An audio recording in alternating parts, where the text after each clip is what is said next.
Hello and welcome back to Warhammer 40k Mechanicus II, and welcome back to the HBFT_gaming channel. So we are back with Mechanicus II, as we stated before. Oops, I have something off on the side here. As we stated before, we are going to be playing this week, and then after that we'll see if the bunnies like it and if they want to continue. So yesterday we just started. It was a very long tutorial, but it allowed us to kind of play with a little bit of the Adeptus Mechanicus, a little bit of the Necron, and we decided to start with a Necron campaign. So yesterday we were in the process of starting to awaken the Eupatridae, which I believe are the generals and advisors to Sankhotep, who is the pharaoh, or I suppose the analog of the pharaoh of the Sankhotep dynasty number 3. So right now we have one more Eupatridae to awaken, as the last Eupatridae that we awakened was the destroyer himself.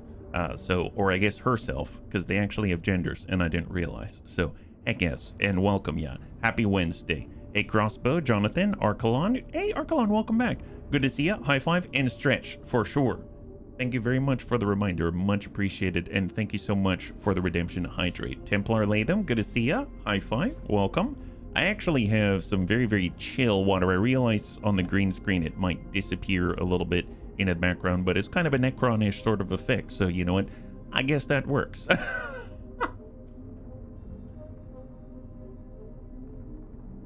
All right, thank you very much again. So one of the things that we discovered yesterday is that you can actually equip things to your lords. So despite the fact we've never played with Heki before, and our next critical path mission involves this new lord that we haven't played with, we can actually equip some of the items that we have and get bonuses and stuff like that. So you can see that we can equip a command protocol and we can equip a relic. And once again, if we can match the symbols, then we get an additional effect. So I went through at the end of the stream and I've actually equipped items to different lords we've already played with. From Obasis, our tanky guy. I love this guy, can provoke, he's got special Lich Guard, etc. We got Amuka, who is a very aggressive, melee-focused, all-in-or-nothing with Canoptic Wraiths supporting him. So we've got him equipped, and he's getting a bonus of extra health when he gets in close. We've got Ominek, who's the guy that we started with first, who can raise Dominion and push our resources as quickly forward as possible, and then utilize those Dominion levels to get extra effects, or even use them as a resource itself in order to, I guess, like burn off Dominion levels to get additional effects. So I thought that was really cool. And then now we're getting into Heki. So Heki, as we understand it, does have the ability, I believe it's with the, is it Swarm's Embrace? Yeah, Swarm's Embrace. They've got a skill that allows you to heal allied units. So I think that's kind of a new thing we haven't been able to do just yet. So that'll be really cool to play with. I gave Heki some of the leftover stuff.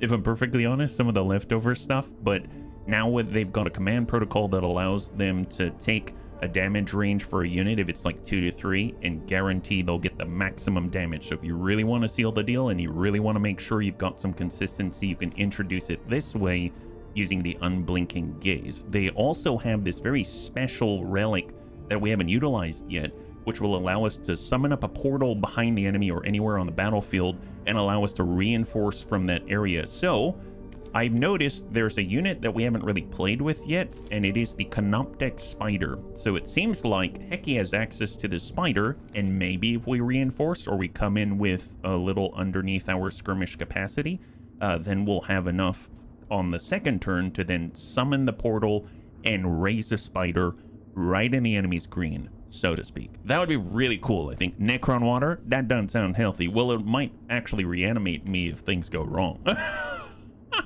So on that note, let's go and back on out on the world. You can see we've completed 2 of the Eupatridae missions out of 3, and the third or the last one is the Grand Vizier.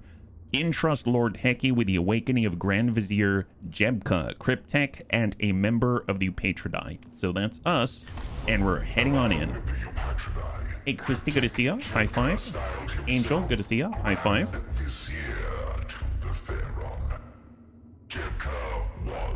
A master of exotic radiation and para-rational energy, a creator of mighty and esoteric weapons. Sankhotep had often sought his counsel on the use of such technology. Exotic radiation, my goodness. I already like the sound of this guy. So he's like our mad scientist or mad hatter. Oh, can you imagine? Can you imagine the Mad Hatter from Alice in Wonderland working with Oddjob from James Bond to make the best and the craziest of top hats that would absolutely decimate their enemies with exotic radiation, apparently para-rational energy? Man, that'd be one wild hat, but you know, I digress. Let's go, yeah? Hey, Sebastian, good to see ya. High five. Yes, absolutely, we're one Eupatridii away. Jebka. He will fortify his resting place with such horrors. Horrors? Yet without our hand, he may never awaken. I would have you, Vargard, open his stasis crypt and summon him to my court. Good to see you, Sven. I shall see it done, my Pharaoh. All right, so as begets all of these missions, we get to start with a stratagem. So far, we haven't needed additional recruitment, and we haven't needed to start with additional Dominion levels, so I'm just going to take it easy and get as many resources as possible. I've actually taken some of these living metal. Oh, I do want to point this out, so I totally forgot about this. If we go over to Heki, you can actually go to individual units in the retinue and upgrade them a little bit. So I've actually spent 5 living metal on all of their immortals, and I've also spent 5 living metal on all of their canoptic spiders. And you can actually choose. Take a look at this. So we can actually unlock tiers. I can't go to tier 1 yet because I think we have to unlock the tier 1 through the awakening system. So when we get 1 more point, will allow us to upgrade our units even further. But essentially what I've done is I've put a point in the HP for the spider. I've never used it before. I don't know what it's capable of, so I figured let's just make it tankier. And you can also choose between movement. And the cool thing is you can just choose whenever, but you can only choose 1 per tier, it seems. I've also done the same thing with the immortals, and I put it into HP just because, you know, they're immortal, they should be tougher and meaner. They can also do movement, and I found the one that was most interesting to me is resilience. So it actually makes those units immune to weakened, impeded, and then perturbed. So weakened reduces the damage that they do. Perturbed, I haven't encountered the other two. Cannot make more than 1 action per turn. I mean, they don't really do more than 1 action per turn as far as I'm aware. And then impeded reduces their movement, which would really suck, honestly. That would really suck. So if we run into that, I may end up going with this. But I like the fact you can just choose whatever, whenever. One thing to note, though, I'm glad we for science did. I was wondering, when you spend the living metal, does it affect all immortals when you upgrade them? The answer is no. So if we were to go to someone like, let's say, Ominek, right? And you look at his immortals, they have not been upgraded yet.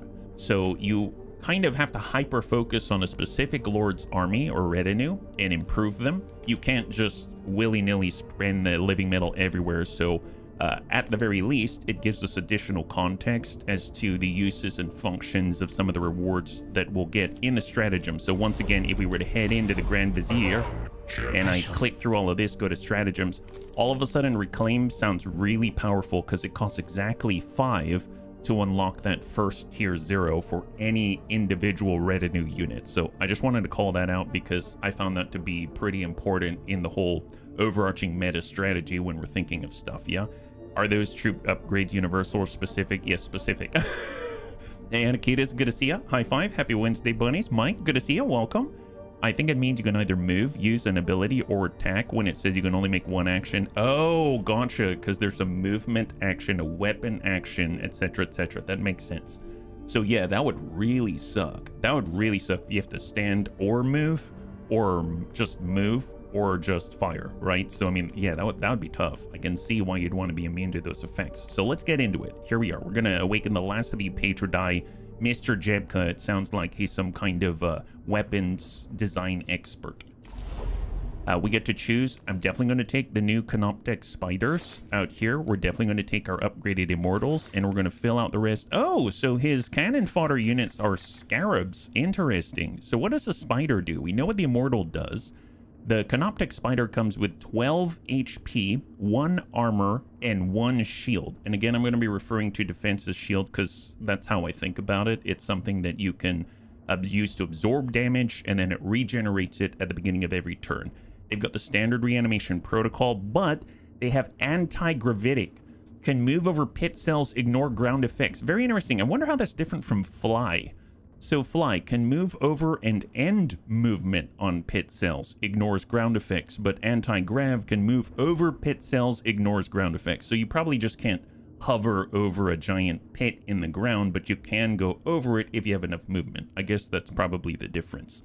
They've got Automaton Claws, 3 to 5 damage, bypasses defense, very much like the Adeptus Mechanicus servitors. That's very powerful. And then they also have Scarab Hive, requires higher dominion levels, but you can summon more scarabs.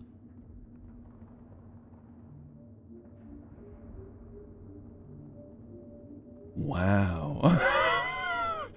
It's a hive.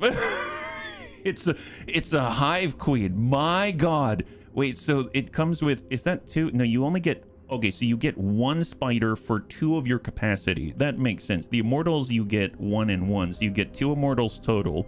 You spend 2 capacity to get 1 spider, which is like an ultra hive, and then you get a bunch of scarabs that are already scarabs. That's great. It's a Protoss carrier. Yeah, yeah, it is. Yeah, it is. That's awesome. It's a Protoss Necron on a hoverboard, as Sven said. Yes, exactly. I think just comparing to D&D tactics may be wrong.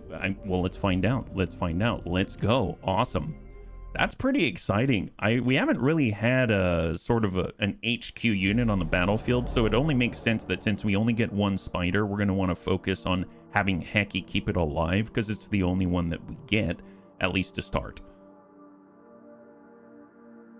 All right, so we got our first skirmish. I'm definitely going to deploy this spider. And then I guess I don't feel so bad about utilizing all of the scarabs. It does say that we need to be at Dominion level 2 at a minimum, and then we can summon scarabs with health of 3, and then later on we can summon scarabs with health of 5. Skitari, as they called themselves, surrounded the tomb in great numbers, but most were engaged in fighting the constructs that poured forth. Kepka had never been idle in creating defenses to protect himself. Isolate and wipe out the closest group of invaders. Create a gap in their lines. Okay, fair enough. Wow, they're all grouped together. I mean, that's kind of helpful to us, so that's great news. So let's see. We've got a bunch of servitors. They seem to be actually Skitari Rangers. A lot of Rangers. Make that 6. 6 Rangers, 2 servitors, and a lot of them are injured already, and they already have some units nearby that we probably cannot control. So they're going to be focused primarily on them. So us approaching from this side, phenomenal. So I suppose let's get swarms in their face. I know the Immortals don't care so much about being super close, although actually they've got different weapons. I just noticed. What is that? Tesla Carbine. Tesla Carbine. Oh, these are different. These are not the same. I thought all Immortals were the same with the Gaussian Reapers and stuff like that, but no, these are different. These are Tesla Carbines. It has a bounce of 2. So it deals 2 to 3 damage in an 8-tile radius, but it will also affect the closest unit within X range of the target. In this case, X is... Wow, this is feeling a lot like math. Like... If I wrote this tooltip, I probably wouldn't write it that way. I would probably write it to update with a 2 in it, because anyway. So let me think about how to describe this or articulate this. So it sounds like the Tesla Carbine specifically has a bounce value of 2. So I assume that means it will actually be able to bounce from one target 2 tiles away to the nearest target. So it'll hit a target and then fly off to another target if it's grouped within 2 tiles. I think that's how you read that. So you want them close together so that you can shoot Tesla beams through them, and they'll start bouncing around and doing damage. Obviously, for science it, but let's go. It's static shock from XCOM. Oh, heck yes. Heck yes. Yeah, useful for shaft clear. No kidding. And good to see an ALV Mazmet. High five. Tesla Carbine does less damage, but can get multiple units. Well, it sounds like it's perfect for the start. So let's get our Immortals, I guess, closer so they can start to engage. We will definitely get the Canoptic Spider, maybe a little bit back, despite the fact that it kind of wants the melee people. And Oh my god, it is huge. It is huge. Incredible. Let's go. All right, we got some additional damage coming in already. Oh, wow, they're fast. All right, Rangers pulling behind cover, but mind you, they're taking cover from the other Necron, not us, because they're on the wrong side of cover here. Kind of interesting that... Okay, so this is our descriptor for our lord, Heki. Meticulous overseer of tireless Canoptech legions, Heki ensures that the dynasty endures through relentless repair and control. To him, warriors are resources to be reclaimed and returned to the eternal war. On the battlefield, Heki's playstyle is that of specialized support, able to buff the Canoptech constructs of his court from a position of protection behind spiders and scarab swarms. With his reanimation orb and healing abilities, Necron units become even more resilient than they already are. That's scary because everyone already has reanimation protocols for the most part, so that is nasty. So what we're going to do before people start to move away is maybe start with an Immortal Blast. We've got an 8-tile radius already very... Oh, wow. Wow. What's kind of nuts is normally, look at this. So this is kind of one of the small benefits, right? So we are on this side. This Skitarii Ranger is taking cover, and I must say it's incredible cover. He's got corner cover, so he's got shielding from this side and this side. We start here. We cannot directly target him because he's taking cover. That's kind of how cover works. Unlike XCOM 2, where in XCOM 2, I guess you get more defenses against being hit, but you can still be targeted. Here, you just cannot be targeted directly at all. However, with the Tesla carbine, we can give him indirect damage, and because he's injured, he's already within the threat range for death. So that's very powerful. That's super powerful. Now, we haven't moved yet, so we should probably maybe take a look at, we destroy this beam. It looks like it only falls a specific direction, so that's good to know. We don't want to stand in the path of fall. We also get Unblinking Gaze. So Unblinking Gaze we can use on a cooldown. It's got a 5-turn cooldown, but every single unit that we utilize will actually tick on that cooldown. So one thing we could do is go ahead and move, but not behind the pillar. We'll go in and just tuck up a little bit, and then we can utilize Unblinking Gaze like this, place it on him, and all of a sudden that 2 to 3 damage range should become straight 3. So if we look now, it says we'll deal just straight up 3. We can also get this guy, but I want to try to see where this Skitarii Ranger sits on the timeline. So fire. Nice. Oh, he's dead. It destroyed the cover. How did that... Okay, wait. Is there a limit to the bounce? Is there a limit to the bounce? Because here's what I did not expect. I did not expect that when this Immortal fired, I thought it would just shoot and then bounce to another target within 2 tile. I did not think it would keep bouncing because we also dealt damage to the cover as well. So my assumption is it went impact, next to, then next to. And then there was no other target within 2 tile after that, because that's crazy if that's the case. If you get people pushed in a mob, everyone will die. That is amazing, yeah? He doesn't sit at all on timeline. No, he doesn't. No, he doesn't. All right, here comes the Servitors. They do bypass defenses, so that's annoying, but that's okay. We do have the ability to heal. All right, so the Rangers are executing some of our allies, but it does not stop us from doing other horrible things to them. I realize that, standing close to the Servitor probably not the best, but what I can do is push up this away. I am curious if any of this counts as 2 tile. It does not. Here, no. No. Here, yes. Nice. And it includes his cover, so now that means our allies can decimate this guy with impunity. That is amazeballs. Maybe if the target's in cover, it hits them both with 1 bounce. Maybe. Either way, it's pretty amazeballs if you ask me. So let's go in and just finish targets, free up our Immortals. Okay, that was unfortunate damage, but that's fine. Ranger pulls back. Shot on, hits one of our Immortals. Pretty nasty hit there.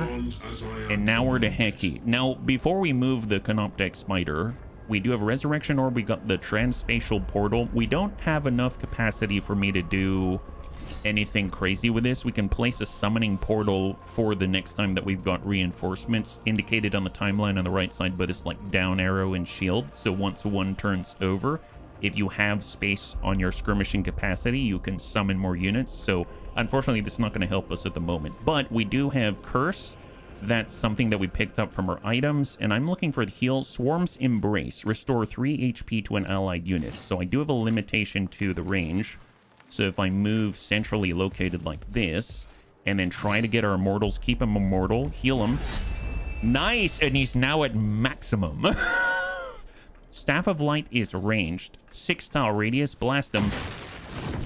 Enemy clear. Fantastic. Dominion rises. We're at Dominion level 2 now, which actually means the Canoptech Spider should be good to go to do other things. So, yeah, let's just stick with it. Curse. Inflict Vengeful Stars on an enemy unit. This unit will now suffer +1 maximum damage from attacks made by Necron units. When they are killed, you will generate an additional 2 Dominion. Wow, that's crazy. Unfortunately, I'm not close enough. I could have done it to the Servitor and then killed him, but I did not know about it. So let's go ahead and end the turn. Phenomenal.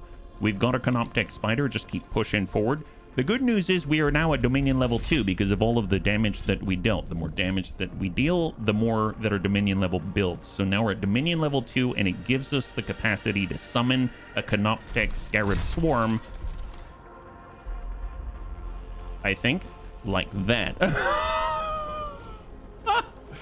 Now, mind you, at higher levels of Dominion level, it seems we can summon them at full capacity because Scarab Swarms deal more damage the more health that they have. But with Heki nearby, he should be able to heal them and they'll be at full capacity, so that's excellent. And end the turn, yeah? What's the exact wording again on the weapon? Oh, which weapon? Oh, are we talking about the Tesla Carbine? The Tesla Carbine is an assault weapon, so you can actually shoot and move, or move and shoot, or move, shoot, move. Assault is bearer can still move after you use it. It does not end your turn. But Bounce 2 is on it. Also affects the closest unit within X range of the target. So I guess, yeah, we're seeing it just keeps bouncing. In the meantime, let's go ahead and push in on the Rangers. If we can stay close to them, we should be able to apply that pressure and force them to move. So this guy's going to have to move. Rangers up, shoots at the standard Swarm. This guy also gets to go. Swarm comes in, finishes the job before he gets a turn. Excellent. High five. And the Warriors are clear to clear the deck. Oh my god. Maybe all things you can attack within 2 squares. That's amazing if that is the case. So to that end, let's keep pushing it. We're going to utilize Unblinking Gaze again because it's off cooldown already because we've taken multiple actions from multiple units, and we're going to send it at the next target. Oh my god! That is so strong! That is so good for this scenario. Wow, that is crazy. That is so good. So let me get this straight.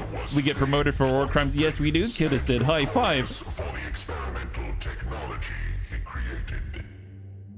Never Shah, ever circumspect, anticipated the approach to his tomb would be seeded with systems designed to ensnare and eliminate intruders. Man, I cannot wait to buff those specific immortals. That's crazy.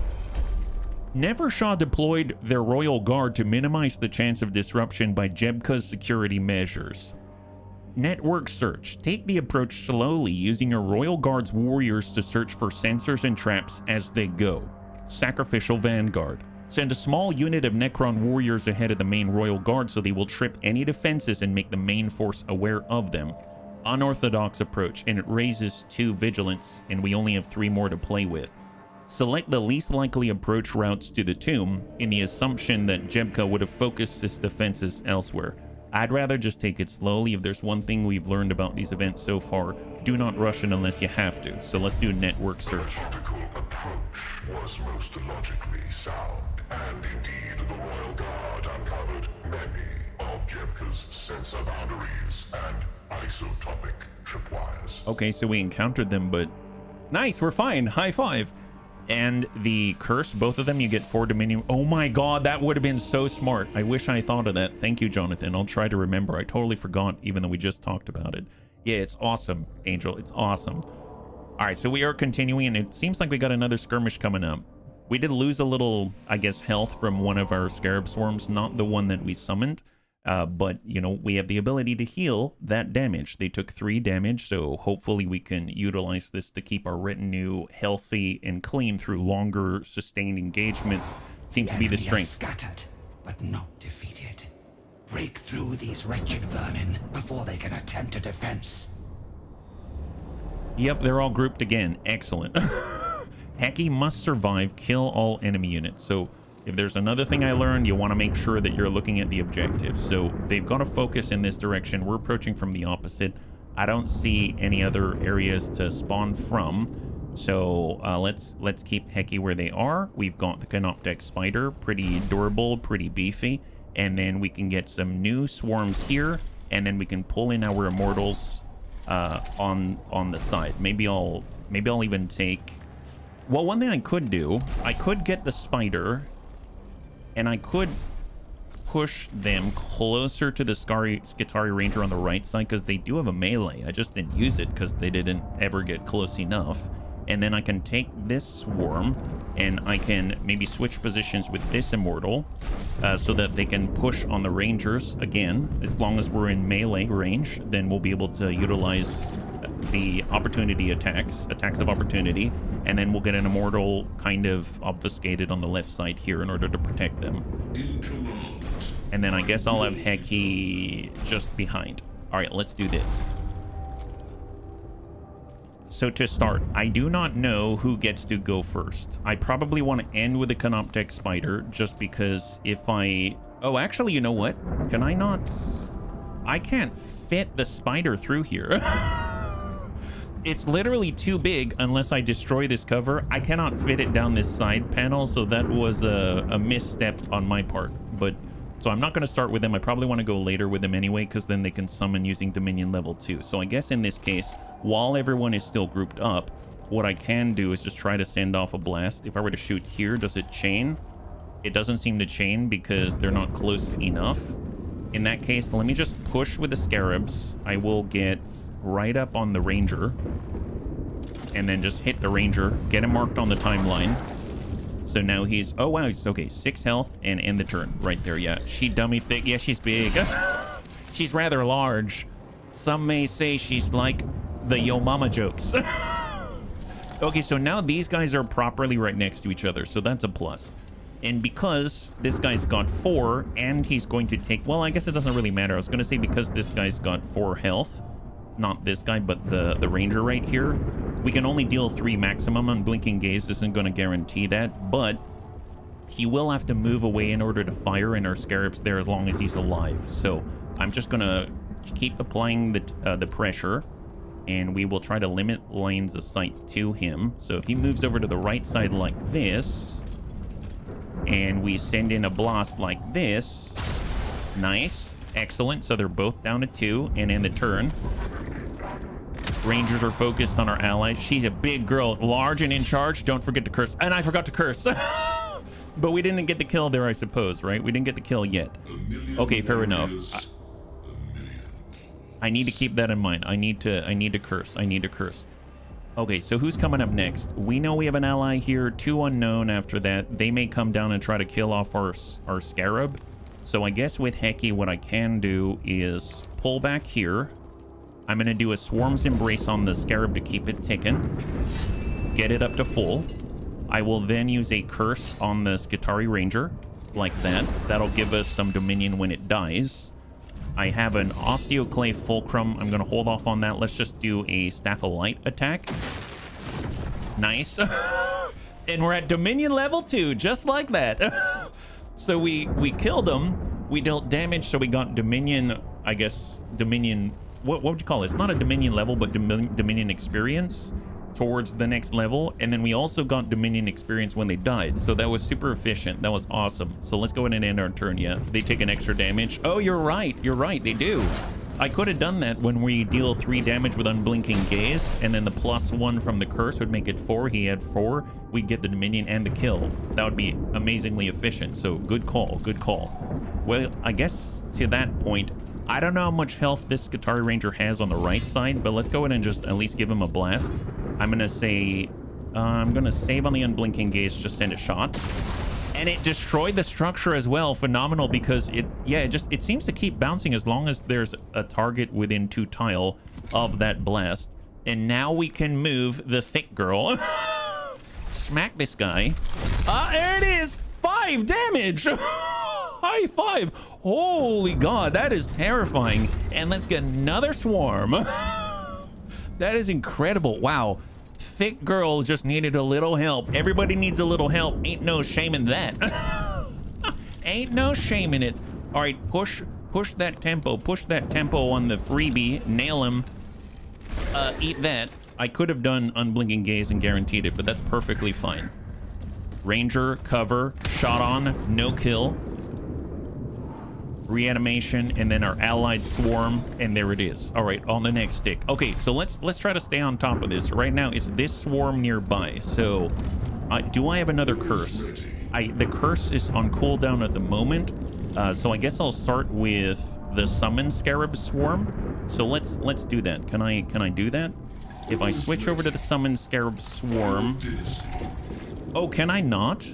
Maybe you can only control it the first time that you summon it, but it seems like maybe it's now that summon swarm is like the NPC swarm. Maybe it's under their control now. I can't move it on my timeline. So that's very interesting. I guess we'll just start with the swarm, smack this guy. Seal the deal. There it is. When the Necron recruit Aunt Fanny. when the Fanny came to town, no one could resist. Just more of her to love, the spider spawn scarab. Yeah, it does. It's pretty amazing, and it's like every other turn, which is ludicrous. We get to Dominion level 5, they're going to be at full health. So I'm not seeing a lot of Adeptus Mechanicus grouping here, but that's fine. This Ranger's probably going to stand still and execute this Necron, and we can always get a resurrection back on it.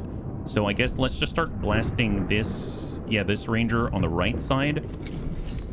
I'm just going to tuck in, and we're going to use unblinking gaze, and then also destroy his cover simultaneously because of the bounce. Bounce, baby, bounce.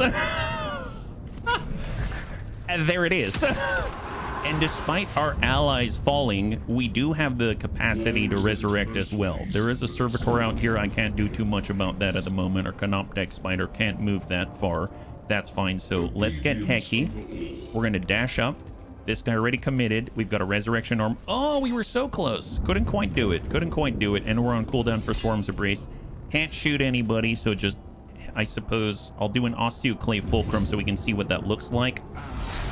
And apparently this just means that as long as it's not destroyed, I assume, we can actually summon reinforcements from that point, which is awesome. Are we going to need it right now? Probably not, but hey, it's nice to have it. After summoning the scarabs, they become AI controlled. I didn't realize that, so that's good to know. Thank you very much. All right, let's just keep pushing up.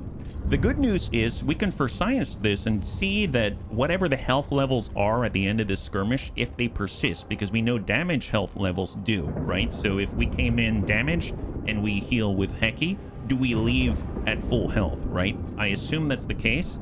So maybe we can even run a delaying game and not actually play optimally, just so that we can try to be as efficient as possible. Oh, and then the Canoptech Scarab Swarm still gets to go. Interesting. All right, push it and attack. Stay the pressure. That's the summoned Scarab. So apparently it's just at the end of the turn, I can control it. I can even blow it up like this. Nice. And I don't even care. That's amazing. Okay, so before we end, these are the units we came in with. This was damaged, but we healed it. This was damaged when it came in. It was at 6 out of 7. So I'm actually going to start the turn. I'm going to pull back, and we're actually going to get a heal off. And hopefully, we can start the next engagement at full. Wouldn't that be crazy? So end the turn. I suppose I will let that... I could push on the servitor. Nope, I'm too close. I'm going to come in around... How far can he move? Here. I will just move a little bit, summon a Scarab Swarm right in front of me to screen so I don't have to risk our own health, and then we will end the turn. Now I can take this Scarab Swarm, push it up. We're going to use Unblinking Gaze, not that it's necessary. That's going to give us 2 damage out of the 1 to 2. Smack him, and that's a kill. High five. All right, for science, let's find out. Is our retinue in perfect condition? Although, mind you, one of the Scarab Swarms was not in this engagement, so I did not heal it. It does work. Look at that. So the only Scarab Swarm that is hurt is the one that we have not healed in battle yet. That is cool. That's very powerful. Heki seems like an amazing choice for long extended engagements. That's powerful. I like big bugs, and I cannot lie. That's right. All the other Necron cannot deny. Embrace the Swarm is the best lords. It's amazing. It's amazing. Let's get more Dominion. No need to sacrifice any units. And confirm. So just like that, we're now starting at Dominion level 2. That's very powerful. Had not yet breached the tomb, but there was another obstacle besides. A canoptic spider roamed near Jebka's sarcophagus chamber, its mandibles flared ready for combat. The construct showed no deference even to the nobles who led the royal guard. Don't we have one of those, though? This construct should be occupied with repairing the tomb, not barring our path. Jebka has clearly meddled with its protocols to serve his own needs. But I did not believe even he was arrogant enough to threaten the royal guard. Construct, you will permit us free passage in the name of the Pharaon. But what if Jebka was just thinking, I'm going to be out for millennia. I'm going to be out for a really long time. So I just want this place protected no matter who comes in. No idea what the circumstances are, whether the Necron will be corrupted in the future or something like that. Just protect it in general. I guess that's blasphemy. The construct merely charged its particle beamer and emitted interstitial signals that Nevershah could not decipher. Oh, like a code? It seems the Grand Vizier thought his privacy outweighed the authority of the throne. A delusion that must not stand. Well, okay, let's break the delusion. Breaking the delusion. Nevershah carefully pondered the best means of forcing this tomb spider to stand aside. So this forces us to raise vigilance, expedited obedience. This lowly construct is too unintelligent to be tricked or reasoned with. It should simply be obliterated. Invocation of the Pharaon. State the many grand titles and deeds of Pharaon Sankhotep, whose authority Nevershah carries. This should force the canoptic spider to recognize a command authority that it must obey.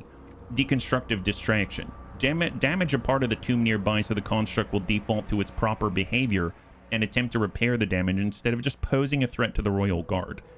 It's funny because we actually are at 1 vigilance. I'm going to take the riskier thing because I don't know if it gives us a buff or something like that. Because if you actually take a look at the bottom meter, it kind of looks like we're at the end of this mission. So maybe we can take more risks. So I think I'm going to actually do Invocation of the Pharaon in this place. Oh, deconstruction. Well, let's try the big one. I am curious about it. And furthermore, the Lord Defender of the suzerainty of Kivaroth, the High Admiral of the Void Wing Triumphant, bearer of the Triarchal Seal. Suzerainty. In spite of the Pharaon's many appellations and achievements. Oh, never mind. The construct remained oblivious to Nevershah's authority. The Royal Guard used the time it took to list Sankhotep's epithets to take up advantageous positions for the potential combat. Well, at least there was a tactical benefit to doing so.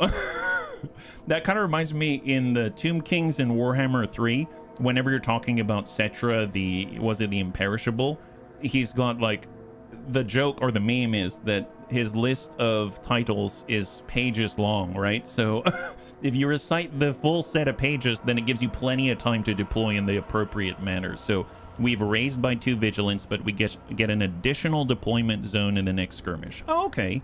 As a slight benefit, I will take it. So if there's any weird sort of deployment zone, we will take full advantage and get right in the enemy's face. I'm assuming we're going to be fighting against the Necron and not actually the Adeptus Mechanicus in this case because, you know, it's us versus the canoptic spider and whatever additional swarms they've got. The construct has served as an obstacle long enough. Deactivate it to a terminal end. By the time you read all of his titles, he will perish. Grand Admiral, Lord of all things, green in body, and Egyptian, and... Kill the mad canoptic spider. Heki must survive. Okay, so the last time I got into one of these, I did not pay attention to the objectives. The only objective was to take out Scaevola, and I almost died. So in this case, the only objective is to take down the spider. It does not include everything else. Obviously, you take down other things that can be helpful, but we need a hard focus on that spider because no idea what other things may arise. I'm assuming the additional deployment zones are right next to the spider. I know from our spider that it can melee, and I know that it can summon depending on Dominion level. We are starting at Dominion level 2, so that means ours can do the same thing, right? And judging by the space, I think our Canoptech spider, if it moves first, will be able to get into melee range with their spider immediately from this position. So I'm going to go ahead and take our Canoptech spider, put it right there, just for support. I'm going to make sure that Heki is like on this side, let's say, so that maybe on this corner, so they can move up and start healing. I'll go ahead and get Immortals just right here to just start blasting shots everywhere, and then we'll get a fresh Canoptech Scarab Swarm right here. Actually, let me make sure that they're together so they can support each other. And let's come in from both sides like this, yeah. With the Vigilance bar fills up, it triggers powerful enemy reinforcements to spawn during the next skirmish or battle. Yeah, we're pushing the limits 3 out of 4 out here, yeah. Roll titles. Roll the titles, that's the way. Now, we are right next to the Scarab Swarm, so any movement here will actually trigger an attack of opportunity. I didn't think about that in this position. We pass through here, and we will trigger that attack of opportunity, so I probably shouldn't move immediately. However, I can strike, right? I can do Automaton Claws. Now, the cool thing is, we have Unblinking Gaze. This will end the turn, unfortunately, but if I push right to the very limit, I go here, I go through and clear the swarm's zone, but if I move just right here, I stay in their melee zone. So let's move here. They're injured. Usually they start at 5 health. This is 3 to 5. If they're injured and they've taken 2 damage, I guess this might be enough to kill, so I'm not going to burn the Unblinking Gaze just yet. It was enough. High five. We rolled maximum. That's phenomenal. We got 3 Dominion for the 3 damage we dealt, and then we even have enough time to summon adjacent to the Mad Canoptech Spider at 3 health, which is awesome because these Scarabs will actually deal attacks of opportunity if it tries to leave. So let's go ahead and end the turn, and we can start smacking them right away, or we can get into some of our other guys. Now, if we were to get our Immortal... Oh no, we have to go with this? Interesting. So it sort of like forces you on the timeline. That I didn't realize. I know they typically have armor, and I know they typically have defenses. If we strike now, it's 1 to 2. A guaranteed 2 would probably at least clear the defenses. Is that worth it for me to do this? I don't think so. So I'm just going to hit. It's very possible I do nothing. I did clear defenses, so I at least rolled a 2. That's great, because he has 1 armor and 1 defense. So now he's got 1 armor and 13 health for the rest of the engage, for the rest of this turn. Injured Swarm pushes closer to screen. Now, these guys are very close together. They should be readily blasted. So if I were to send a shot like that, is that going to bounce through everybody? Do we still have the Tesla carbines? We do. So I'm not showing it as bouncing, but I assume that it will. So I'm going to go ahead and maybe take the guy in the back so that this guy might be free to move later. Because if I were to move now, I move through, I trigger a lot of attacks of opportunity. But if I get the guy in the back, I'm going to do Unblinking Gaze. And then we're going to go ahead and do a Tesla carbine shot. Now, I could have started with Heki, start cursing these guys, but I don't want them to move. So I'll go ahead and send a blast and just hammer away like that and end the turn. Swarms up, hits our swarm, but because they've got lower health, fewer swarms, they're going to deal less damage. And now both of these are committed. That just leaves the Canoptech Spider who's going next and this swarm afterwards. So it looks like I'm going to get 2 turns after this one before this swarm can go.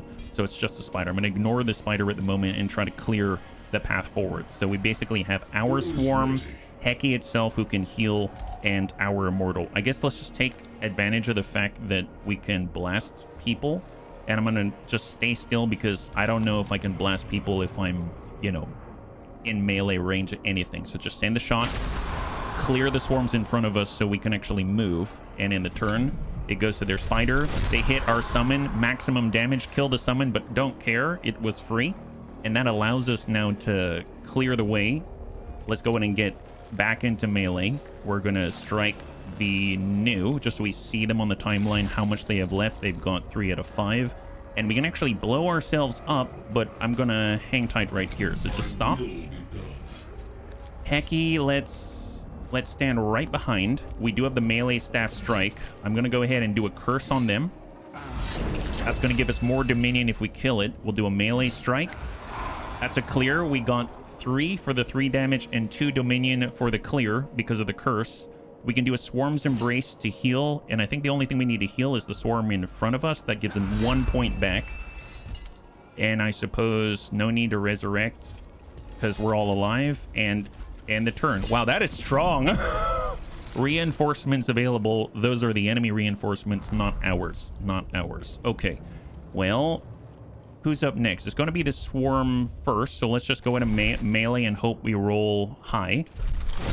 We rolled a 3 out of 5. Maintain position on the spider. They strike, but they only deal 1, and our defenses hold, so no damage done there. And then we just start hammering away. Well, the scarab, they did summon right next to us. We do have self-destruct protocols at Dominion level 3, so we do have that now. If we strike its 1 to 3, we can guarantee high damage with Unblinking Gaze. What I can do is Unblinking Gaze here, and then we will use the Feeder Mandibles to strike. If that's 3, that's going to burn the defense and deal 1 damage. 1 damage is mitigated, or I hit for a full 3. Let's hit for a full 3. And then we could self-destruct protocol for 5, which, since this is the last engagement, I guess that makes sense. So let's just do that. Here we go. So big ol' hit. The enemy's weakened, so they deal less damage for the rest of the turn. And we can actually push into melee if we wanted to. I can melee right next to me, or I can melee in front. And I do have unit engaged in melee. You cannot deal range. Well, let's see. If I were to shoot this way, it doesn't bounce. Yeah, it doesn't bounce here. By the dynasty. What makes the most sense? I'm still on cooldown on some things. I could melee for 3 like this and then shoot. So I'm going to go ahead and do that. I'm going to hit, clear the scarab.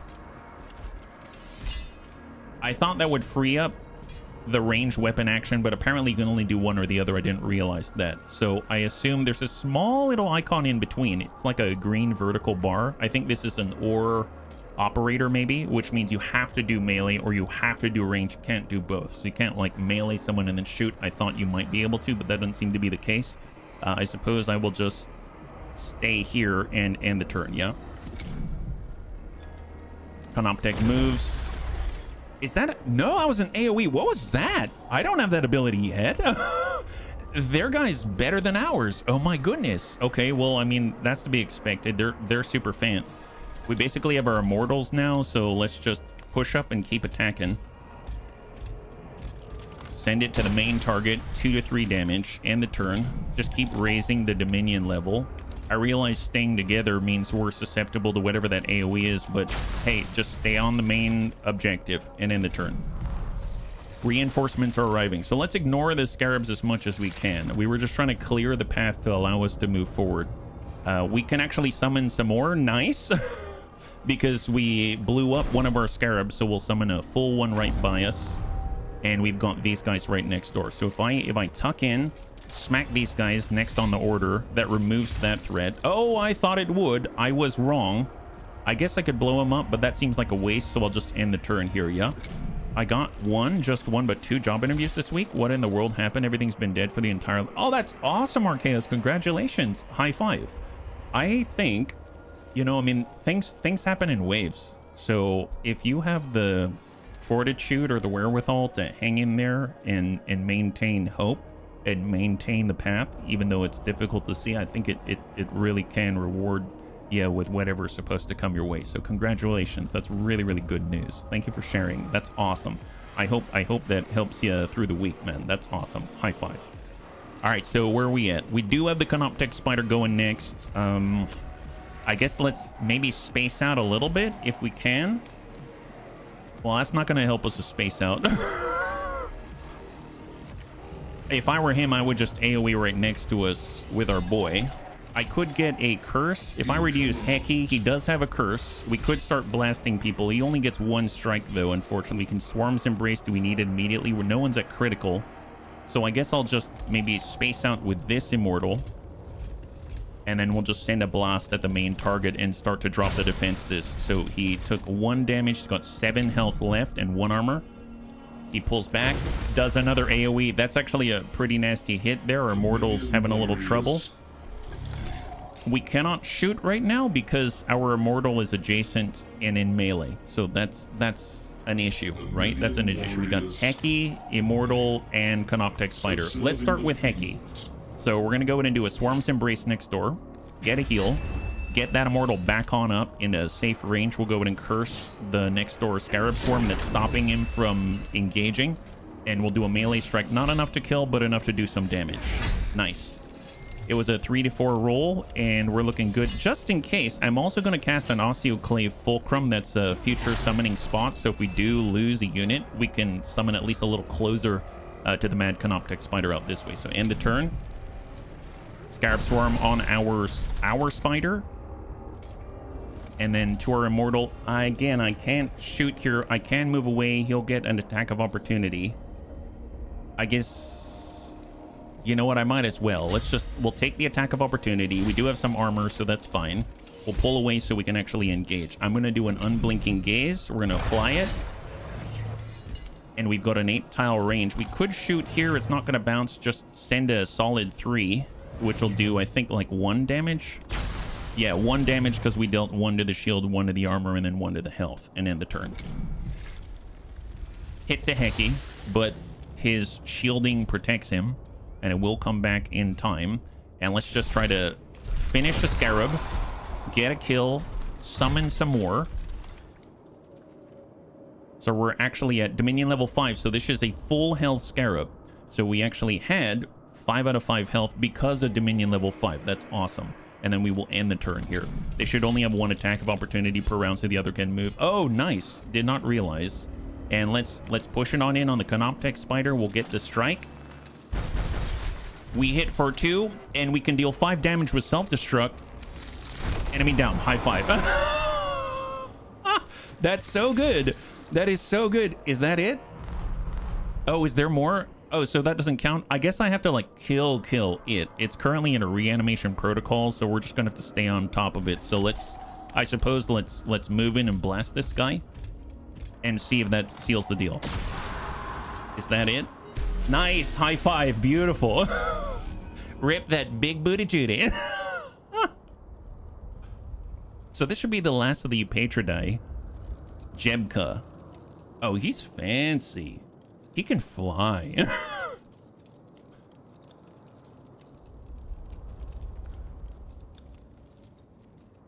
Unexpected visitors. I had wondered at all the noise. Charlotte was in the web. Cryptek Jebka. Our Pharaon commanded you be awakened to attend him within the Sepulchre Regnant. I am surprised to find you already released from stasis. I am surprised our Pharaon could recall me at all. What? My diagnostics suggest his engrammatic degradation to be severe. No. My tomb woke me some time ago in response to the alien presence. Thus far, my constructs have dissuaded interlopers. I trust the spider at my door gave you little trouble. So I feel like our Eupatridae are somewhat sassy. Does that make sense? Like, only someone truly worthy could have gotten by Charlotte at my door, and I'm surprised the Pharaoh could recognize me at all, seeing as his disease of his memory is so severe. My God. Like, so many backhanded, all kinds of plausible deniability dialogue here. Everyone's involved that's taking stabs at each other. Even the destroyers, like, let me kill, maim, and burn. I wake up and have been asleep for over a millennia, and it seems like, my God, this planet still exists. What's wrong? You'd think the Pharaoh would be able to do a little bit better. What is this? My Grand Seneschal, Viceroy. The title escapes me. Aww. No matter. I recall such grand weapons and cunning devices at my disposal. I have need of your craft, my technomancer. Okay, I admit, I was kind of making fun of the back and forth here, but it's obvious in the dialogue that Sankhotep is having some trouble remembering things, and that is actually kind of sad. It kind of reminds me of like Alzheimer's or something, really horrible stuff. So I'll keep my trap shut on that one. I am your Grand Vizier, my fair one. The eons of the Great Sleep have doubtless taken their toll, but worry not. Your loyal servant stands ready to assist you in grasping the principles by which you ruled before your slumber. Okay, Jebka's all right. I like him, actually. I rule as ever I did. I need no other's hand to steer my domain.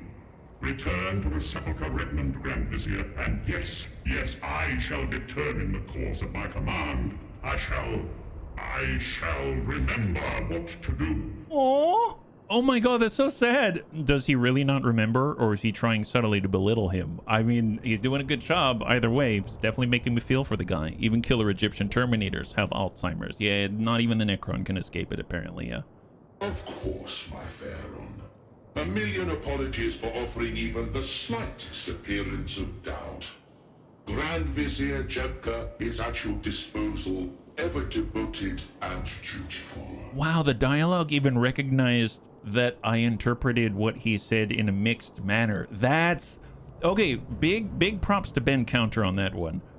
Holy moly. So that's the last of the Patronize. So now we've got our Nemesaur, our general of our legions. We've got our destroyer. I guess I don't really know what their purpose is other than to create and lead really nasty constructs against our enemies. And then Jebka, who is sort of our, like, I'm gonna call him our gnomish engineer, but he's a very kind guy, and I take back everything I said about him. Let's do this. Alas, treachery is in the air. Isn't it always in Warhammer 40k? But, you know, that's one of the things that we love about it. So now that we've cleared the initial critical path, it'll be interesting to see how we branch out and actually take the fight to the Adeptus Mechanicus. They've already set up forged temples, we can see, and they've already got ships flying all over Kivrith. So it'll be interesting to see, at least since we have control of a Gauss cannon, what we do. Have dared set foot upon Kivroth. This world of Kivroth, the seat of my dynasty. It is infested. Your duty is clear.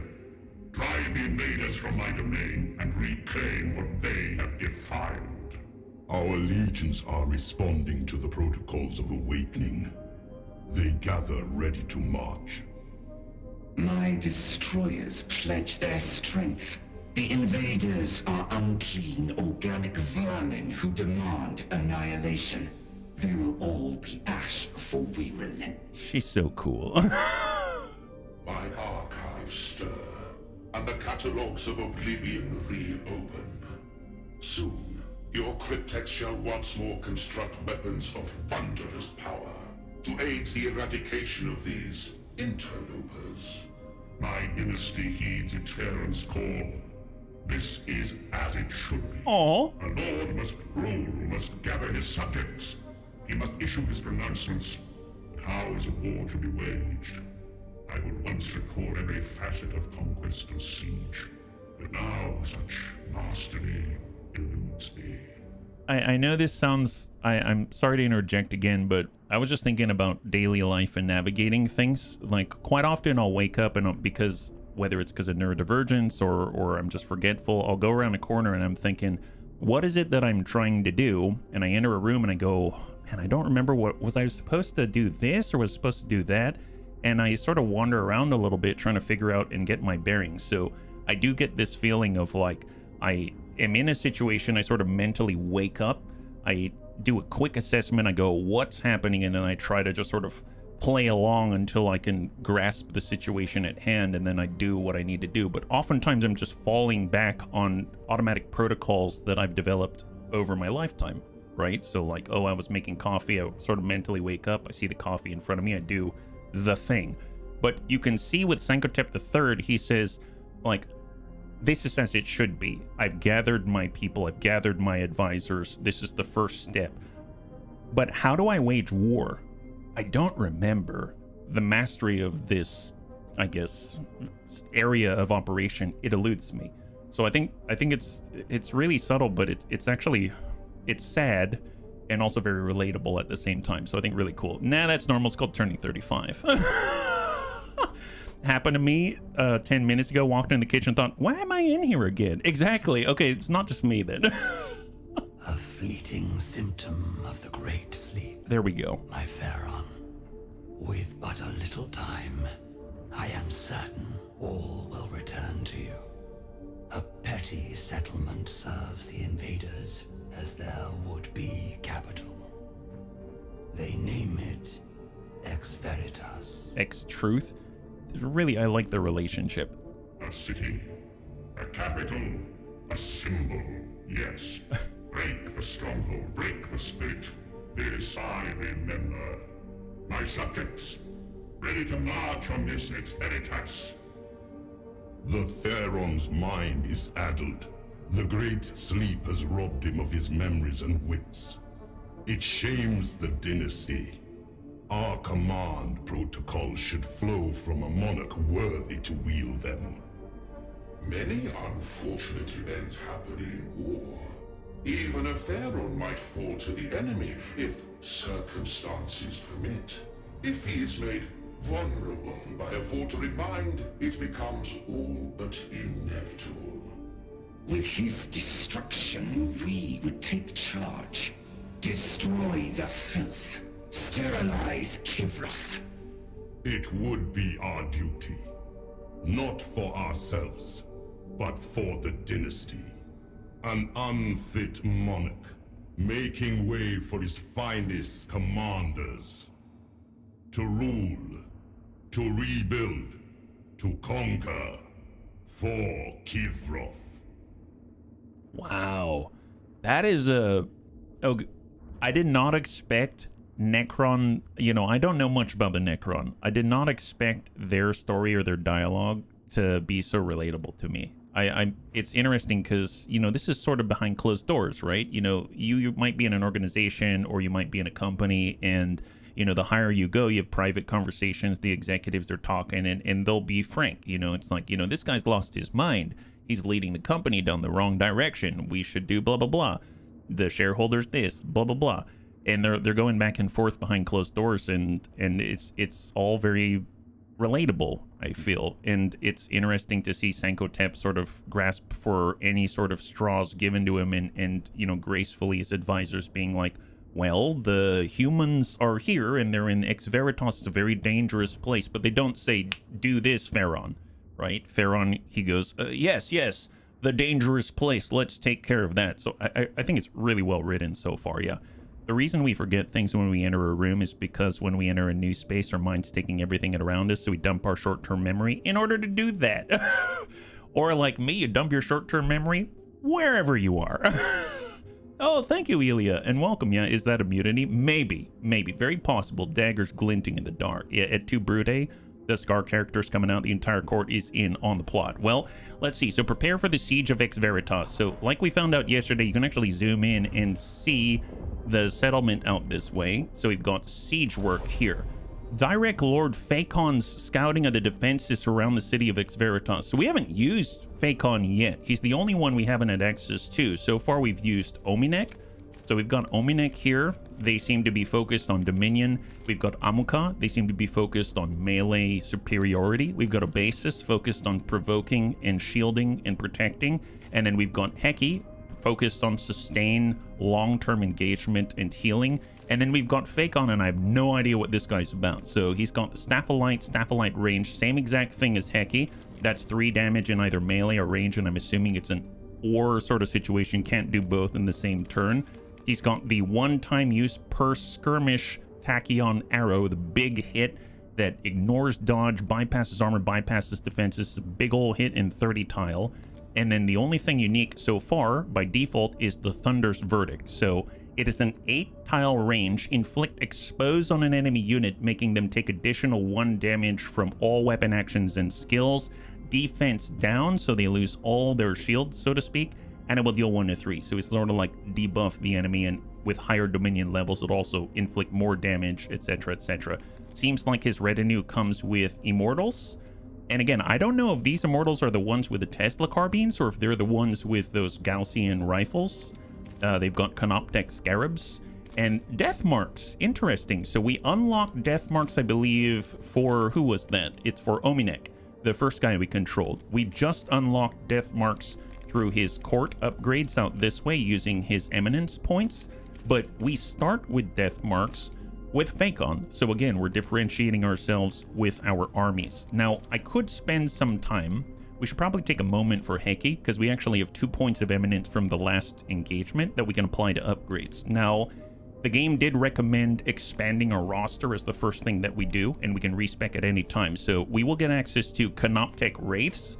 That's awesome. Those huge guys that go into Wraith form and phase through other obstacles to get at our enemy, and they strike twice for 2. And we can also unlock death marks out here. Death marks to the Lord's Court. So we're going to go ahead and do that. Get that under control. I do see we have an awakening point out here.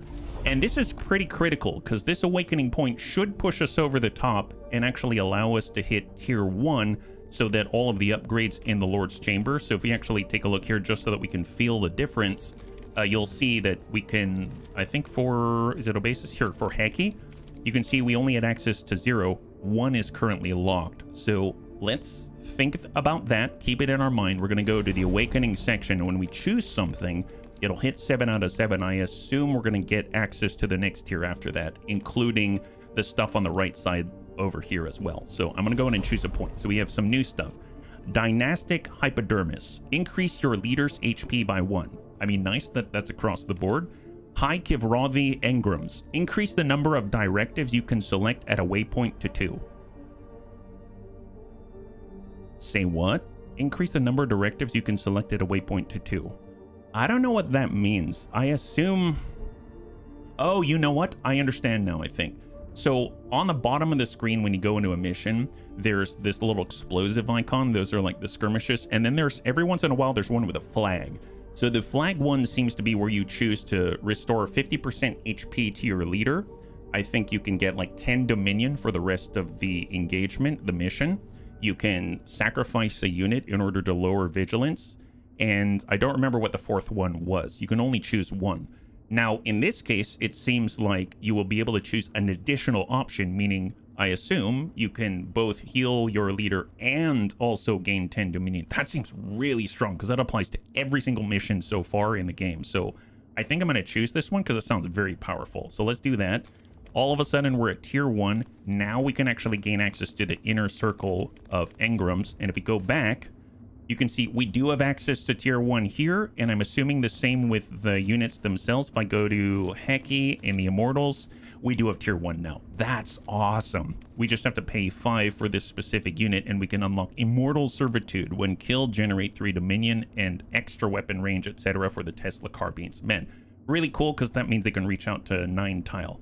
I don't know how I remember all that stuff. That's crazy. I impress myself sometimes, yeah. Hey, Reorx, good to see ya. High five. Think I'm gonna make a pot of tea. Excellent. Sounds wonderful, Archaeus. Vargard is loyal. Top 3 are. Heck yes, Fion. All right, well, we need to prepare Phacon. Phacon doesn't have anything equipped right now. In the command protocols, we do have stuff that's already equipped, but you can only equip one thing at a time to one person. I guess if we take a look at what he can do, he can sort of debuff the enemy, expose them, etc. Is there anything that's going to amplify what he already does? We've got Treasure of the Technomandrite. This unit's melee weapons have heavy and bypass armor traits. Well, the melee doesn't have a damage range. It just deals 3. So heavy makes it so that if you have a damage range, you'll deal maximum if you stay still. So that doesn't really benefit him. So I don't think I'm going to do that. What's nice is it'll be able to bypass defense. That's a plus. But I doubt I'm going to keep him in melee that often. We've got Tesla Weave, requires Dominion level 3 and consumes a Dominion level. Now, the only Lord I see that being beneficial to is actually Ominek, which is why I put Tesla Weave on him, because he's got so many things that raise his Dominion level very, very quickly every single turn. So burning Dominion level doesn't seem that bad on him, but I don't think it's going to help us here. Is there anything else? We've got Devour Nano Scarabs, summon Nano Swarms on our target cell. I mean, that's always useful. We've got Nano Scarab Amulet. At the end of this unit's turn, it recovers an HP. I mean, that's always nice as well. And then we've got Suffer -1 damage from range attacks, also nice. So maybe what we can use as a tiebreaker is to take a look at these symbols and take a look at what command protocols are available, because if we match the symbols, we get an extra effect. So we've got this I'm going to say it looks like a target. We've got like a circle with like an eye, and then we've got a little whirly fidget spinner. And it looks like it's either of these two on the right side. We got Killing Surge. We can give one of our units Last Strike and Aggressive Defense, so it gives them sort of like a Blade Storm effect from XCOM 2. And then also if they die, they'll strike before they die. And then we've got Tireless Guardian, remove all statuses, both positive and negative. That always sounds powerful.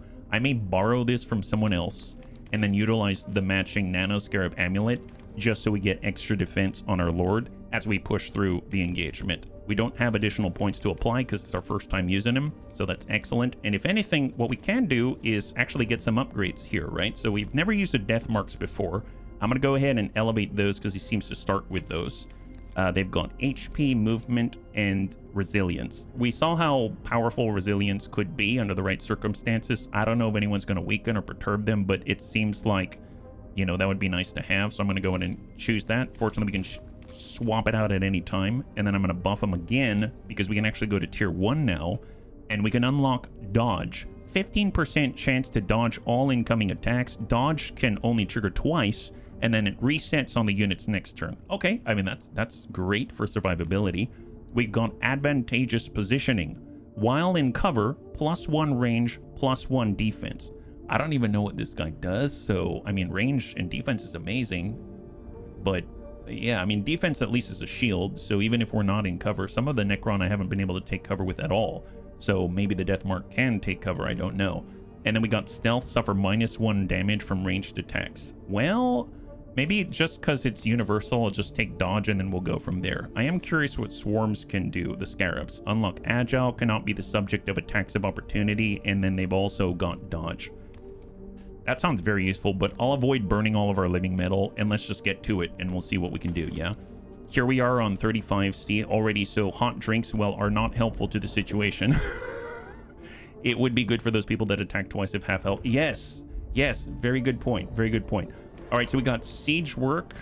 On the outside, we got tomb complex. These are ours right here, so we've actually taken control of these tombs. I'm assuming because there's 3, that those belong to our awakened. Tomb of Hekemheb, orbital defense pylons, that was from a side mission that we did, and tomb complex. Well, let's select siege work right here, and we're going to go in with Phacon. We can't choose any other leader, so let's do it. So we are fighting against the Adeptus Mechanicus. Siege will require the commitment of all our awakened legions. As the fog of millennia lifts from me, I see the virtues of a prolonged campaign. It will test my patience, but in a war of attrition with the invaders, we can only be victorious. The fog of reawakening may take further time to fully lift, Lord. We know not how many more vermin gather in the void to reinforce those blighting our world. Swift, decisive victory is needed. A Pharaoh's place is leading his legions to victory, driving the enemy aside with his own hands. He's setting up a rise of power, it sounds like. Hey, Pahara, good to see ya. High five. To delay is a disgrace. My creed respects only strength of arms, the exterminator's art made manifest. We crave a Pharaoh whose martial skills are the equal of his strategic brilliance. Oh, this is a turning point. The Cryptex of Kivroth shall devise a panoply of weapons and armor that can turn aside any force. Sankhotep shall be inviolate upon the battlefield. He will win in a single engagement what lesser lords might take centuries to accomplish. And he's being backed by Jebka. Is it so? Victory shall be seized by my own hand? Yes. Yes, I recall the glory of conquest, swift and total. The mastery of war, it may be hazy in my recollection, but I am certain we must know of the city's defenses before we can attack. Summon my Vanguard. She must conduct the necessary reconnaissance without delay. Wow. It's almost like the Pharaoh is being pulled in to lead the forces ahead of the army before he's like been able to fully recover, and he's being pressured into it. And if he actually gets into a situation where he's sort of like outnumbered and left to die, he either wins or he dies. And if he dies, then it's a plus for the other Eupatridae outside of maybe Jebka, right? So that's kind of an interesting dynamic, but he's got a good point. He says we've got to do some recon before we can do anything. So let's go ahead and recon it up. Direct Lord Phacon scouting of the defenses around the city of Ex Veritas. Extra rewards at the end of the engagement. And we're going to go ahead and choose all the special stuff. So we got 3, 2, and 2. We actually have a capacity of 9. Up until this point, we have a capacity of 7. But I guess that probably belies the fact that, oh my god, the Death Marks have so many abilities. They're positioning to backstab, yeah. So we got our Immortals. These guys have the Gaussian Blaster. So that's 3 to 4 damage at 8 tile instead of the Tesla Carbine. So more damage, more beef on this one. Canoptech Scarab Swarms, we get 3 of those. And our new Death Mark, and then we'll fill in with 2 more Necron Warriors cannon fodder. So what's the deal with the Death Mark? They come already with 1 shield. They've got 4 mobility just like the other Necron Warriors, etc. They have 6 HP. So they have a Synaptic Disintegrator that will deal 2 to 4 damage, but shoots at 12 range. That's 4 tiles further than everything else. If they stay still, then they will deal 4 damage flat. Impeded, minus 50% movement, cannot make more than 1 action per turn. Wait, what? What does that mean? So I'm seeing that it says heavy, but then it shows up all of these other status effects on the right side. I'm curious if that means we deal that to the enemy, but it doesn't say that anywhere. Okay, so I'm gonna ignore those other things. I know that we've got resilience currently on them, meaning they're able to ignore weakened, perturbed, and impeded. Maybe that's why those are showing up and that's a bug. I don't know. So on the right of that, we've got hyperdimensional jump. Teleport to a target location within 15 tiles on a 2-turn cooldown. Oh my god. That is crazy. I'm assuming that's a skill. It says movement action though, which is kind of interesting. So maybe instead of walking, you can do that instead. That's pretty powerful. Reanimation protocol, that's normal. Hyperspace hunter. After suffering damage from melee attack, immediately teleport away. At Dominion levels 5 and 8, trigger on both melee and ranged attacks, and on Dominion level 8, once you teleport away, if able, immediately make a ranged attack against that attacker. Wow, that's crazy.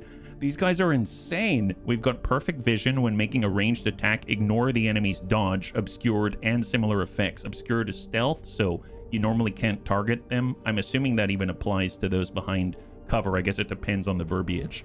Resilience is what we put on them with the upgrades, and then dodge is what we put on them with the upgrades. So very, very powerful units overall. Pretty awesome, yeah. On our Phacon, it has 2 boxes. 1 is empty. Are these the passives? Those are the relic and command protocols that we issued in the beginning when we equipped them to the Lord. So those are available to all of the retinue as a whole. Okay, so we're right up against the Adeptus Mechanicus immediately while we're reconning the defenses of Ex Veritas. It did say that there's an unknown enemy that we will be encountering in this mission. I don't know if it's in this first engagement, but it'll be interesting to see what the Adeptus Mechanicus is sending in defense. Shah led the Royal Guard to the outskirts of Ex Veritas. Though she was bound to the will of her Pharaon, the counseling of the Eupatridae had caused her grave misgivings. First of all, the Skitarii Vanguard at the front are really grouped up, and second of all, I can't tell, but that looks like a power sword on that engine seer. That's really scary. If Sankhotep truly intends to lead the assault on the city, I fear he will become the principal target there you for go. every human within its walls. Even had he not commanded me thus, I would be compelled to fully understand the defenses the humans can bring to bear against him, primitive though they be. Oh, you want to play too? They're fun. They're fun. The city of Ex Veritas had grown with unseemly speed, for the invaders were as industrious in their defilement of Kivroth as any vermin. Shah found the lands around it infested with humans, to be evaded or eliminated as she saw fit. Kill all enemy units. Phacon must survive. So just to start, we see that they've got 3 Skitarii Vanguard. Those are the guys that can expose our units to additional damage, and they get more cognition points. They also leave an irradiated effect, which is like a 1 damage dot across 2 turns. This is what I thought earlier. It's a Skitarii Vanguard Alpha. That's new. like a sergeant of some kind. He's got some kind of electro sword. I thought it was a power sword. That's really kind of scary, and some kind of a fancy pistol there, maybe like a las pistol or something. Servitor, 2 Servitor, 4 Skitarii Vanguard, and 1 Skitarii Vanguard Alpha. So that's obviously going to be our focus. So let's get our death marks. We can actually engage at range at 12 tile. That seems really powerful, so maybe we'll keep our distance. We've got 6 health, so very little health here, so kind of scary. So let's try to keep our distance there. The Immortals are definitely going to want to be absorbing some hits. I can't really do the healing. They have the 3 to 4... I guess damage blasters. If we stay on the outside, we might be able to eliminate the Vanguard here, the Servitors, or we can go straight for their big guys. Maybe I'll get the Immortals out here. And we've got swarms that can explode, but do I want to do that right away? Maybe not. Although I guess a swarm could probably sustain an additional blast from the Servitors here. And I could pull in another death mark just because they can hit from so far away. So maybe I'll do that. There it is. Let's come in with some of the special units, yeah? Gladius, though, you need the DLC for the game to be more enriched. Mechanicus 1 and Gladius are good games. Yes, they are. Phacon. Executor of the Pharaoh's distant will, Phacon delivers judgment with precise and merciless force. He is a patient reaper, content to let annihilation speak in his stead. Phacon is specialized in long-range damage dealing, assisted in this purpose by the death marks and immortals of his court. His primary skill allows him to prioritize enemy units for destruction, while higher dominion levels allow him to unleash the devastating strike of his tachyon arrow. I mean, that's... A million years of hate culminates in one shot. We need dominion level 5 for the tachyon arrow. We have Thunder's Verdict, inflict exposed on an enemy unit, so great if we want to place it on the Vanguard Alpha. The death mark has the synaptic disintegrator. The range is ludicrous. Ludicrous, incredible. And since it's classified as a heavy weapon, you can stand still and engage at range at maximum damage. It'll hit for 4. Tireless Guardian removes statuses positive and negative. So one thing I may do is actually start with Thunder's Verdict. From here, I can engage. So if I just pull back to limit the lane, I guess if I pull back like this, can I still hit with range? I can, just barely. So this is the maximum range of our weapon to hit the Vanguard Alpha. I want that guy marked. Let's go in Thunder's Verdict that guy. He's now exposed. Oh, he only has 6 health? That was unexpected. What does he have? He's exposed.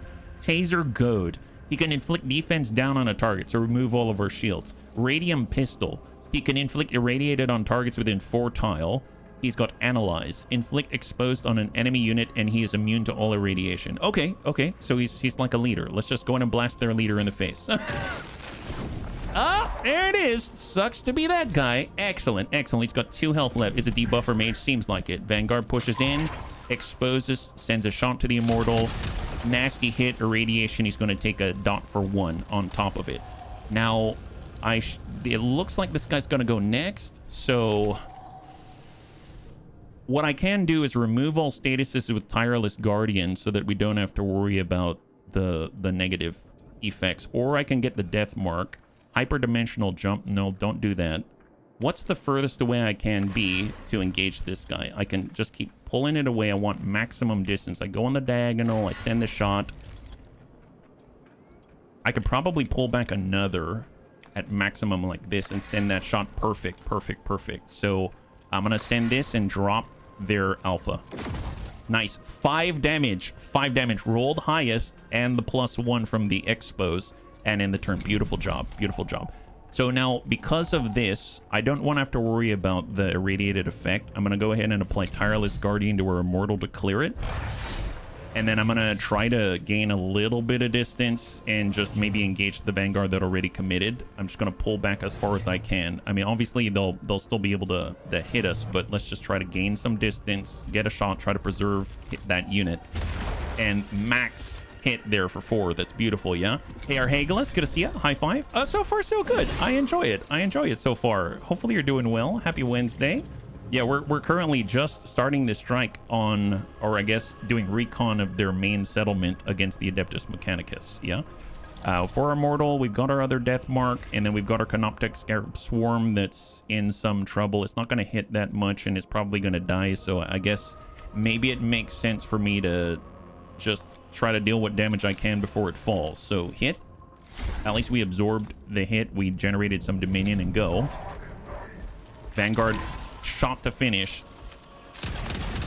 While that is unfortunate, the good news is he utilized his cooldown on that guy. So that does not help the situation for them. He can't do it for another 2 turns. So that's a plus. We have our Immortal and we got our Death Mark. Well, I know this guy is not gone yet, but I guess if we remove guns from the field, that's a plus. This Death Mark can fire at max 4, probably hit that Vanguard. I don't have a way of getting more damage out of it. If I just keep pulling away as far back as possible, I can still hit this guy. Let's go ahead and send it.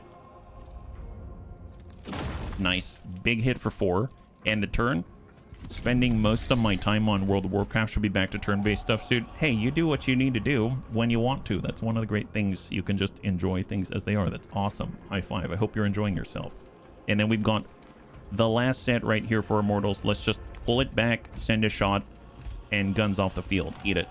There it is. High five. Beautiful. So we're slowly making a safe zone for our people. Vanguard's out of range. Vanguard shot to the leader. And it only penetrates the defense. We do have irradiated, so unfortunately that's an additional tick. We've got reinforcements. We have our warriors, or do we want scarab swarms? Honestly, let's keep it up with the swarms. I'm gonna get a little bit of distance here and go. Have we killed the debuffer? Yes, we have. But here's the thing about the Vanguard. The Vanguard are all debuffers, so all of them can debuff, unfortunately. We got a Servitor here, Vanguard here. This guy already used his debuff, so he's on cooldown on that. So let's just take our Scarab Swarm. This is 3. Because of our greater numbers, unfortunately, I can't go around the Servitor without suffering an attack of opportunity. So that's not working for me. So maybe I'll just take the Death Mark. If we stay still, we'll deal maximum damage of 4, which is incredible. So let's just clear this Servitor. Nail that. We're now at Dominion level 3. That's insane. What's kind of crazy is because it's a skill, the movement action, the Death Mark can shoot the Synaptic Disintegrator and then teleport somewhere, which is ludicrous. That is ludicrous. Who's next? Is it that guy? All right, so let's get right on this guy. We're going to hit him. It's 1 to 3 damage. 3. And I could explode. Nope, just stay still. Stay still. He's next. After him is the Servitor in the distance. They cannot attack us, so I don't have to worry about that. Then it's Vanguard on this side. So it's this guy, then the guy on the right. So let's prioritize in that order. So we've got our Death Mark. We can shoot here. We can clear this. In my sights. Can Fakon clear it? He can if he gets close enough. So let's come it around the corner. Let's take a look at the Servitor. Nope. Can't get us. Just push it up, send a shot, remove the threat. It's a guaranteed 3 damage. So that guy's off of the timeline. And the turn. We just took another tick from irradiated, unfortunately, but it was only 1, so that's not too bad. We do have the Servitor in the background. Let's just go ahead and get our Synaptic Disintegrator. Blast this guy. We can try out something. We can actually use the hyperdimensional jump like this and appear there. That's amazing. That's so good. That's terrifying. They're like assassins. Holy moly, the range on them are insane. I bet you can also jump and then shoot, which is even worse. It's even worse. So that just leaves this Vanguard. So we should have ample time to just keep marching forward and then finishing this guy off. So it's 3 to 4, and he's got 6 health. So the minimum rolls are sufficient. So in the turn, push it up. Immortals continue to advance and finish the job. Beautiful. So all of the ranged fighters are off the field. All that's left is the Servitor. I'm actually going to utilize... Oh, actually, I don't have... Since we're still irradiated, what's kind of interesting is that we can use Tireless Guardian on our units, but I can't use it on Fakon himself. So one of the ways we're going to try to get around that negative is to actually just kill the Servitor before the irradiated ticks and try to preserve our health as much as possible. So let's move in, fly in, smack this guy. Yeah, jump behind the enemy and backstab. Yeah. I forgot we can pick Necron. Yeah, no, there's multiple paths and multiple campaigns, which is amazing. It's amazing. All right, shot on, stay still, 4 damage. Enemy down. Beautiful. High five. So that means we don't have to suffer that extra point of damage. That's awesome. So there is attrition. We did lose one Scarab unit, but if we had to lose anybody, I guess that's not a bad one to lose. So fantastic. I am very, very, very... I'm really missing the additional, I guess, the additional healing capabilities of Heki right now. Okay, so this is something that we just upgraded. In theory, we can choose 2 of these options on this engagement. So we can either spend some of our currency to resurrect the swarm we lost. We can sacrifice a unit to lose some vigilance, but we only have 1 vigilance. Honestly, I might just heal the leader to full, despite the fact he's only missing 1 HP, and generate 10 Dominion so we can start at higher levels. So let's try that. So we're going to recover, and there's Dominion and recover. We can do both. That's powerful. What a big upgrade. Though the initial contact had been dealt with swiftly, the patrols around Veritas defended the interlopers city in depth. Thousands of troops surrounded the city, watching for Necrons. Well, that's not good. Quite fitting for the Stream My Language obituary is necrolog. What does that mean? Fighting these wretches is beneath us. Our primary purpose is to observe, not to eliminate the defenders single-handedly. That task will come, and I shall welcome it. For now, it is through guile we will see our duty done. Okay, so be stealthy is what she's saying. The Varguard cunningly deployed their royal guard to avoid contact with the city's ignorant guardians. Silent implementation. Seek contact with isolated enemies and execute them swiftly and quietly before they can discover the royal guard. That sounds very, very good. One thing I am noticing, though, there's 3 more engagements on the bottom here. So we're currently in this, I guess, third of the thresholds, this dialogue choice. We've got another engagement, then another choice to heal, gain dominion, all that kind of stuff, and then a last engagement. So this is...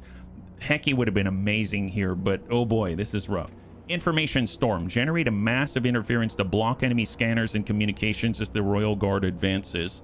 Or hidden pathways. Find alternate routes, such as underground passageways, to approach the city unseen. I mean, I like just nuking the people watching us, but at the same time, I almost feel like maybe hidden pathways is more the way to go. But my initial thought and my initial instinct is to just isolate enemies and take them out. So I guess we'll go like that, yeah? A fine execution. Quiet and clean. Thus the Necrons eliminate the obstacles in their way.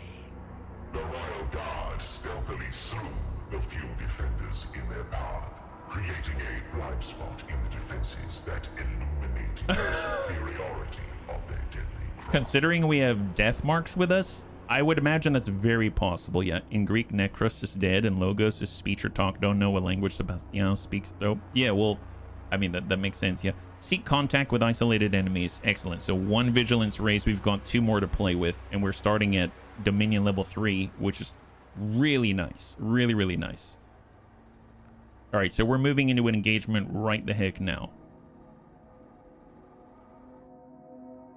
My guess is, because of the stealth approach on the last, I guess, option, we don't have additional units appearing or anything like this. It's just as is. I'm assuming that if we chose the wrong option, it would have maybe even added more units to the skirmish. Fakon must survive, kill all of the enemy units. Oh, new stuff. What is this? Sicari and Ruststock. Oh, that does not look good. What is this? It's... Oh my god, they're like ninja assassins with dual power swords or something. Okay, so they got one of those. They've got another one of these.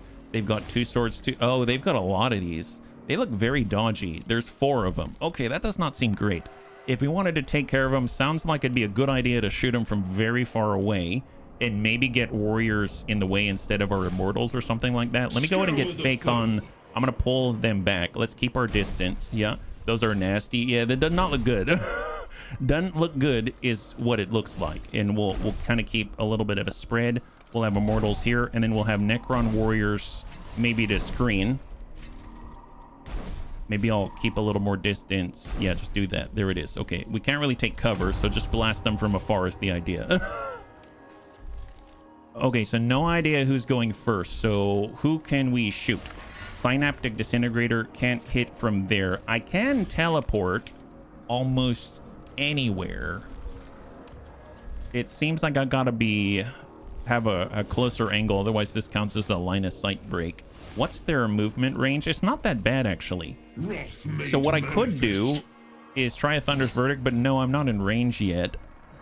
I could get her immortal, but he can't shoot yet. And what about the lead death mark? He can hit this person here. Let's just hit someone and hopefully we'll deal maximum damage because we've got a heavy weapon. So big hit on this Rust Stalker. 7 health and shields? Holy God, that's scary. Oh my God. Can we... Is this on cooldown? This is a cooldown at 2 turns. Okay, just stay still, stay still. Yeah, none of them can get into melee on us on this turn. Wow, that's scary. 4 of them? Oh, you're Danish? Holy crap, these are scary. Okay, well, that guy already committed. As long as we stay still and focus fire, we should be mostly fine-ish. Oh, look, death marks can take cover. That's cool. And just double check ranges again, because this is really terrifying. So we're gonna move into cover with our death mark. Maybe up this way. And then we're just gonna blast someone way in the distance right here. Just, okay, we dealt 2 damage, burned away a shield temporarily, and end the turn. Holy moly. Okay, well, let's just use our Necron warrior, and we're just gonna just blast these guys. I mean, I think Gauss Flare, the closer we are, if we are within half range, we will deal additional damage because of rapid fire. So we just need to be, if this is melee, if I'm here, I'm definitely going to be in half range. So let's do that. So we're going to move right here and just blast as much as we can in his face. Okay, we dealt 3. Okay, fair enough. They're basic units, so that's fine. Oh, they're fast. They are fast. Actually, I haven't actually looked at their abilities. So the Sicarian Rust Stalker Transonic Blades, 2 times over, they deal 1 to 3 damage. And the bearer can move after they use them, and it bypasses all armor. Wow, that's crazy. Well, at least shields work on them, right? They have dodge, so there's 15% chance to dodge any attack twice per turn. Agile cannot be the subject of attacks of opportunity. Okay, that's good to know. I would have blown it with the Scarab Swarms. And kill analysis. Once they kill an enemy, they will generate cognition resources. Oh my God. All right, okay, a little scary. Looks like a bum rush burst dodge kind of unit. Yeah, it is. Yeah, it is. Holy crap, that's terrifying. Just focus fire, focus fire. Gotta be close. Oh, I did not mean to move the immortal, but okay, that works. Shoot that guy then. I did not, wrong unit I chose. Nice, high five. 5 damage, maximum roll. Beautiful job. Okay, yep. And they're getting their shields after they move. Okay, that's not good. Well, they're going to be in range on the next turn. We basically have these 2 right here. Necron Warrior can't take cover, so we need to screen with our Warrior. Let's just try to get close and try rapid fire. And it's 2 to 4. Nice! High five! High roll on that one. Beautiful job. There's 2 remaining right here. All shall burn. And then, of course, we've got our ranged attacks for Stapholite range. Let's just push wide east. We've got Thunder's Verdict. We will apply it to the guy that is untouched. That's going to be a debuff and expose him. And then we'll go ahead and send... I can't shoot from here, so end the turn. And that is that. All right, so we get 3 operatives before they can go. It's this guy first, and then this guy. So we can do this. We can do this. We don't have to take damage here. This is totally possible. If we stay still, we deal maximum damage because of the heavy property. Send it. There it is. He's got 3 remaining. This death mark can then evacuate the premises. Just disappear. There it is. There it is. Just attack and leave. Immortals with BB. Love it. Yeah, they're huge. They're huge. Oh, we've got the Tachyon Arrow. Oh my God, we have access to it now because of our Dominion level. That's amazing. So, okay, wait, just focus on the task at hand. Deal with this guy first. So we just need to sidestep a little bit, send a blast. That's a kill. Fantastic. And can we still hyperdimensional jump? Yes, we can. Dude, death marks are crazy. Absolutely crazy. All right, let's... Do I have a line? I do only if I'm very, very close, unfortunately. Can we get any other shots? What's his range? Okay, so we can totally control this. We don't even... If we don't rush it, we'll be fine. So let's just keep our distance.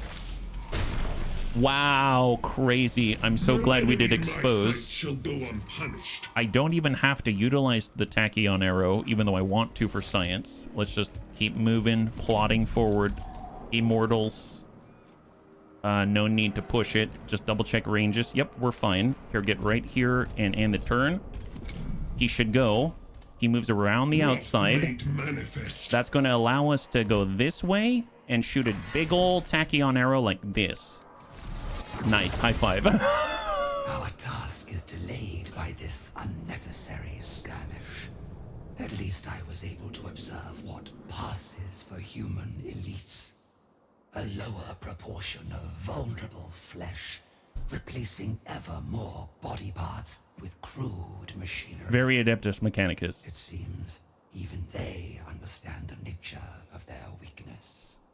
Having upheld the ineffable wisdom of Sankhotep by deviating from her task, Nefershah still needed more details on the defenses of Ex Veritas. She directed her force to a point overlooking the city from which she could observe one of its gates directly. Awesome, awesome. And by the way, I don't remember if I greeted you, Tryphon, so welcome if I did forget, and happy Wednesday. High five. Beautiful animation on the tachyon arrow. Yeah, it ignores dodge as well. To observe the enemy. A success not without cost. The enemy are aware of an intrusion and will seek to engage us soon. We must be selective in where we put our attention. Nefershah carefully selected which aspects of Ex Veritas' defenses her royal guard should observe most keenly. I'm curious, whatever we choose here, will it affect the next mission where we're actually attacking Ex Veritas? Because this is just a recon, right? So we're going to pay attention to something in particular, and I'm assuming it's going to affect something down the road. At least that would make sense to me. So we can choose firepower. Ascertain where the enemy's weapon emplacements and firing points create the densest fields of fire outside of the walls. Supply routes. Observe the routes where the enemy will bring reinforcements and supplies to the walls, the better to cut them off with. Or troop concentration. Determine where the enemy's numbers are strongest and hence which areas can be most easily defended. Well, I guess this is reinforcements and supplies. Reinforcements and supplies. I feel like wherever we can attack their logistics lines, we're going to have the biggest long-term effect. But then again, they did say in the dialogue earlier that the Pharaon should do one big attack, right? So maybe this is not as useful in the upcoming engagement if we assume that this is going to be a buff or a debuff for the upcoming engagement. If we do firepower, it might be nice not to have to worry about additional, like, maybe like static defenses or something. Troop concentration, I'm assuming, will reduce the number of units we have to face on the field. Maybe I worry more about the firepower than anything else. Yeah, supply routes should be important. Do you want to choose that one? This will bring us up to 3 out of 4, and we have some other opportunities to make choices. So I'm a little nervous, but I don't really have a choice here. I'm leaning towards firepower, but tell you what, let's do the time-old Bunny League tradition, and we'll go like this. We've got eeny, meeny, miny, mo, catch a tiger by the toe, if he holler, let him go, eeny, meeny, miny, mo. So I've consulted the Bunny League Oracle, and it sounds like, you know, overall they've made their determination that this firepower might be where we want to focus, but I think supply routes is equally viable. But we'll go in and choose firepower on this one, and then we'll move forward. Excellent, yeah. I vote firepower mostly because getting shot at sucks. The human interlopers employed intricate yet predictable principles of trigonometry to maximize their firepower.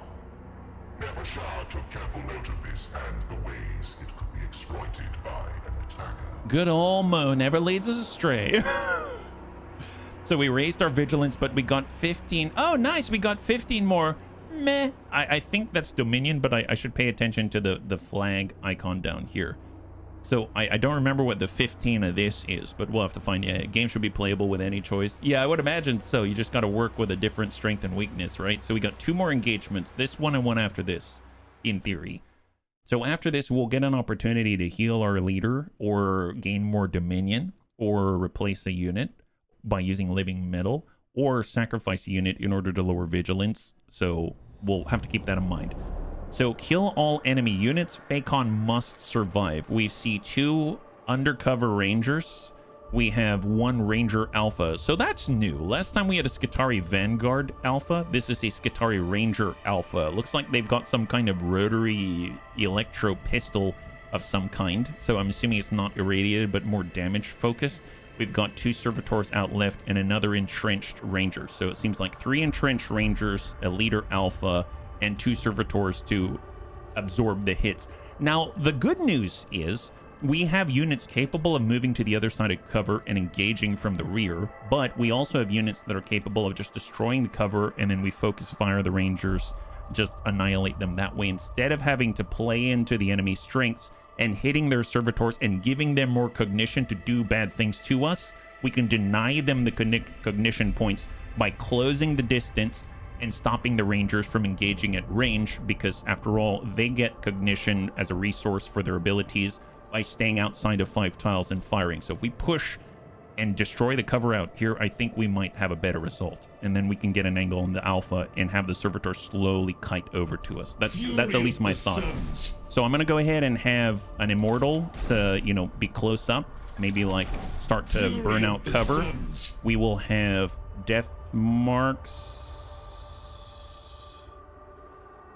I'm concerned about the death marks because they don't have a ton of health. It's literally 6+1. So maybe I'll come in with kind of more brutish folk to start, including the damage. Well, if I bring the damaged immortal, that'd be bad. And then maybe I'll have like 2 death marks like this, and let's go. So we're just trying to really focus on one side. I don't know who's going first, so that's something to keep in mind. I suppose we do have possibly an opportunity after this to heal our Phacon. So despite the fact that we don't really want to get our hero blasted, we could... Oh, we can destroy these barrels as well. Let's just take a look at the ranges on the servitors. They can get nowhere close to us. If we take a look at the alpha, they can come out here, probably shoot with a pistol. So if we're tucked in the corner here, they probably can't fire at us. And then, of course, the rangers are the rangers. So I'm actually going to move... I want to pretend that the alpha is here. I might position myself here in order to hope that they're not going to hit us. I can then Thunder's Verdict, let's say the closest ranger, apply a debuff. Now he's exposed. We can see that he's second in the turn order, so it might be this ranger first, maybe. And then we'll use the Staff of Light specifically to destroy the cover that hides him. There it is. So now he's standing out in the open and exposed, quite literally. Literally and figuratively. Ranger takes a heavy shot, hits for 3. That's his maximum. And only removes the defenses, so that's great. So this guy's going next. So we got to figure this one out. Death mark, the immortal. I do get an additional point of damage. It's only 4 to 5. The death mark standing still will deal 5, so no one can really give the killing blow. If I use our Necron warrior, who's more expendable, can anyone get in melee? No one can get into melee, but we can definitely challenge his range. But I am worried about the death mark, though. If he shoots from here, he can. Can this death mark get shot? I think he can as well. I'm just gonna push into his face and hope for the best. Let's move. Push in, engage, hits for 4, and the turn. All right, he's moving. He pulls away, gets a shot on, and hits the lead immortal. Perfect. That's what we like to see. That's awesome. That's awesome. So obviously they've got additional cover. Let's go in and get some of the cannon fodder. Just keep pushing up. Form a gun line. Clear the cover. Both are now exposed. Phenomenal. The alpha comes around the corner with a pistol. Takes the shot. Luminogen. What is that? Okay, let's find out. So he applied a Luminogen effect. Always suffers maximum damage from all attacks, 1 turn duration. So ideally he'd go first before any of his allies attack, but that's kind of scary. And I don't know anything about him because I haven't shot him yet. Okay, fair enough. Well, we're on that. You just got to give us time. Got to give us time. Fortunately, the other ranger is far away, so just keep advancing on these guys. Don't stop. It's 1 to 3, and we rolled minimum. That's fine. End the turn. Ranger shifts, no line of sight, and it's 2 servitors, so just stay on top of these guys.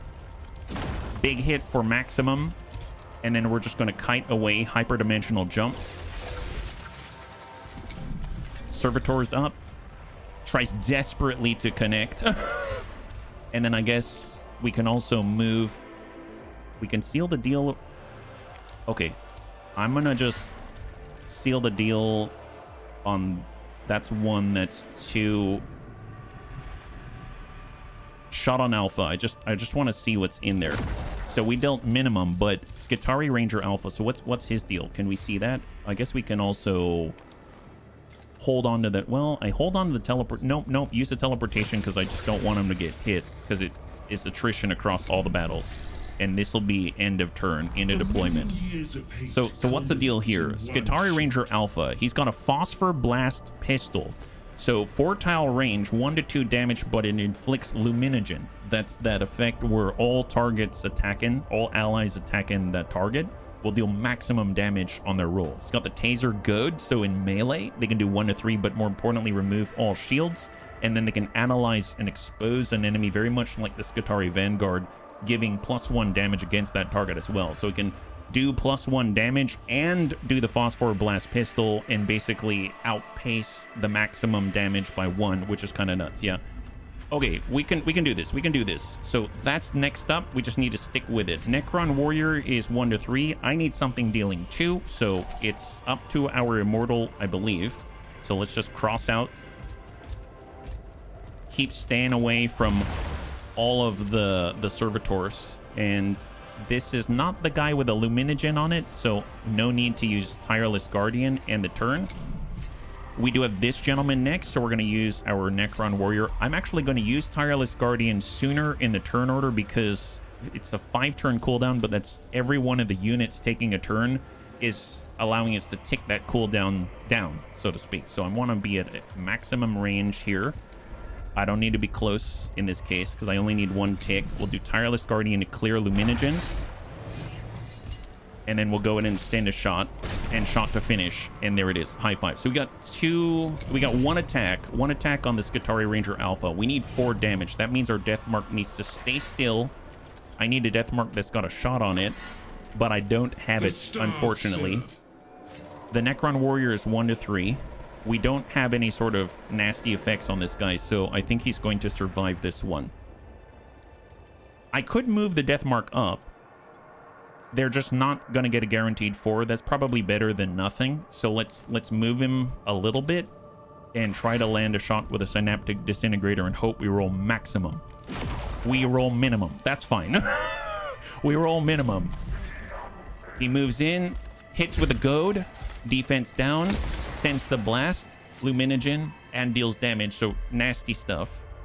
We take a look at their servitor. He's not going to connect, but the ranger could move out, and then he's got a shot. So if he's at the extreme point and he tries to clear the line of sight, if we stay to the left, he won't have a shot on us. So, I mean, he's probably going to focus right on our Immortal. Unfortunately, he's going to die. The stars serve. We don't have our defenses back yet for Fakon, but I'm gonna try to, I guess, have us get attacked instead. So I'm gonna move here to screen and then blast. Well, actually, the servitor, no, servitor can't hit us. Perfect. We'll just blast this guy. So I'm hoping this ranger right here is going to move and attack Fakon because I think we get an opportunity to heal him by 50% on the next event after this one. So end of turn. We got our shields. Nice! High 5. We got the shields back in time. Our defenses were restored because we took our turn and it ended the turn. That's phenomenal. So out of that, we got our death mark. We got our Necron Warrior. And it's just servitor. There's this servitor. He's not going to be close enough. We got this servitor. He's going to try in vain. And we can just move with our death mark and just hold. End the turn.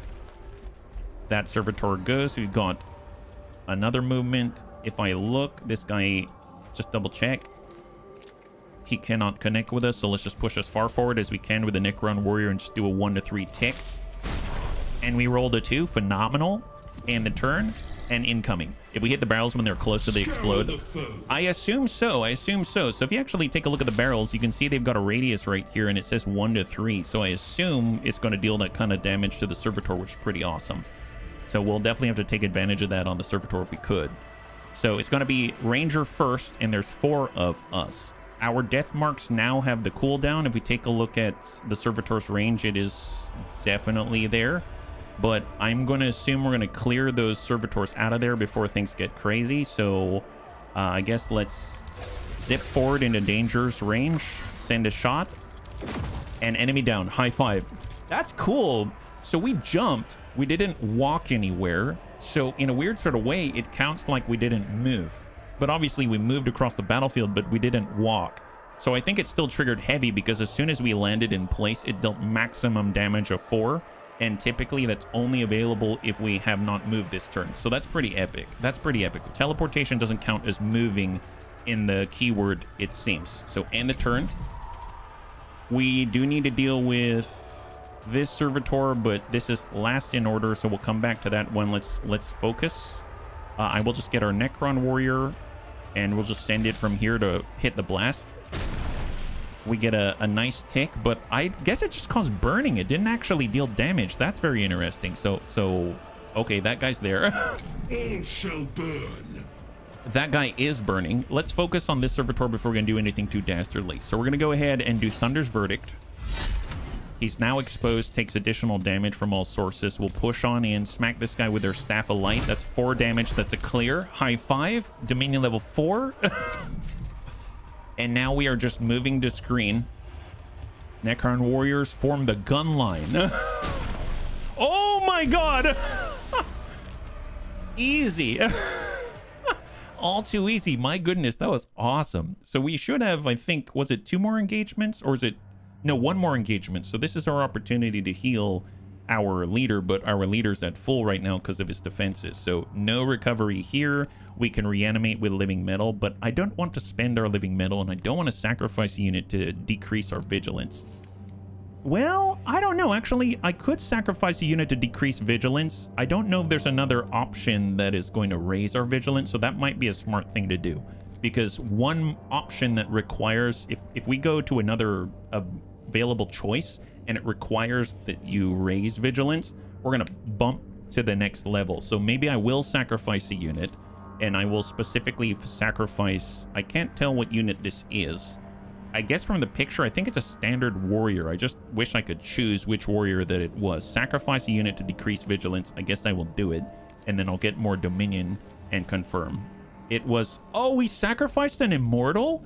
Oh, that sucks. I didn't think I was sacrificing an immortal. Wow, that's crazy. Well, at least in this scenario, should be the last fight. So let's do our best and just screen and try to engage it. Super rude. That was uncalled for. Maybe when on fire it works like Illuminogen, they get max damage. That'd be cool. I should have looked. The ephemeral tides of data never shall sense a surge in uncontained power. Unfettered. What are these and units? unguided, a frenzy of electricity bleeding from fallible flesh. Stand ready. This foe is not cunning, but frenzied in a way that is alien to us. They look like zealots, like religious zealots of some kind from a distance. What are those things? Phacon must survive. You must kill all enemy units. So these are new. What is this? Fulgurite Electro Priest. Oh my god. So, okay, that's scary. So we've got 3 of these Electro Priests and 4 Servitors, and they're all coming from this side, and we can deploy out here. Okay, so this looks like another one of them. They get close and they start chaining damage through all of us if we're close together. That's not good. That's evil on a level of putting Legos in somebody's slippers or changing the sugar for salt. That's a very different level of evil for sure.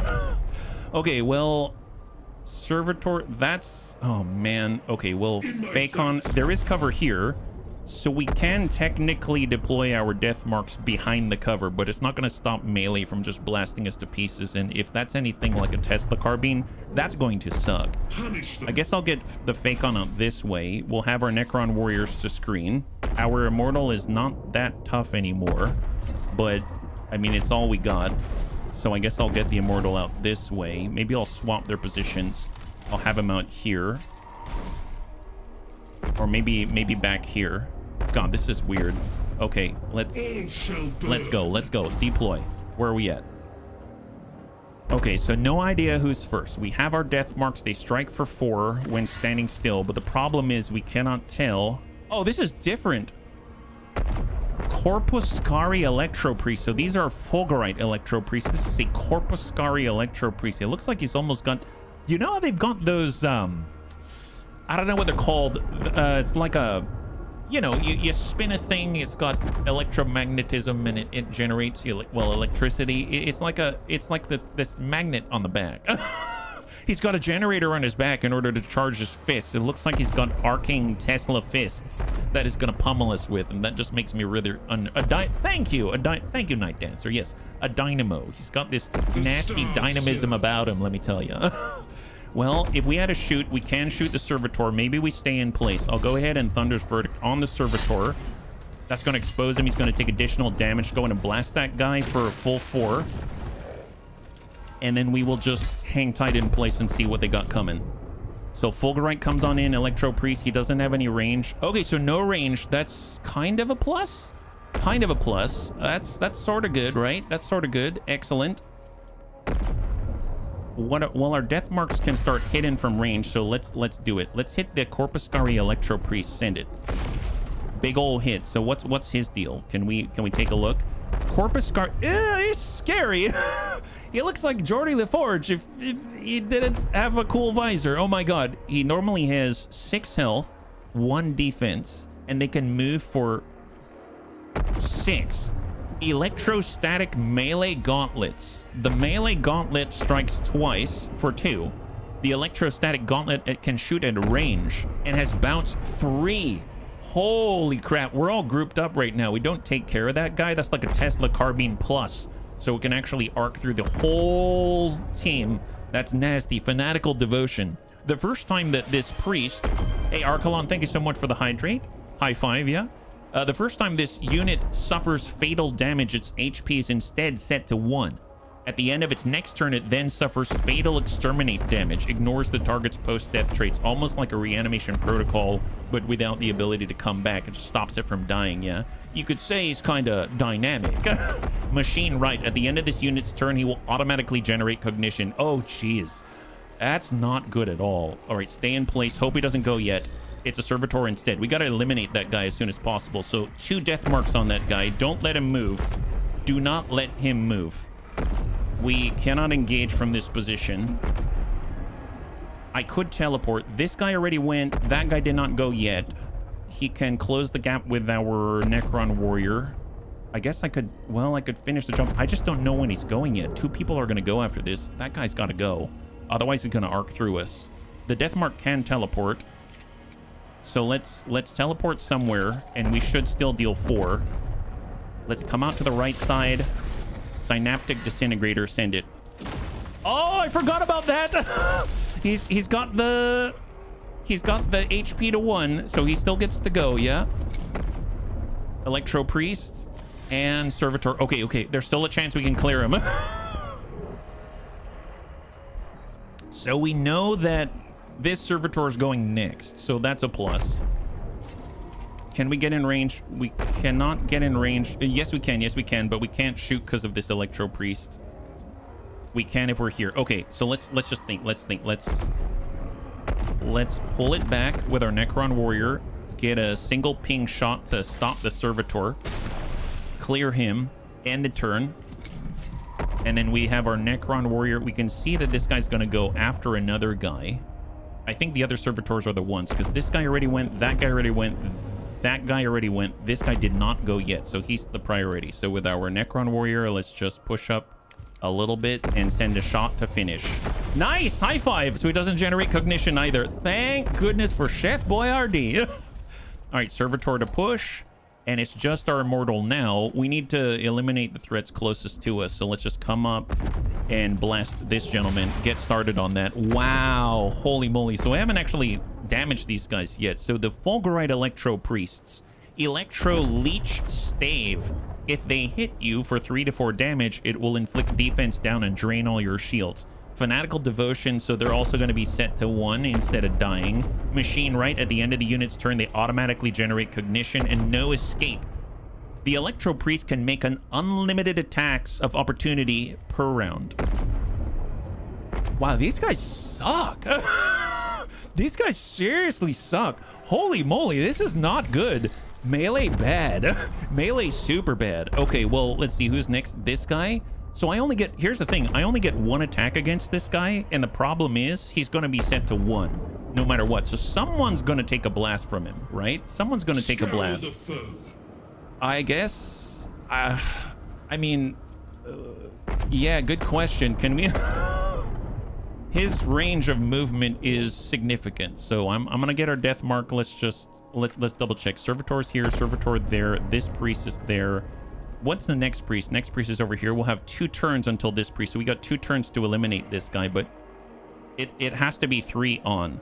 So this is what I'm thinking right now. This electro priest is going to get in there and hit some of us for 3 to 4. He's probably going for immortal, but this is the last like fight of this mission, so it's going to suck, but it's not the end of the world.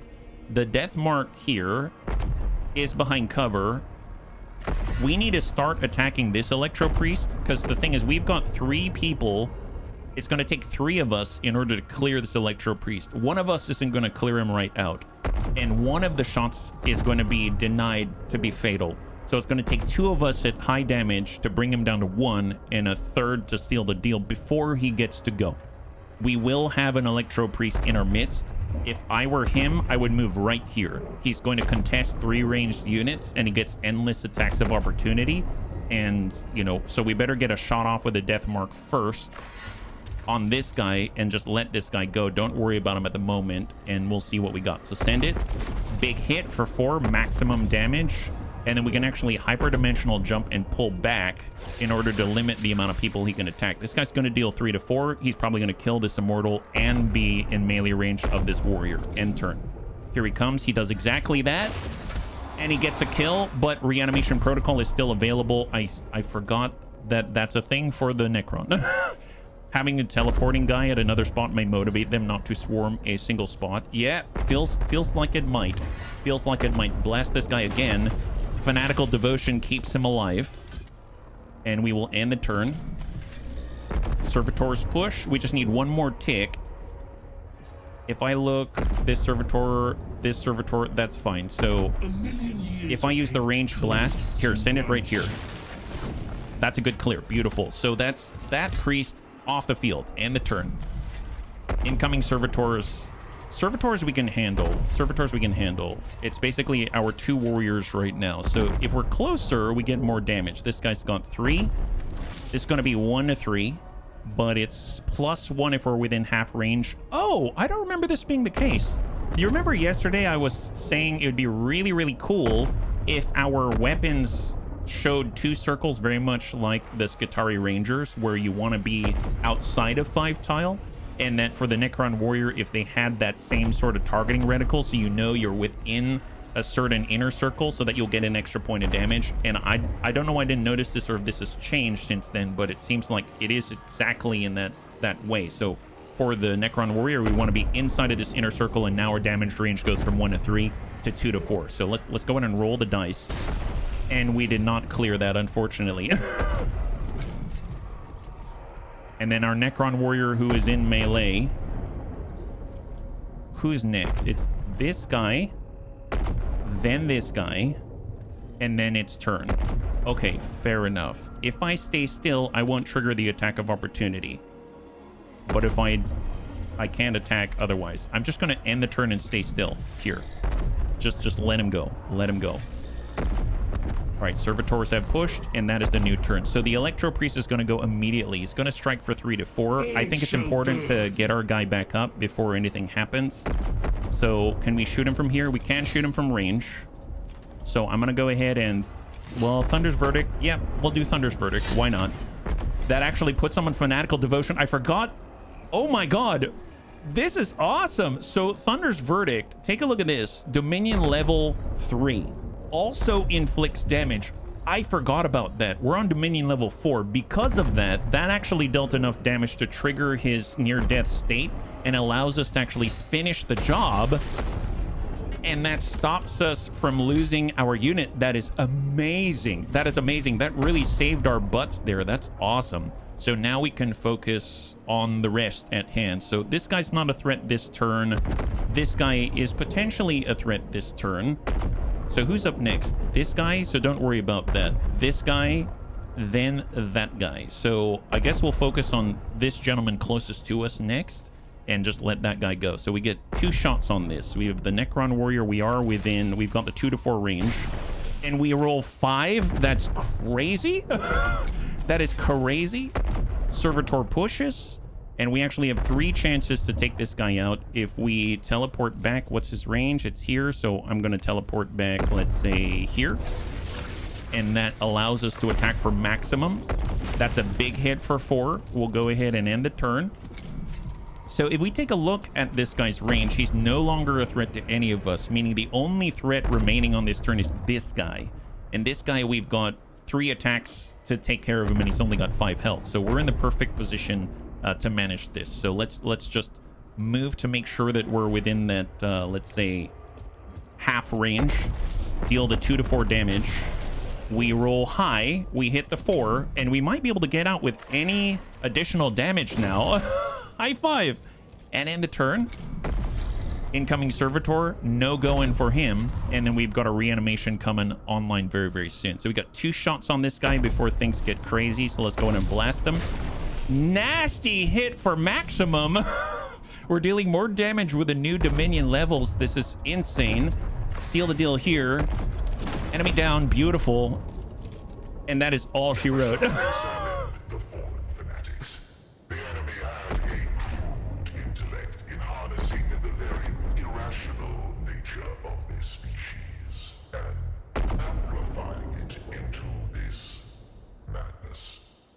Their presence among the defenders of Ex Veritas was noted. Do death marks have damage boosted by not moving? Teleports not counted. So it seems like, so the way that I understand the death marks work in, they can do their standard movement where they walk somewhere. They've got a 4-tile standard range unless you buff it, right? If they walk, then their synaptic disintegrator with a 12-tile range that has a damage range of 2 to 4. So you'll still have the same damage range of 2 to 4. It has the property heavy on it, so if you stay still, it'll deal maximum damage, in this case 4. If you teleport, it does not trigger as if you walked somewhere. So you can teleport and deal maximum damage, which is mind-bogglingly good because you can teleport so far and have a range of 12. And I don't remember the range of the teleportation, but if you add 12 to whatever the range of the teleportation is, which seems significant, that's the range of their guns at that point, at maximum damage, as if they were staying still. The only thing holding them back is a cooldown of 2 on that teleport. So they're very, very strong, and they only get better once you upgrade them, it seems, yeah? My Pharaon, I have seen the defenses of Ex Veritas for myself. The walls and fortifications are formidable. The gates are the weakest point. If we focus the assault there, the gate may fall. Once inside, our legions will find little difficulty in seizing the city and razing it piece by piece. Swift and brutal, as befits the verdict of a pharaoh. The human scum will not have the luxury of a siege to prepare for death. I remember war. It comes in fury and fire. Our enemies reel its embrace. I believe your warriors can breach the city with ease. There is little need to risk your He has to, though. There is hardly more glory to be won by crushing this infestation in person, compared to overseeing our victory from afar. And this is where there's the nastiness of a power grab, right? Because in the previous conversation, he kind of has to. He's kind of bound by the court and his I forget what they're called, Eupatridae. They've kind of goaded him into a situation where he has to lead from the front, or he will lose their support and their respect.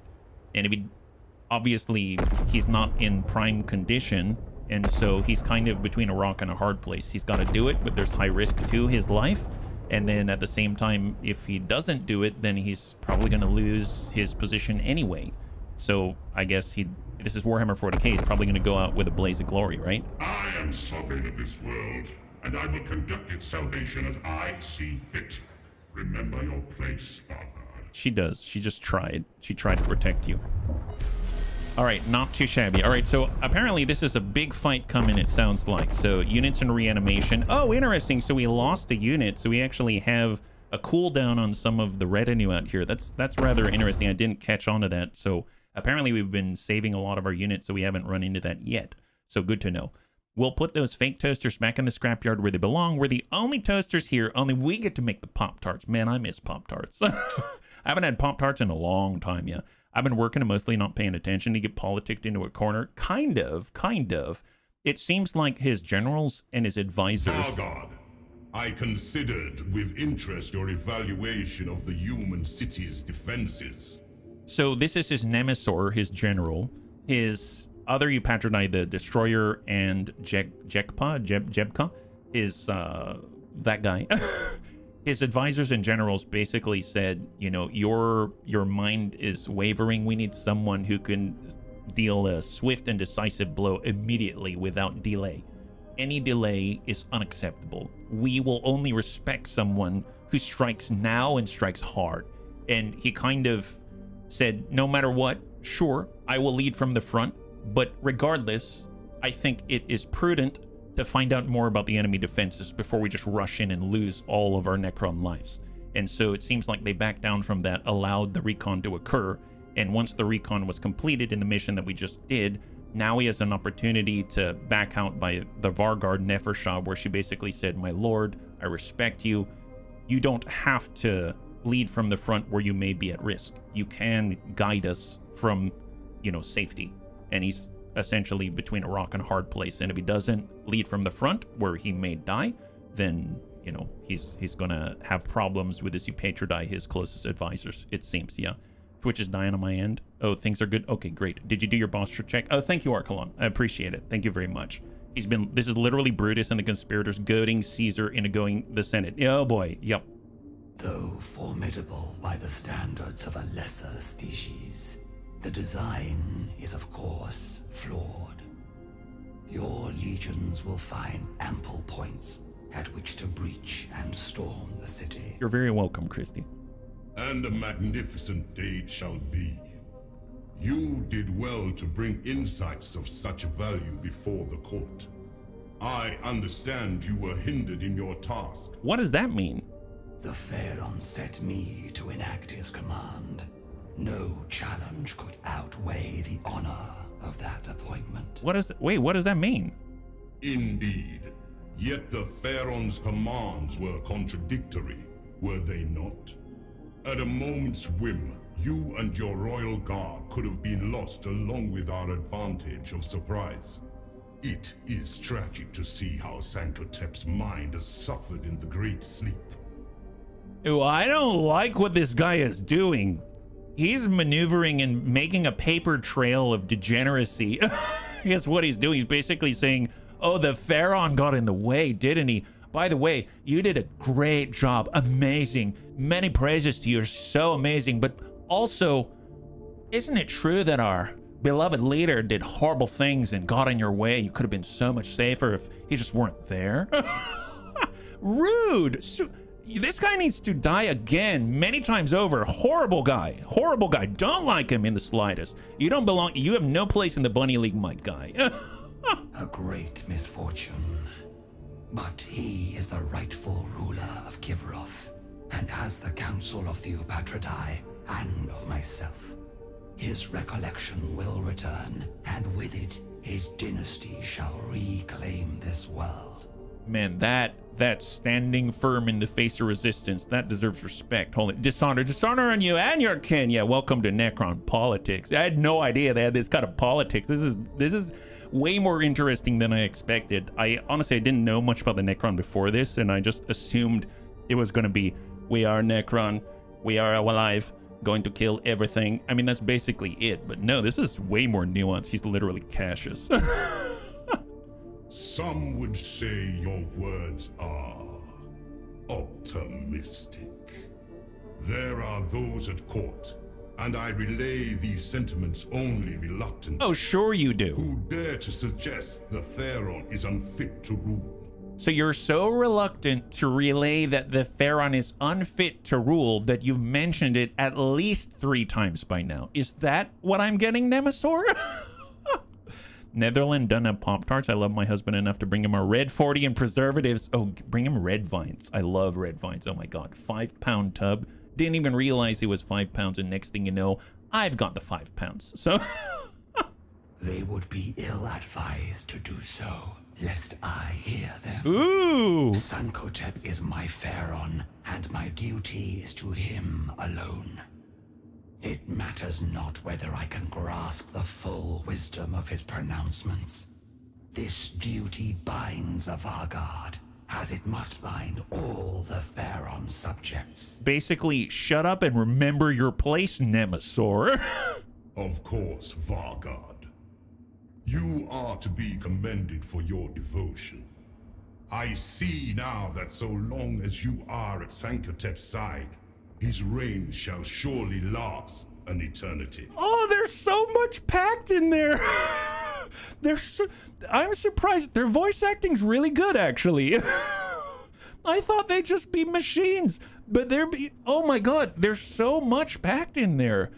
I see as long as this is a test of your loyalty. Will you be loyal to me when I take over the dynasty? I see now you're on the wrong side of the dynasty's history. As long as you live, which is kind of an underhanded threat, his reign will last for, well, as long as your life lasts, and his does too. So maybe if your life didn't last, then his reign will end. Can you imagine that? My God. Intelligence exists on a spectrum within the Necron race. Not everybody got turned into beep boop robots, most of the plebs, so to speak. Is this a brother? May I have some oats? What about the oats? Yeah, looks like we're getting into undead politics. Yes, we are. Hey, All Gaming, welcome, Raiders. If you're joining us right now, I'm just currently being introduced to Necron lore and politics. I had no idea. It's such interest in science fiction politics, but here we are, and I'm discovering a new love for the internal dramification of the unliving, or I guess ever-living, unliving metal. Is that right? The living metal flesh, etc. Hopefully you had a wonderful stream, and welcome. Yeah? So any day that ends in a Y. Eternity. Wink, wink, yes. All right, so we just are about to conduct our big attack, the Siege of Ex Veritas. So currently, Phacon is offline. We do have another point to apply, and we can actually apply it towards the next tier, tier 2. So we have new things to unlock. Unlock the Brand of Ablation. Grant Brand of Ablation to an allied unit. The next time this unit's leader would be affected by an enemy action, the leader swaps places with a unit and the Brand of Ablation status expires. What? You know what's kind of interesting? This really reminds me of Oasis. Do you know what I mean? Yeah, stream was difficult, ongoing internet. Oh, really? Some of the bunnies were talking about having stream difficulties in general. So, you know, maybe it's not just you, yeah? I'm so sorry to hear that. Hopefully it'll stabilize over time, yeah. Monday, Tuesday, Wednesday, Thursday, Friday, Saturday, and of course, holiday. Hey, Moon Eyes, good to see ya. High five. All the Necron robots who love not being alive, and Mechanicus robots who think they're more alive than a living being. Well, more like they were living beings and they're hoping to be robots by becoming more robotic by the moment. And the more robotic that you are, the better, which is kind of funny that they're fighting against the Necrons, so. And there it is. Yeah, so I was actually thinking about Oasis. So here's Oasis. He's got the big old shield. He's the one who provokes enemies, draws attacks to him, smacks him in the face with his tiny shield, the Void Blade.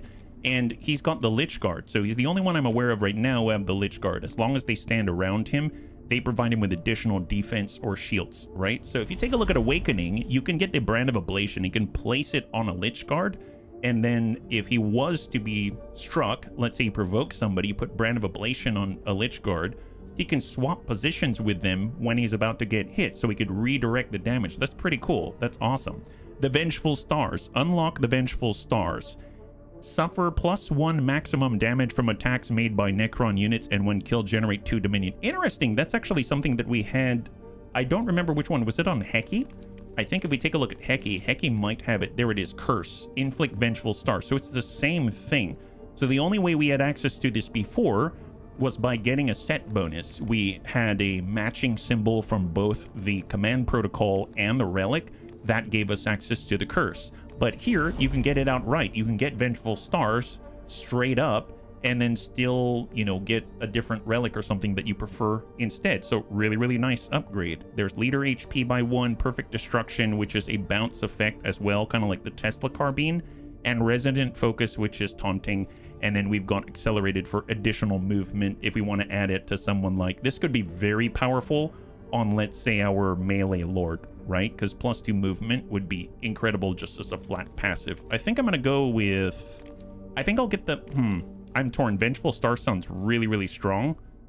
I guess you also generate Dominion as well. Yeah, let's get that. That sounds really, really great. So we're going to apply our Awakening Point. And I guess we're not into the tier 2 yet. We're still maneuvering our way in that direction. But we'll get there when the time is right, yeah? Necron, our former living things, decided to stop being living technically, instead being not living, it's nicknamed living. That sounds confusing. Which boils down to Necron aren't robots or metallic feature Tomb Kings from Warhammer Fantasy. It's nice that you mentioned it because we actually talked about the Tomb Kings with Warhammer 3, so that's pretty epic, yeah?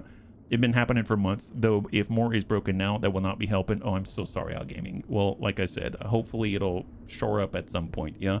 Time to go to sleep. Thank you for your excellent company. Sebastien, thank you so much for hanging out. I hope you have a good rest. We'll catch you on the next one. High five.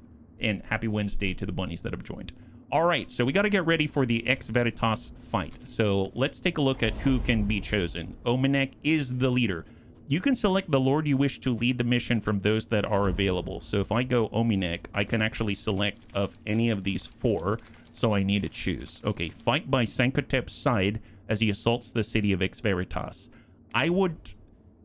We will unlock a new relic for our lords at the end. Mind Shackle Nano Scarabs. We'll get Living Metal, we'll get Eminence, that's Lord updates, and Dynastic Awakening. If we think about who would be most useful, I guess we've got our Shield King, we've got our Melee Lord, we've got our Healer who has got incredible sustain, and then we've got Ominek, who is our like Master of Dominion. He can raise Dominion levels very, very quickly and then burn them off for like this Tesla effect, etc.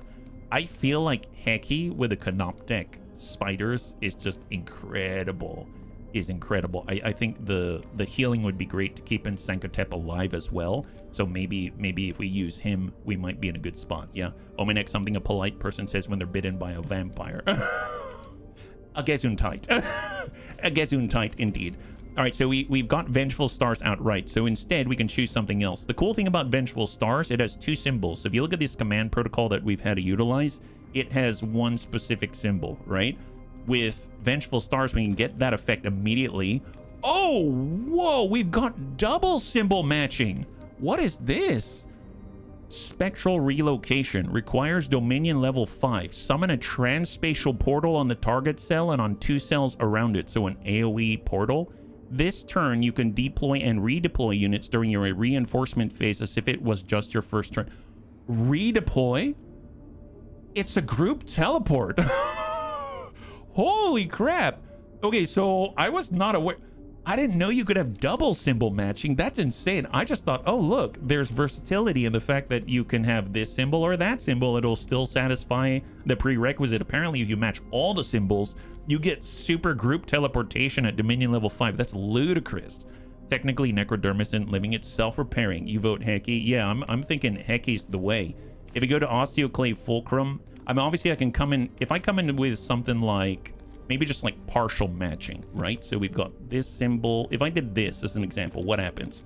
We actually get Vengeful Stars, but we already have Vengeful Stars here. So I guess it's just like 2 sources with 2 different cooldowns of Vengeful Stars. One is specific to the Lord and one is specific to everybody. So you could do it twice and be on different cooldowns. I mean, that's pretty awesome. But he doesn't really melee, and it's not really going to help him. So yes, I will do Osteoclave Fulcrum. We're going to come in like this. So he can now have a reinforcement portal from somewhere else, but he can also redeploy units across the field with a spectral relocation. That's pretty epic, but he's got to be a higher Dominion level, so we got to keep that in mind. He doesn't have any additional eminence points to apply to him, but we can upgrade what we already have. We can see the Canoptek Spider can go up to tier 1 now. Unlock the Particle Beamer. The Canoptek Spider can now shoot in a 5-tile radius for 2. This really looks kind of like the Goliaths from StarCraft, or he's got weapon improvement. unlock the multiple uses trait for the automaton claws, maybe used 1 additional time per turn. So if he's close up, the spider will hit hard. We've seen the automaton claws hit for like 5 in melee.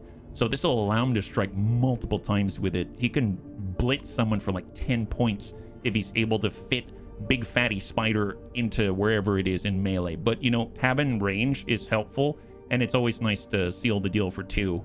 I'm a little torn. I guess I'll go with the particle beamer for now, just so he's got additional options. So we're going to upgrade that for 5 living metal, and we're just going to make sure this retinue is as powerful as it can be. Yeah, that's pretty hecky, the polite version of the word hellish. Well, we also have our death marks. We see how powerful they are. I'm going to upgrade those guys. Hit points, movement, or resilience to ignore weakened, impeded, and perturbed. I think that was super helpful. Just even though no one applied it to us, I can see how that would be a real issue. Movement still useful because it allows us to kite and pull away despite the fact that when our transspatial teleportation is offline. But I think I'm going to take weaken because I'm afraid. I haven't encountered that yet, but I'm a little bit afraid. We've got 3 choices. Dodge, so 15% chance to dodge attacks flat. Advantageous positioning while in cover, +1 range, +1 defense. That's pretty awesome, but their range is already 12. So I don't think that's necessary, but getting an extra defense is nice. And then stealth, suffer -1 damage from ranged attacks. I may just go for dodge because I can't, I mean, -1 damage from range attacks, we just don't want them to get hit, period. So we'll have dodge if we can avoid the damage taken. We also have our immortals. I chose HP. There's movement. There's weakened, perturbed, impeded. I think I'm going to get immunity to that as well. We'll just keep pumping the living metal here. Immortal servitude. Whenever an immortal goes down, they generate more dominion. Or increase their weapon range. Yes, please. We saw how powerful the Tesla carbine is. This is going to increase the range to 9 instead of 8. That's nuts. And then the last one that we can upgrade here is actually the Canoptech Wraith. And we're just going to keep buffing this HP for the Wraith, or movement, because it's got claws. It needs to get right in there and start hammering away. And then at tier 1, it's got a particle caster. It's a 2 damage, 5 tile radius blast that allows you to bypass armor and defense. I mean, that's really strong. And transdimensional beamer. And a what? 5 tile range, 2 to 3 damage, exile ray. After inflicting damage, if the target has 1 or fewer HP, exterminate it. Dominion, oh, it's an execute. Dominion level 5, 2 or fewer HP. Dominion level 8, 3 or fewer HP. My assumption is that means if you're attacking those electro priests, they go into, like, you know, HP 1. It sets them to 1 instead of dying. It will kill them. So you can get the final blow and you can bypass that defense. I like that. I like that a lot. So we're going to go ahead and use the transdimensional beamer because it's a way of us executing those guys, kind of like bypassing the shields or sustain on a priest in XCOM, right? Yeah. Transdimensional beamer. Do they use their turn signals? Well, they're going to have to figure out how to take the right turn to avoid death is what it is. And let's go. So that's all the upgrades that we got. We did the awakening. We had the Lord's Chamber. We are unlocking things as we go. What is... Okay, there's stuff that I have not played with yet. That's a Lich card? Oh, holy crap. Okay, we'll come back to that. That's awesome. We're unlocking stuff left and right here. This is very exciting. Siege of Ex Veritas. Let's do it. We're using not Obasis, but Heki. Let's go. Excellent. I have not the means to describe every facet of the battle for Ex Veritas, for there would be no end to it. The strength of Kivroth's half-awakened legions was brought to bear against the invader's city. The Pharaoh himself led the assault on Erudition Gate, the weak point identified by Nefershah. My loyal legions crash against the walls. The nobles exalt my name as they cut down the invaders. Now is the time to let loose the killing blow. Argon, we charge! It appears I am not alone in realizing the potential of this gate to fall. The invaders have sent their best defenders. There, on the walls, their armored elites. Oh no. I have not faced them yet in battle. comms chatter names them the Adeptus Astartes, and even their allies speak of them with fear. We have to fight Space Marines? No, not cool, not cool. All right, let's reassess the strategy here. This is not good yet. I don't think we're killing the toasters with transdimensional beamer, more like slightly shifting them a bit out of phase. I know if it's the warp, have fun in hell, toasters. I thought you were very kind, Nykus. You're very kind. I'm so flattered that the bunnies think, at least initially, that I'm the one doing these voices. But yes, thank you so much. Yeah, Space Marines, Adeptus Astartes. They are but humans, no more, and thus beneath our contempt. Deal with them, Vargard. They must not be permitted to impede my march to victory. I didn't think we were fighting against Marines. It is my duty to stay beside you and protect you, my Pharaon. Oh my God. It is your duty to obey your Pharaon. You will destroy these Adeptus Astartes, Vargard, at once. Oh yeah, no problem. Don't worry about it, my liege. Oh, okay. Okay, well, wonderful. You know what? Maybe instead of living metal this time, I will actually take something else. Unit recruitment capacity or dominion level. Maybe we'll... I'm gonna do a... Well, do we need more? No. Well, dominion level, let's...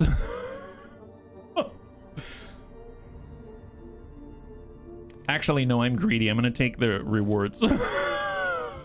All right, CrossFit, don't worry. The Space Marines don't have the number. Marines about as human as you are, Catan. Yeah, this is not good. Okay, well, we've got a lot. We've got 10 capacity. This tells me this is probably going to be a long, drawn-out fight. We've got our Immortals with the Tesla Carbine.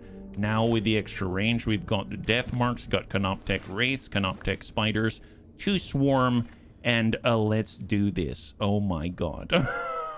Oh, Jesus. This is...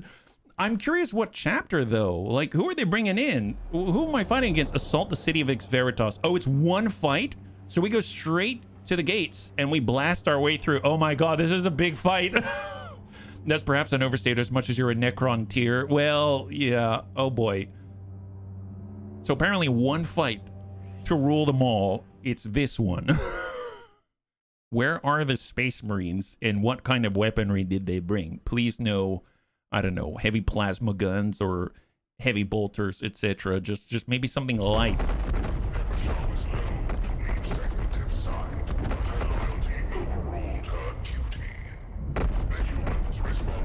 All the flames.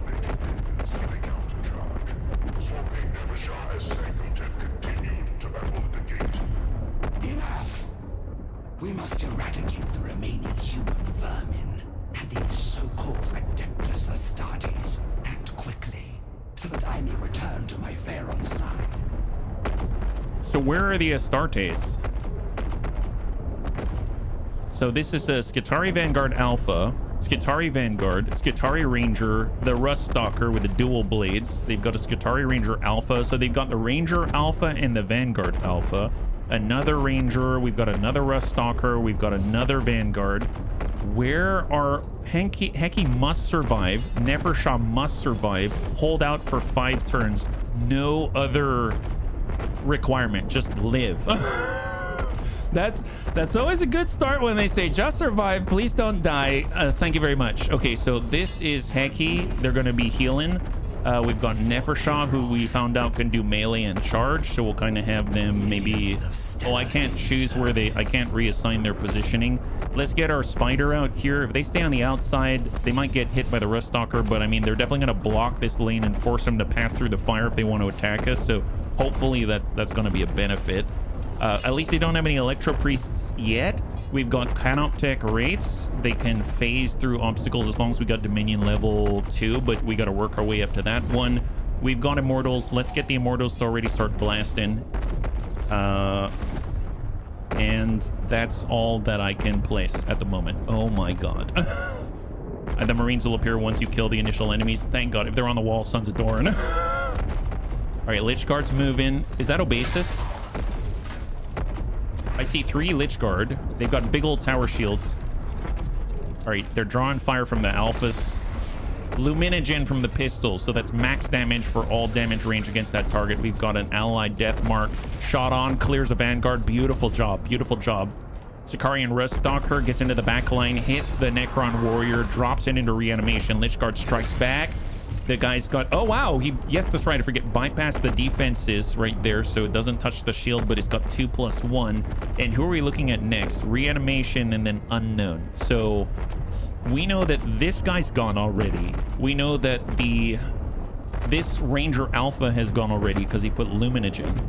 These guys pretty much are untouched, so we want to focus there to try to clear them. I can't control these death marks, it's just these guys right here. Okay, fair enough. We do have a particle beamer. Oh, it's an AoE? Holy crap. Wow. Well, okay, that's good to know. Canoptic Wraiths can push into melee, but kind of scary with a Ruststalker. How far can the Ruststalker go? Anywhere that it freaking wants through the flames and the fire. Nefershah can move. They've got a rise. We've got our Immortals. We've got the Tesla Carbine. It's not going to bounce. It will bounce through here if we strike. So Vengeful Stars suffers +1 max damage from attacks made by Necron units. Hecky, we have the Osteoclave Fulcrum, the heal, and then we got our Immortals. Okay, fair enough. I've kind of got an idea. So what I'm going to do is I'm going to Vengeful Stars. We're going to do... Oh, I can't do it there. I got to move a little bit closer. Is that right? What's the range? Is it a range from... Who's in the center? Is it... Oh, it's from our Immortals. So if we tuck up just a little bit like this... Vengeful Stars, we can place it on the Skitarii Vanguard Alpha in the back. So let's go in and put it on the injured guy. We'll use the Tesla Carbine. We have 9 tile range. So we can actually back up again. And still engage from here and hopefully bounce with an additional damage. Nice!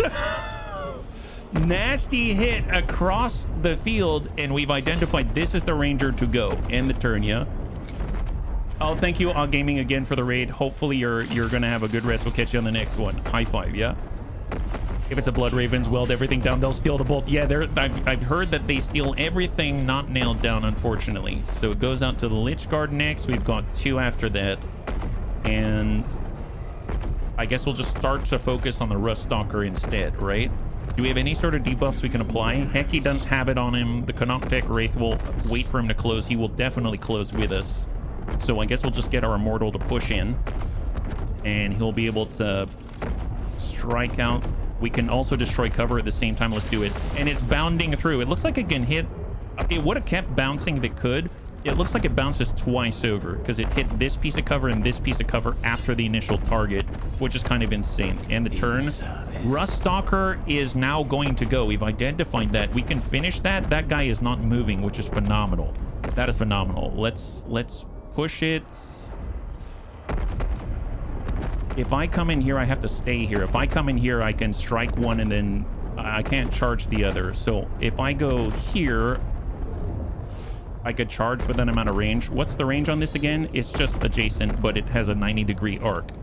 I'm kind of trying to figure out how can I charge. I don't think I can charge and strike. I'd have to physically place myself here and strike once. But then we'll have a melee angle, but then we're kind of overexposed. What about our Canoptic Wraith? We can get there. Let's push it. Let's send it. Canoptic Wraith moves, strikes, hopefully finishes the Ruststalker. Nice. High five. Dominion climbs. We're at Dominion level 2. We do have the Wraith form, which allows us to pass by obstacles, but let's take the transdimensional beamer. I could destroy this. I'm just going to get a hit on the Vanguard. Mark him on the timeline. That's 3, and all of a sudden we see he's going next. So that, I guess that's good to know. Let's end the turn. He exposes Nefershah. Takes a shot and irradiates her. I don't know. Oh, actually, Hecky can at least heal, so that's a plus. Nice. Lich Guard finishes a Ruststalker. And we've got Hecky, Canoptic Spider, and Nefershah themselves. Well, we know Nefershah is irradiated right now, so we should probably let her take her tick. So that she can then be healed afterwards, as opposed to being healed and then taking the tick. I can see that there's the Vanguard Alpha in the distance. They've got 2 remaining. Do we have a way of impacting that? We can if we push hard. I think we're the only one with a ranged staff that can actually hit that. So let's push up. I'm going to do Staff of Light. Clear it so they lose the turn. That enemy is down, and unfortunately, I will heal sort of prematurely on Nefershah instead. I couldn't clear the status effect, but at least we give them full health for the time being. And I guess With a resurrection orb, the osteoclave, can we resurrect some of our allies like this? Here, let's target this guy and bring our ally back. So the Lich Guard is now up and about. And then in case we need reinforcements, we'll give ourselves another option just to, you know, be along on the side here with a Canoptech Wraith. And then we will end our turn. Nice, good, practical. And he's still drawing fire. Amazing. Oh, look at that. Oh, he's back from the dead. That really sucks. Waiting. And that leaves our Spider and Nevershock. Okay, perfect, perfect. Well, with a Vanguard, Nevershock can definitely charge. There's a 2-turn cooldown. Let's save the cooldown. We're just gonna bump up, smack this guy. Ideally, I would save... Well, I could Imperious Advance. Sure, just hit him. There it is. So I used the cooldown on the charge. I could do a rise, but I'm gonna wait because I would imagine there might be more to bring back from death. So in the turn, we take the tick, unfortunately. And then it's down to our Spider. Okay, well, let's move around. We can destroy... Oh, we can attack our own portal. Interesting. So, I mean, I guess if the enemy attacks it, then that's a plus for them. Let's just bump it up. We have the Automaton Claws. That's for melee. We have the Particle Beamer now and AoE Blast. Let's just summon up a Scarab because we're actually at Dominion level 3. So this will come in at 3 out of 5 health. And then we will end the turn in place. And then this Scarab can at least push and ideally clear the cover like this. High five. Excellent. Good job so far. Good first turn. Good first turn. We need to survive for 4 more turns. Reinforcements behind us. All right, Servitors behind us. It's just stick together. Stick together. You'll be fine. You'll be fine, bunnies. You'll be fine. Ranger Alpha with Luminogen, and then he blasts and applies Luminogen to another Lich Guard. Death Mark at range. Big ol' hit with a Synaptic Disintegrator. We should probably focus on the Servitors closest to the Death Mark because he realized he's rather fragile. Oh, no, couldn't do it.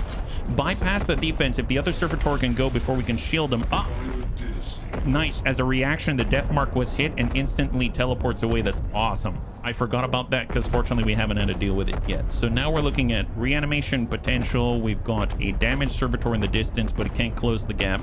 This guy can't close the gap. That guy can't close the gap. This guy is no one to close to, so we're basically fine as long as we clear this Ranger as the highest priority. So Scarab Swarm, negative.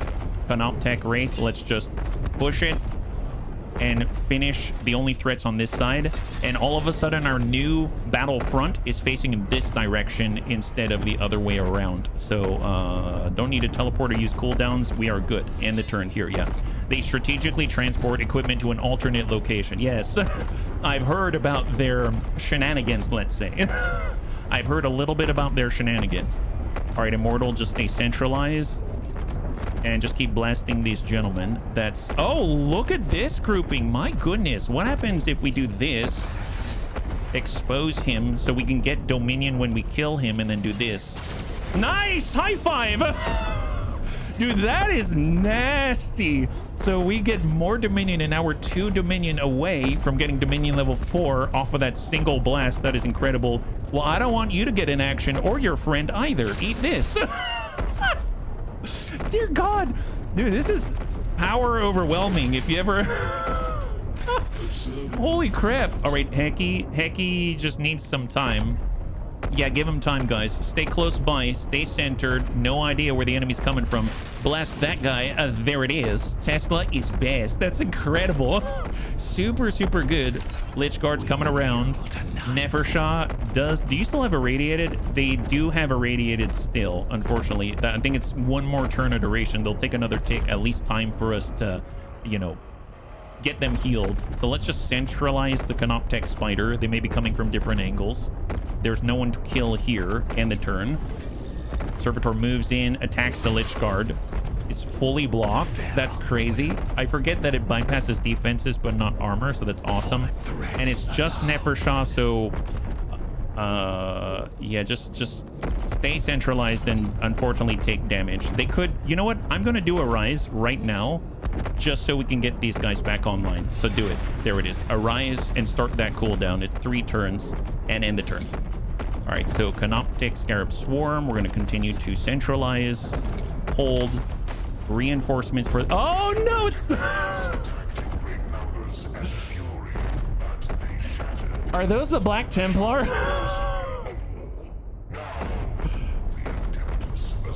Wait. Is this? They send but a vanguard force, leaving the bulk of their numbers on the walls. They think we are but a mere distraction. Show them. So, hang on. I think I can't see it too well. Okay, so they're about behind us again. Is that right? Deathmark is moving. Got a shot. An assault intercessor. Okay, I need to look closer. What's... They don't look like they're... Oh, they're trying to shoot our reinforcement portal. Wow, it's a mimic beacon. Oh my god! Okay, that's not good. Ooh! Okay, they got into range and they immediately attack. What are these guys? Okay, legit? Who are these guys? I have no clue. I've never seen this chapter before. They've got this like white hand, like a glove or a gauntlet, and the right side's got these 3 hexagonal patterns on it. They look like cogs. Are they like... I think they must be serving the Adeptus Mechanicus. It looks like the cog of the Omnissiah, but weird. This Assault Intercessor, Astartes Chainsword, Heavy Bolt Pistol. So the Astartes Chainsword attacks 2 times over at 2 to 3 and bypasses all defenses, and it can be attacked before or in the middle of a move. Heavy Bolt Pistol, 2 to 4 damage, can do the same thing. You can move and attack whenever you want. Last Strike, after suffering fatal damage from melee attack against the attacker who meleeed you. Perfect Vision. 15% chance to dodge twice every turn, and you cannot be selected as a target of enemy unit weapon actions or skills because you are obscured from vision. Aggressive Defense. When an enemy unit moves into melee, hit them again. Resilience. Ignore all weak and impeded and perturbed effects. Agile. Cannot be the subject of any attack of opportunity. Dodge. 15% chance to dodge. Improve dodge. Add another 15% chance to... So 30% chance to dodge. No escape. Can make unlimited attacks of opportunity every single round. Fireproof. Ignores all burning. Strong defense. Unit's defense can never be bypassed. Immune to radiation. Can never be irradiated. Holy god, and they naturally have armor and shields. Oh my god, they're Son of Manus and big fans of Admech. Oh really? I had no idea. This is terrifying. This is not good. No bueno.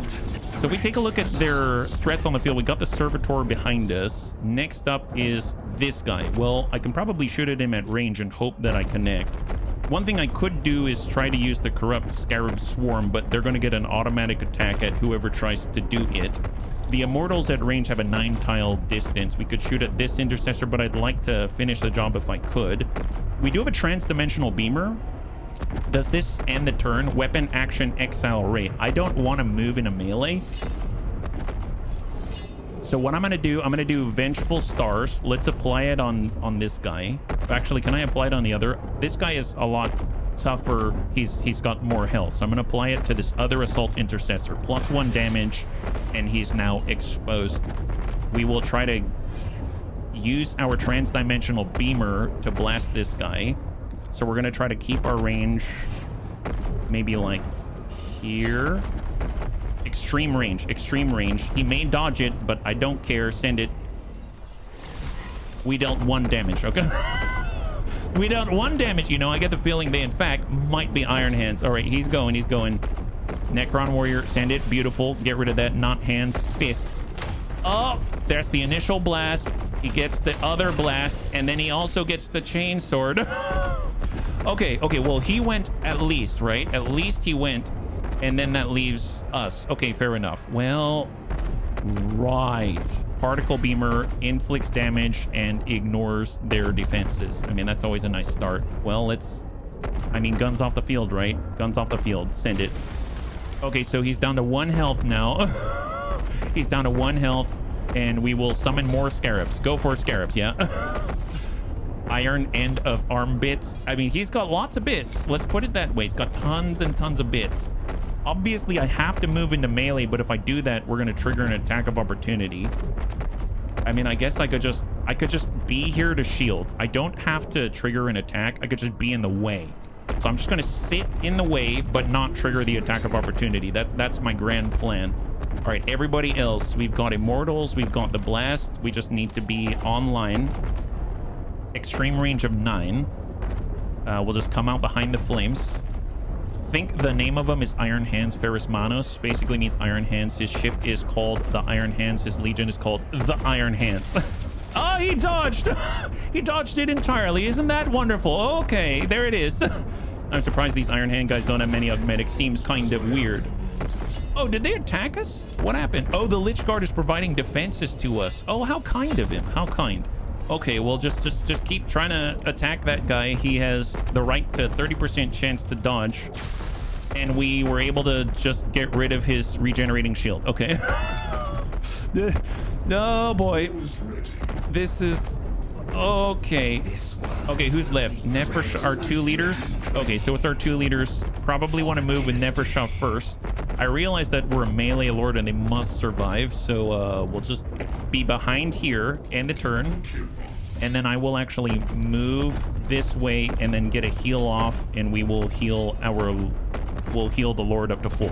Okay, there it is. A lot of Space Marine chapters can be funny like that. Yeah, they're super funny. Dodge everything. Canoptech Scarab Swarm. Okay, so we're just going to be streaming or screening. That's the idea. So we're moving to screen and end the turn. All right, new turn, new reinforcements. They've got more people on the field. All right, Allied Lich Guard are moving to screen. Death Mark's got the shot. Sends a blast on the Skitarii Vanguard Alpha. Assault Intercessor takes the first blast. He's got the follow-up. Gets a hit on the Canoptech Swarm. Lich Guard. Nice! Oh, but he died. I forgot about that. So he has last strike. So basically, this Lich Guard with a huge shield attacked the Space Marine. He said... I don't think so.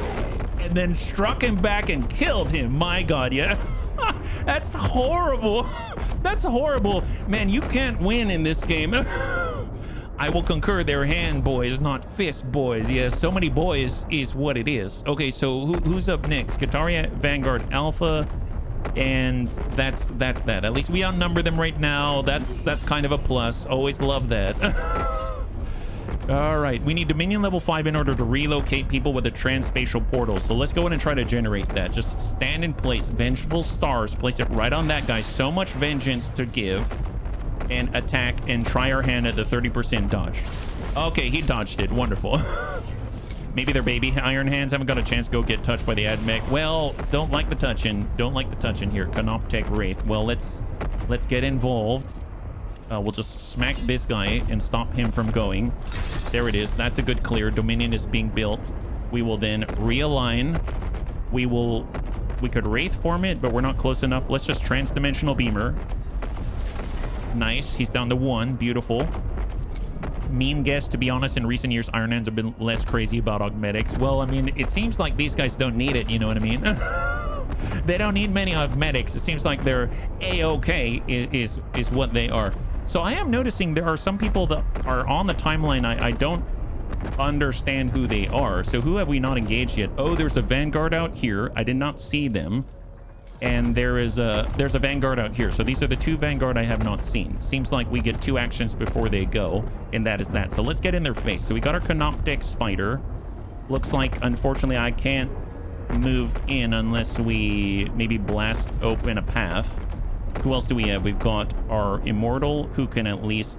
Well, I could try with the Scarab... Nope, I can't move the Scarab Swarm. Nefershah, Heki, Canoptech Spider, Immortal. Okay, so I gotta go with it. So if I come around the outside, I could at least mark up the Vanguard. And now I know where he is. So it's gonna be this guy first. At least he's further away from us. He might go for our Wraith instead. And the turn... Lich Guard's giving us defenses, and that is that. Okay, well, we do have the particle beamer. We can put a nice blast like this. That's awesome. Here, let's just... If I push up here... Okay, I'm gonna move straight in on the Vanguard. We're gonna hit this Vanguard. Nice. Then we've got the particle beamer. We can AoE like this. Excellent. High five. Dude, that is strong. I didn't realize that it was an AoE. That's phenomenal. I'm assuming it's difficult for him to dodge. Oh, watch out. Oh my God, he's out of melee range. That's amazing. All right, Vanguard might kill this exposed Death Mark. Death Mark goes into reanimation, but we have a method of getting him back. This is okay. This is okay. We just have to survive for 2 more turns. Totally doable. Totally fine. Spectral relocation. Nice. So I'm going to hold on to that one until we have more turns on our side. It's Nefershah as their leader, etc., etc. Okay, fair enough. This is something. This is something. Our heal is on cooldown. Our blast is at range. Let's try to take the 5-tile range and hit him. We hit him. He's got 1 health remaining. Oh my god. They even got stuff like Terminator armor, impossible to wear unless you use augmetics. Well, I mean, Black Carapace and all, we'll have to see what they do. And then we will hang tight in place. Vanguard's up, expose the spider, sends a blast, applies irradiated, and that's a tick for 2 turns, and then backs off the line and sits with the assault intercessor. Now, if we come around the outside like this and stay away from this guy, we could strike at this guy, get rid of him, and now you are all alone. You're all alone, and we will just hang tight. And the turn, reinforcements incoming. There's more?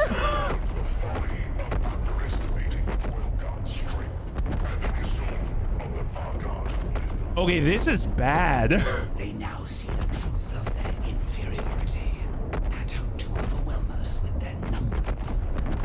The humans claim these warriors show no fear. We shall test that assertion. It does not need testing. It does not need, trust me, doesn't need any testing. No testing required. Oh, he dodged that, but at least he's out of range. Shot, hit. He's got a follow-up still. He's got a follow-up. Yep, there goes a Lich Guard. Okay, now to our spider, but we're in range of... Oh my god, we're near a sergeant. Dude, these guys look good. The art on this is awesome. Sergeant Varlic. Astartes Chainsword, heavy bolt pistol. He's got a charge, Imperious Advance, with more Dominion. Oh, he gets Dominion levels? With more Dominion levels, more range, more damage for every 2 cells covered. Oh, wow. Wow, that sucks. Last strike, perfect vision, aggressive defense, resilient, so he's no longer affected by weakened, impeded, perturbed.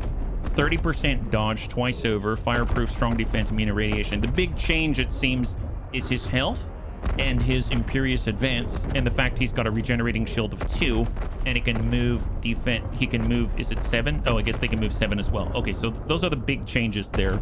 Looks like we got another intercessor here, what remains of this one, and then a new sergeant right next to our spider. I guess since we're right next door, we should probably attack him while we still have an opportunity to deal damage. So I'm going to go ahead and mark him up, put Vengeful Stars, extra damage. We will try to... I'm actually going to spawn a unit right next to him. It's Dominion level 5. So that's going to be full bore, full health, so maximum damage there. We'll try an Automaton Claw. He dodges it, but I think that triggers and consumes one of the dodge charges. Because we just spawned this, we will then try to consume another dodge charge if we can.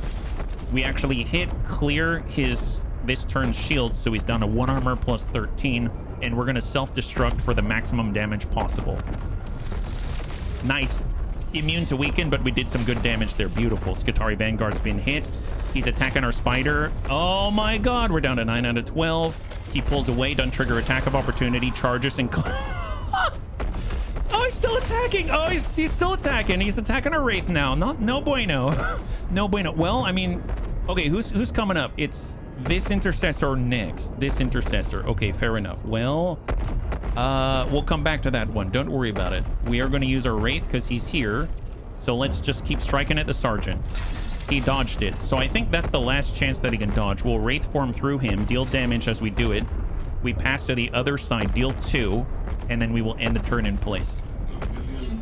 Now it's to us. Okay, who needs critical healing? Well, we can relocate, right? We can totally relocate. Let's go in and do a spectral relocation. We haven't done this yet. You have to be at a higher Dominion level. We take a look at the movement range of the Assault Intercessor. It's not going to keep us safe, but we can relocate ourselves maybe like here.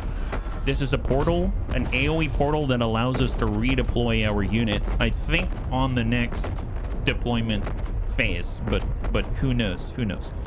We shall continue to move and at least clear some of the standard stuff. We will do a Staff of Light, hit that for 3. and then we can get a heal off on somebody who needs it. Honestly, Spider, the Lich Guard, this guy's not gone yet. I might heal this Lich Guard just to keep this guy's attention, and then we can do a Resurrection Orb. There's no one in range, so just end the turn. Okay, so Heki's gone. Assault Intercessor strikes and kills and clears the Scarab. Moves in on the Lich Guard that we just healed, brings him down to 1. At least it consumes some of the actions. Lich Guard moves to assist. Gets a hit, attack of opportunity in range. Tries to strike, dodges on 30%. This is terrifying. I think if I remember right, isn't Terminator armor? Yes, tactical dreadnought armor. That's right. It is tactical dreadnought armor. That is absolutely correct. All right, we're gonna do our best and try to land this one. If we can manage it, we might get a kill. And we finally kill one more Marine. Jesus, Nevershaw, save us! Yes, save us, Nevershaw. Yeah. Smack him for 1. It's the best we can ask for right now. Vanguard's got the shot. Right on Wraith. Wraith suffers 2. He pulls to center, and we've got our Immortals. Honestly, just keep pushing to center. Stay with the rest of us. We can seal the deal here. We can try to hit someone new. We can focus fire. Honestly, let's seal the deal. Get rid of a Vanguard. That's nice. And then we might even be able to apply Vengeful Stars. We'll keep it on the one who's most under threat at the moment, as we try to pull our forces away and isolate them to the outside of whatever formation that we wish that we had. So it looks like this guy's gonna go. He might draw into our Spider. If we are in melee, what's our range on this? It's range of 2. So in theory, I could stay outside of his range, maybe, if I were here, and try to hit him. I cannot, unfortunately. So Nevershaw's gonna have to brave. I don't like this, bunnies. I don't like this. I don't like this at all. Does he get a go yet? No, it's the sergeant, and then it's this guy. So negative. If he could move, he could shoot. Nevershaw has to survive, or we lose the whole fight. So I don't think, as much as I want, I'm so freaking scared. Let's just pull back. I chickened out. I'm sorry, bonus. I can't do it. I can't. Intercessor's just going after the Spider's. Gonna have to use living metal to bring him back, and he's just going ham and just cleaving through all of our health. The Adeptus Astartes have fought the Royal Guard to a standstill.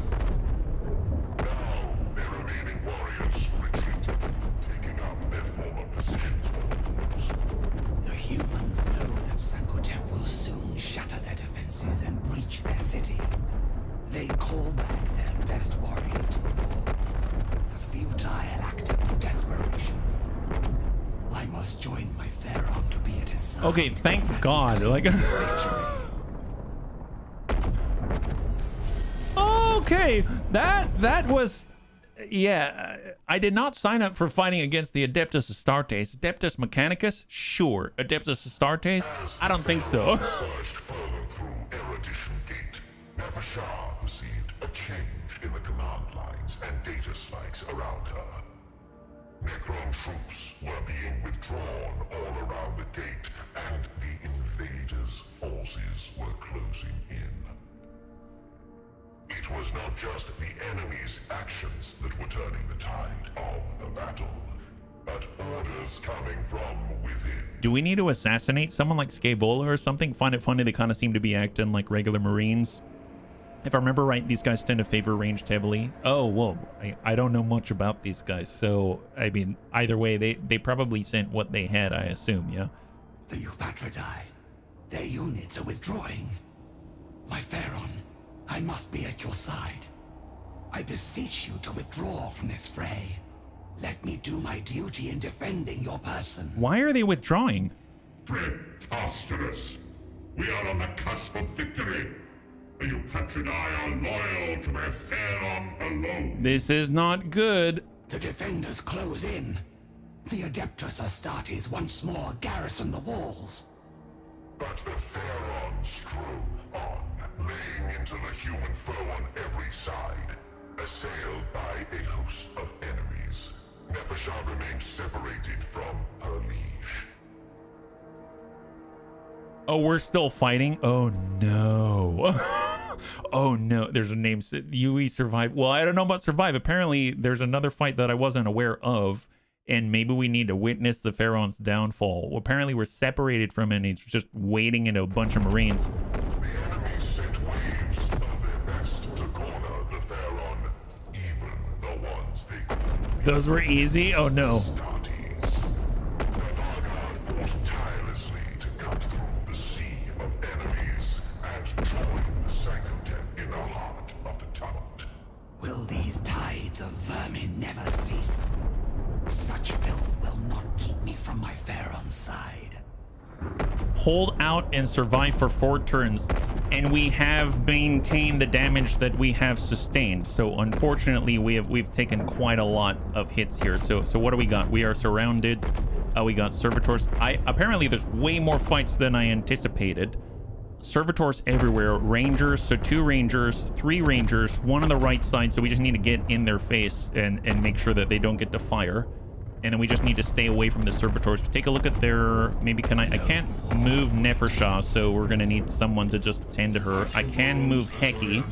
So if I get Heki over maybe on the second side here, we do have Lich Guard. Oh, I have access to Lich Guard. I didn't realize that. We do have Canoptech Race. I mean, they'd be great at passing through and smacking those rangers. So let's get one of them into the mix. We do have Deathmark. They can keep their distance, start blasting people. That'll be awesome. We have more Immortals. This is 6 out of 6. I mean, they got a nice group in here, so we might be able to get some chaining going on. And we have the Lich Guard, which is going to raise defenses. I might have one stick with Nefershah this way, and then I'm going to get maybe another Deathmark here just to keep the shooting prowess. Yeah, they're going to let the humans assassinate the Pharaoh. Yeah, I guess so. This sucks. Stinks of treason. It really does. It's really sad to see. All right, well, let's stay on these rangers before things get horrible. These servitors are not a threat. These servitors are not a threat. It's just the rangers pretty much. So let's prioritize them. We're gonna get the Canoptech Wraith. We'll get right in their face and start hammering away. So good hit. We can Vengeful Stars, just hang tight. End the turn right there. Servitor pushes. It's going to be the guy on the right side. He's going to have to leave, so I'm going to ignore this guy. He is not a priority right now. We got to focus on someone else. There's more rangers. This guy committed. This guy did not. So let's just keep that in mind. This Immortal can send off a favorable blast here. We could push up, maybe get a shot here, but I know I've got the death marks. But these guys are not targetable because they're behind cover, unless we can get someone to blast the cover. With a range of 9, I guess I should advance. What's this range again? Here, I'm just going to move up 1 tile. And we'll just send one and just chain through. So we can Vengeful Stars if we want. Nope, just chain through. Send it. Nice. And end the turn. Ranger on the right side suffers attack of opportunity and dies. High five. We're now at Dominion level 2. That's awesome. We can also heal if necessary. So let's hold on to that one. Just keep that in mind. Obviously got this Servitor. He's going to move, so we'll just let him be. Don't worry about him. These death marks can teleport to a position where they can at least engage some targets. Let's get them... I want them as far back as possible. Way out here. Got the shot. There's 1 for 4. We're going to do Vengeful Stars right here, so that's killing blow. Send it. Actually, no, it's 4 to 5. My bad. I mean, big ol' hit there, though. End the turn. Servitor pushes.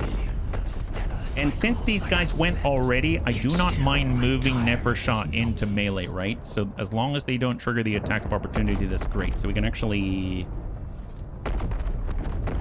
Here, I'm going to move in this way, charge in on that guy. And then we'll swing in on this guy. Clear those servitors off the field. We did give them cognition, though, but it's all right. We gotta safeguard a position for ourselves. That's how we're gonna do it. So we got the 2 rangers here, 3 servitors on this side. So let's just keep moving towards where the rangers are. Heki, Deathmark, Lich Guard. That's it. Lich Guard. I mean, guns off the field, right? Guns off the field. We'll probably take a blast, but just clear them. Ranger moves, shot to Nefershah. Nice! And it goes straight to shields. That's it. And the other servitors are unable to engage, right? There's 2. I think this guy already went. I'm going to get this Lich Guard, and we're just going to maintain a position to provide more shields to Nefershah. Servitors push. And then Heki, we don't... Actually, we do not need to heal anybody. That's awesome. So we will just stay where we can engage and maybe try to clear the outside. Send some damage. That way we've got all of our forces focused on the interior of the engagement, and then we will hold. Since they're grouped together, our Immortal's going to be great. Oh, they've got Rust Stalkers on both sides. No bueno, and we're right next door. Okay, very bad. No bueno. Rust Stalker, Sicarian Infiltrate. What is this? So this looks very much like a Rust Stalker. They've got, I think, an Electric Goad.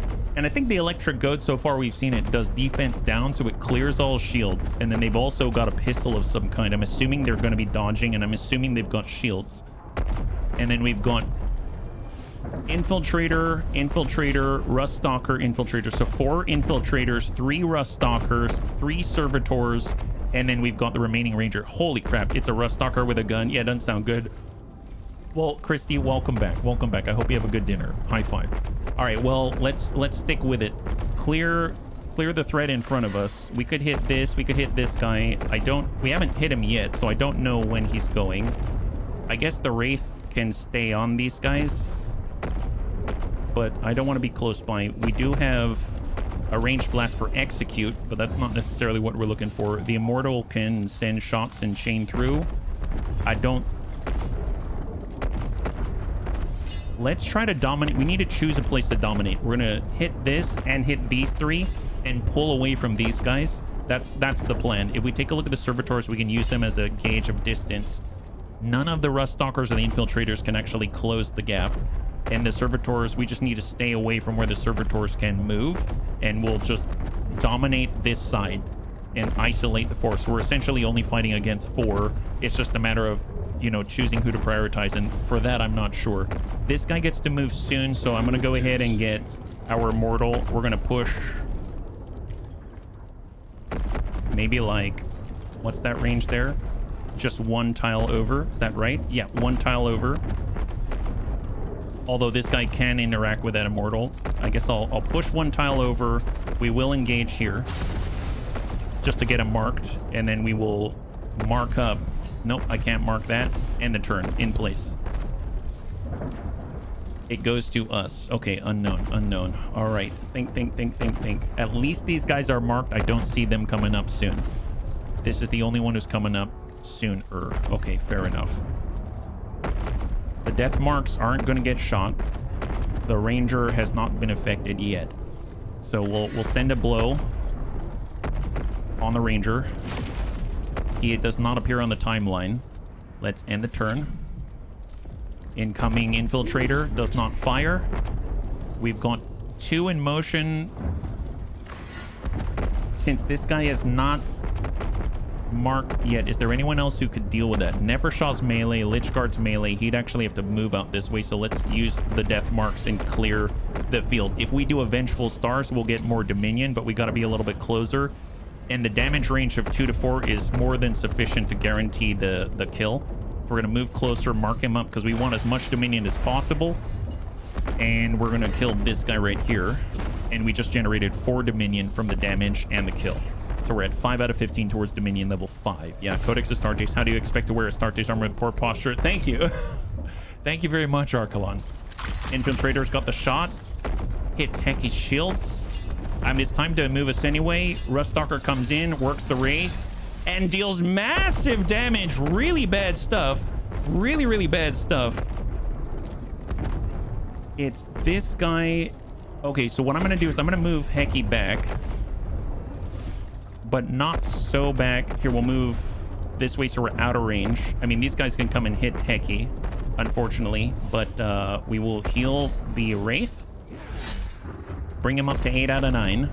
We will send a blast at the Rust Stalker. Bring him down to 5 out of 7. We've got a reinforcement portal, and we've got a resurrection orb, but we don't have anyone to resurrect yet, so that's fine. And end your turn, yeah? All right, Servitor pushes. Doesn't quite make it. Ruststalker pushes on Heki, strikes Heki, hits for 4, deals 2. In service. And now it's to Nefershaw and the Lich Guard. Okay, so next up are these servitors. And the people we control are the Wraith, the Lich Guard, and Nefershaw. Okay, well, Nefershaw doesn't have the charge right now. She does have a rise. I could start with the Lich Guard. If I got in their face, I mean, that's one way to block him, but then he'll get swarmed. We do have the range. We can extend a full tile. For Kivroth. I think I'm going to start with our Canoptech Wraith, and we'll strike the people close by. So what I'm going to do is wrap around. I'm going to pull through this way. We're going to strike 2 by 2. He dodged 1. Then we'll pass through to deal damage as we pass through with Wraith form. We deal 1, and then we'll hold this position. He's sitting on 2 health. And the turn. He's got to move a little further. Sends the hit, defense down, drops the shield. That's it with the electric goad. And then he's got the shot to follow up. So now we've got the servitor closest to us, and then an unknown. And then a servitor afterwards. Okay, well, the good news is Nefershaw does have a War Scythe effect, so maybe we get a little more aggressive. We come in with the 90-degree arc and swing. Clear both servitors off the field. A rise is not necessary, and the turn. We're now at Dominion level 5. Ruststalker pushes, and then we're basically left with an unknown, which is this guy back here, and then we've got turn, and then after that it's going to be the closest infiltrator. Okay, so keep that in mind. Let's just stick with Nefershaw. We're going to give more shields out of range for the scythe, so end your turn. Okay, slowly but surely we're kind of... okay, that's just shield. It's fine, it's fine. Thank you, extra defense. Reinforcements. Stand ready. So how many do they have now? Oh my god. Holy crap! All right, Skitarii Vanguard, Alpha, Vanguard. So all of them deal irradiated, and they can all expose and deal extra damage on top of what we had already. I do not know where they appear on the order, but we should probably fall back.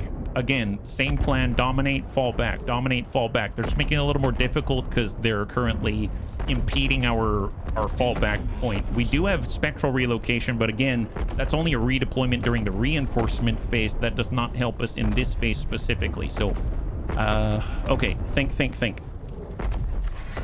Can't engage here, that's fine. We are not in melee, so it's probably time to back the heck out. So if we move this way and then charge into the servitor, at least pulls us away from the Vanguard. Let's do that to gain some distance. We'll go ahead and charge the servitor, clear the servitor, gain more dominion. We can continue the move.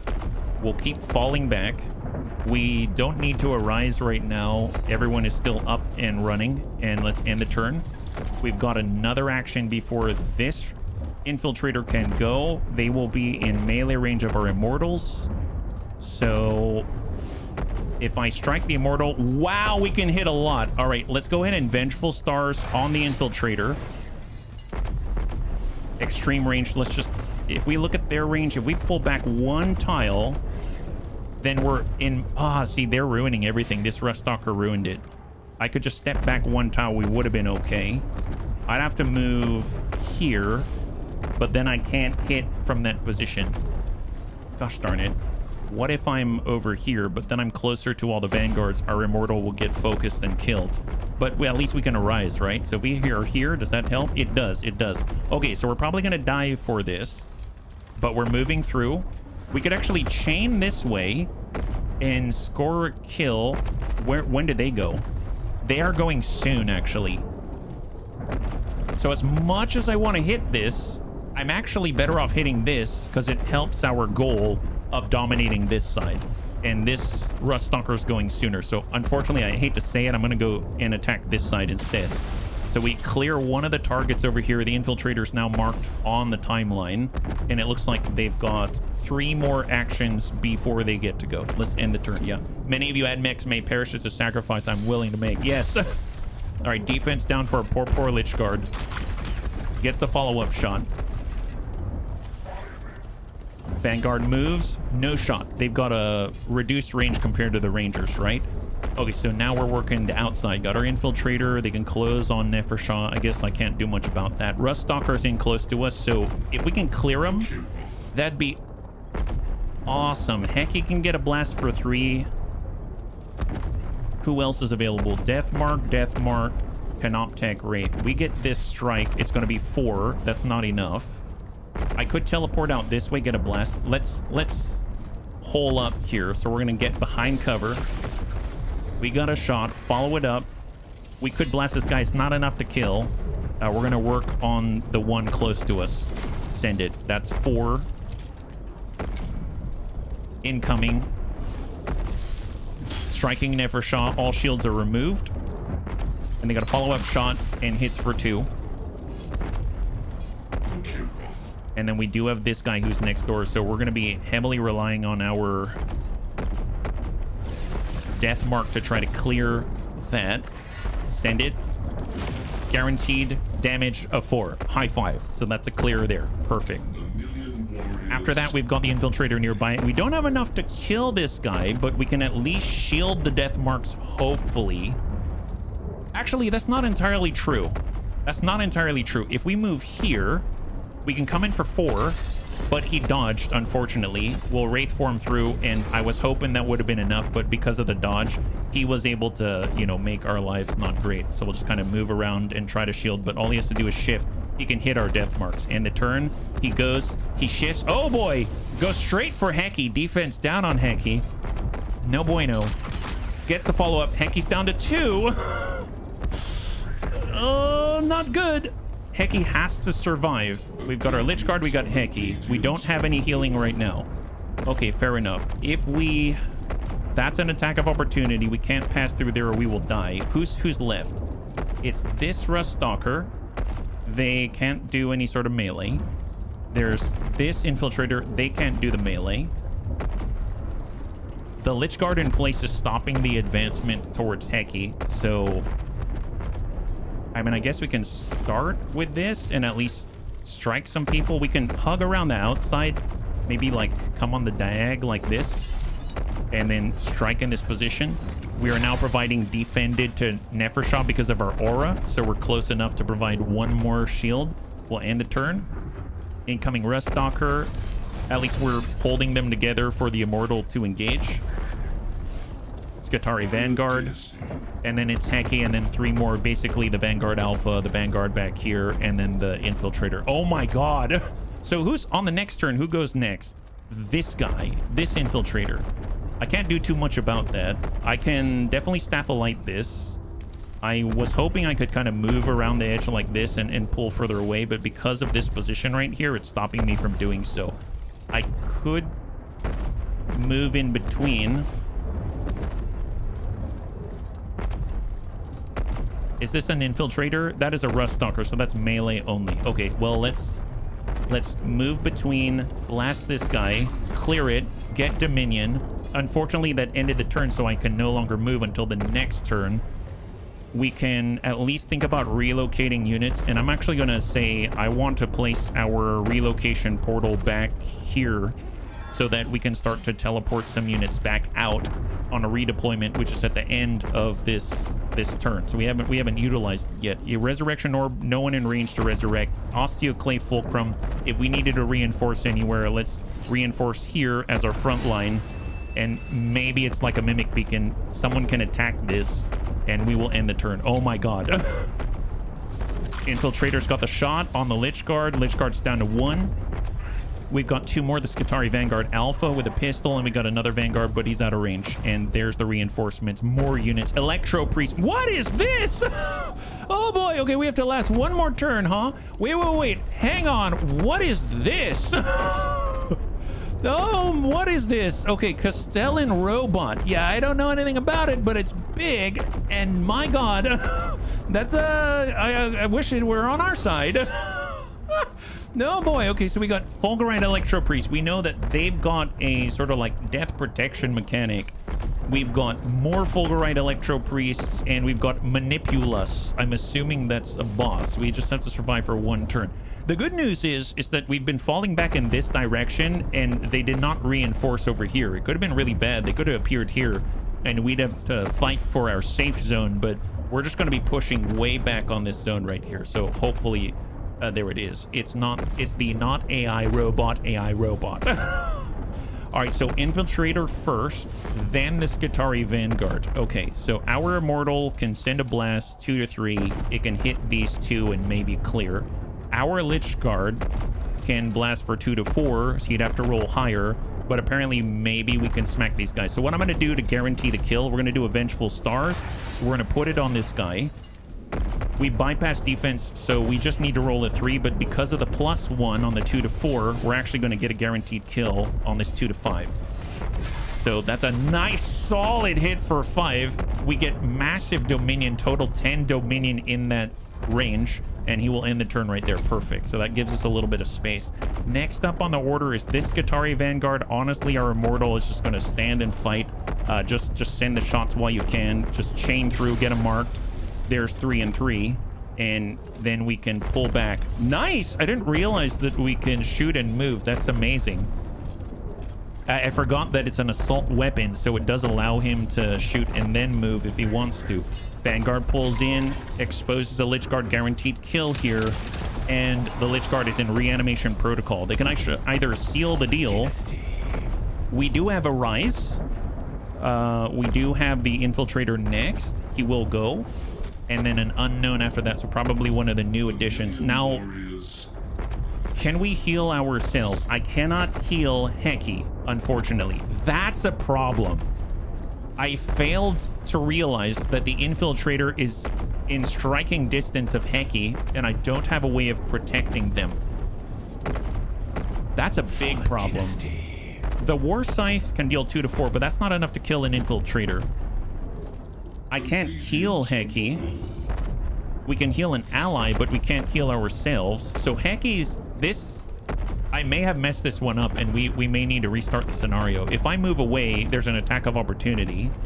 And the attacks on the Infiltrators, there's Ruststalker, Infiltrator. Yeah, I don't know how to do this. The Death Mark can get a shot, but that's just guaranteed 4.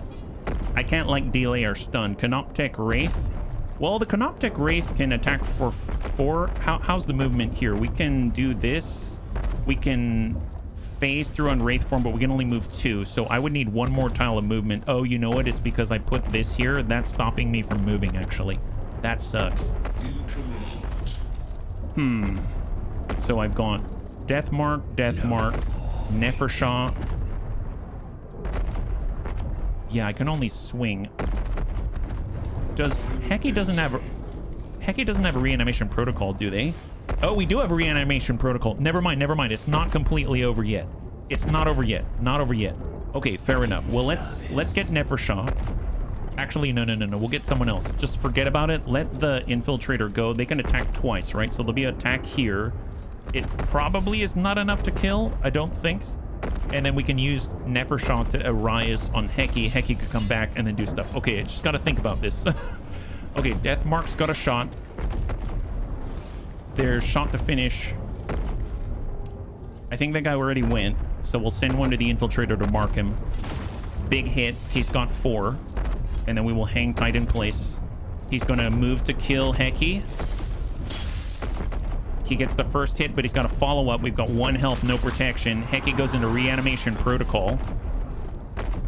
Fulgurite Electro Priest moves. Okay, so now we have an opportunity. We need to clear that Infiltrator so that we've got movement available to us. Let's go ahead and send that blast. I realize the Electro Priest, the Castellan robot. That has to be 4. I don't have a teleport, so send this. That was... Oh, I didn't realize since he took his turn that 4 was defended by the shields. And your turn. They get 3 movements now. 3 actions. Manipulus just defended and gave shields additional defense to the Electro Priest. Fulgurite moves in. And it's to our Wraith. Okay, so who's next? It goes Vanguard, Electro Priest, Unknown, so it's one of the new units, maybe the Castellan robot. We still have the Ruststalker close by. And then we've got our Vanguard out this way. Okay, so if I get Nefershah, we could move in like this. We could strike to clear.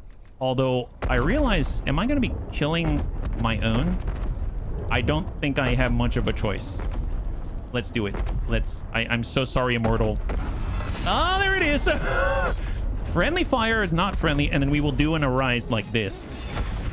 So that allows Heki to come back from the dead and the Lich Guard, and then we will end the turn. Incoming Vanguard. They are now focused on the Lich Guard that was brought back.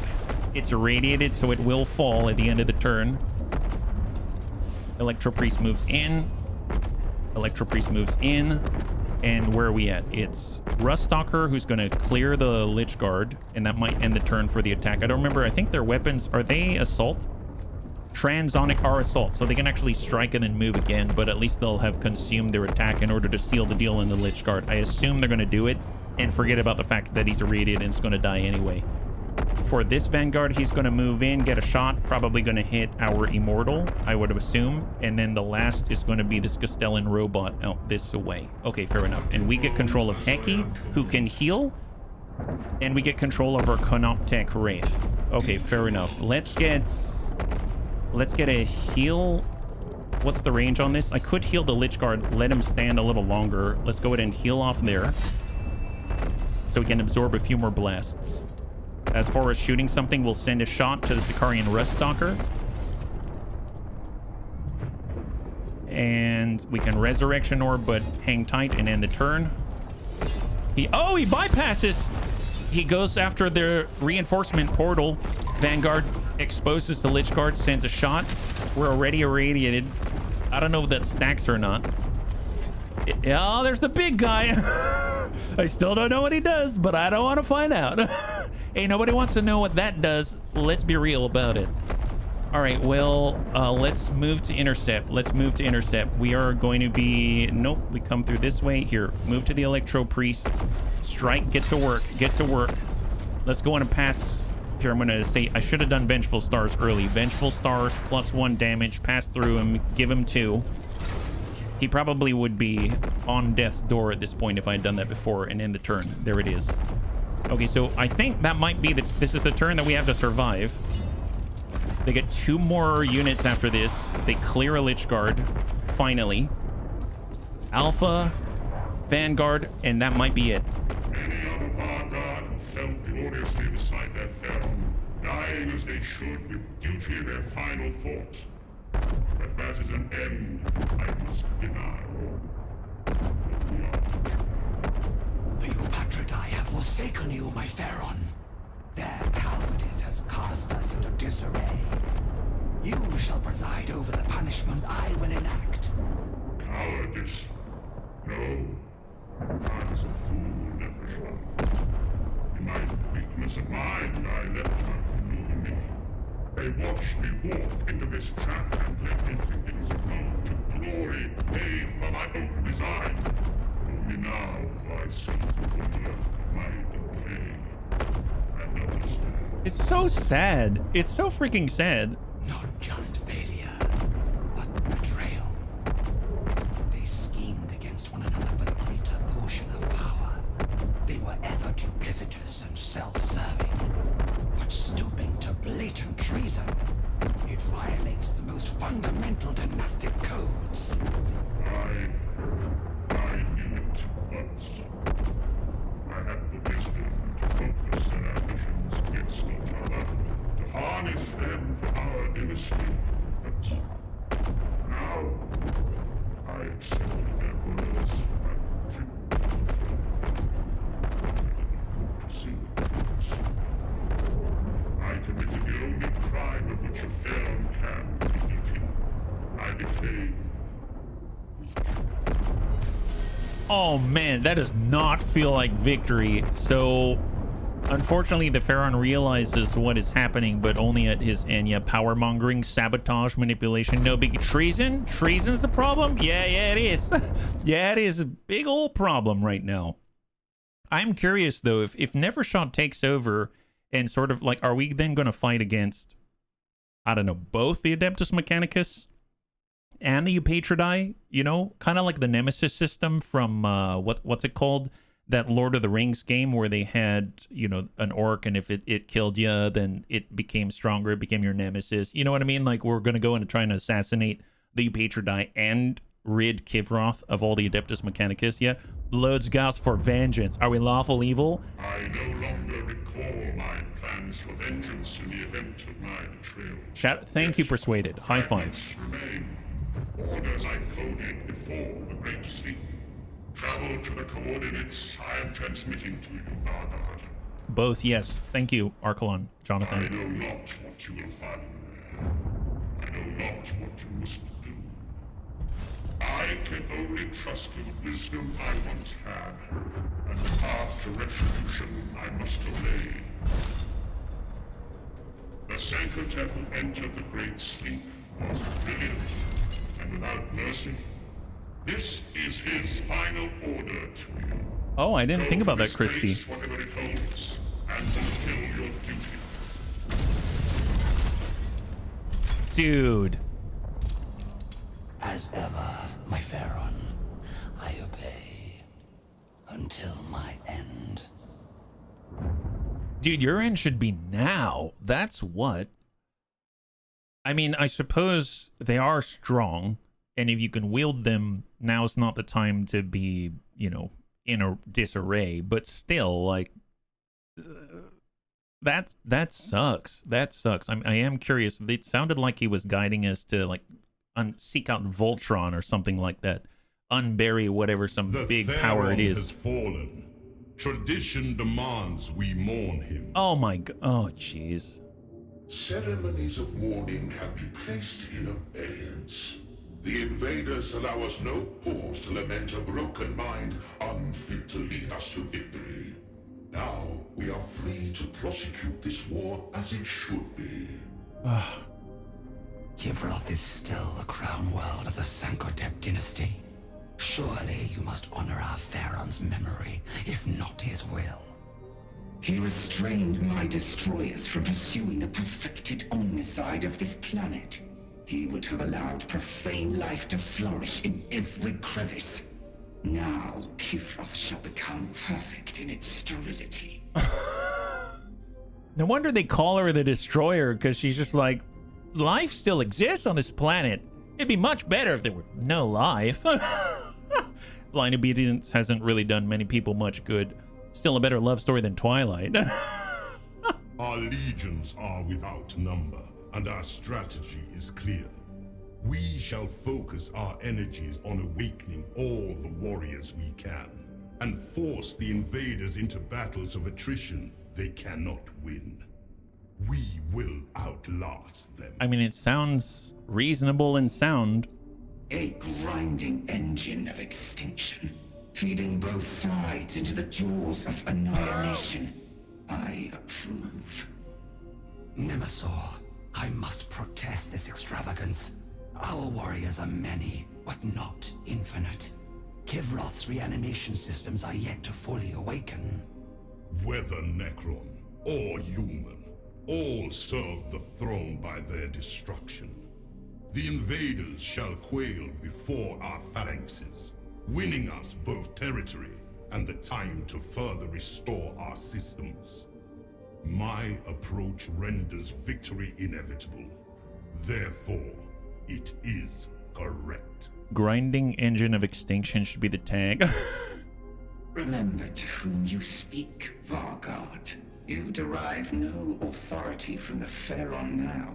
Cease to be useful, and you may share his fate. You serve us now, Nefershar, not the command protocols of a broken king. You may have been his favorite, but he will find us far less indulgent. Dude, we need to assassinate them. This is horrible. Well, okay, out of that bombshell, we've got about a little over 15 minutes left, so let's go ahead and take a look at the upgrades that we can get, and hopefully we will pull ourselves out of this horrible, horrible stain of betrayal. My goodness. Awakening, we got 1 point for this. Now we can finally emerge into the tier 2 zone. That's great.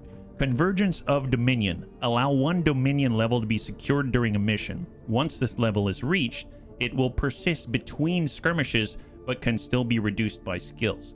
Oh, that's cool. So you can't go below a minimum level unless you're going to use something like that weave effect that burns Dominion levels as a currency, let's say.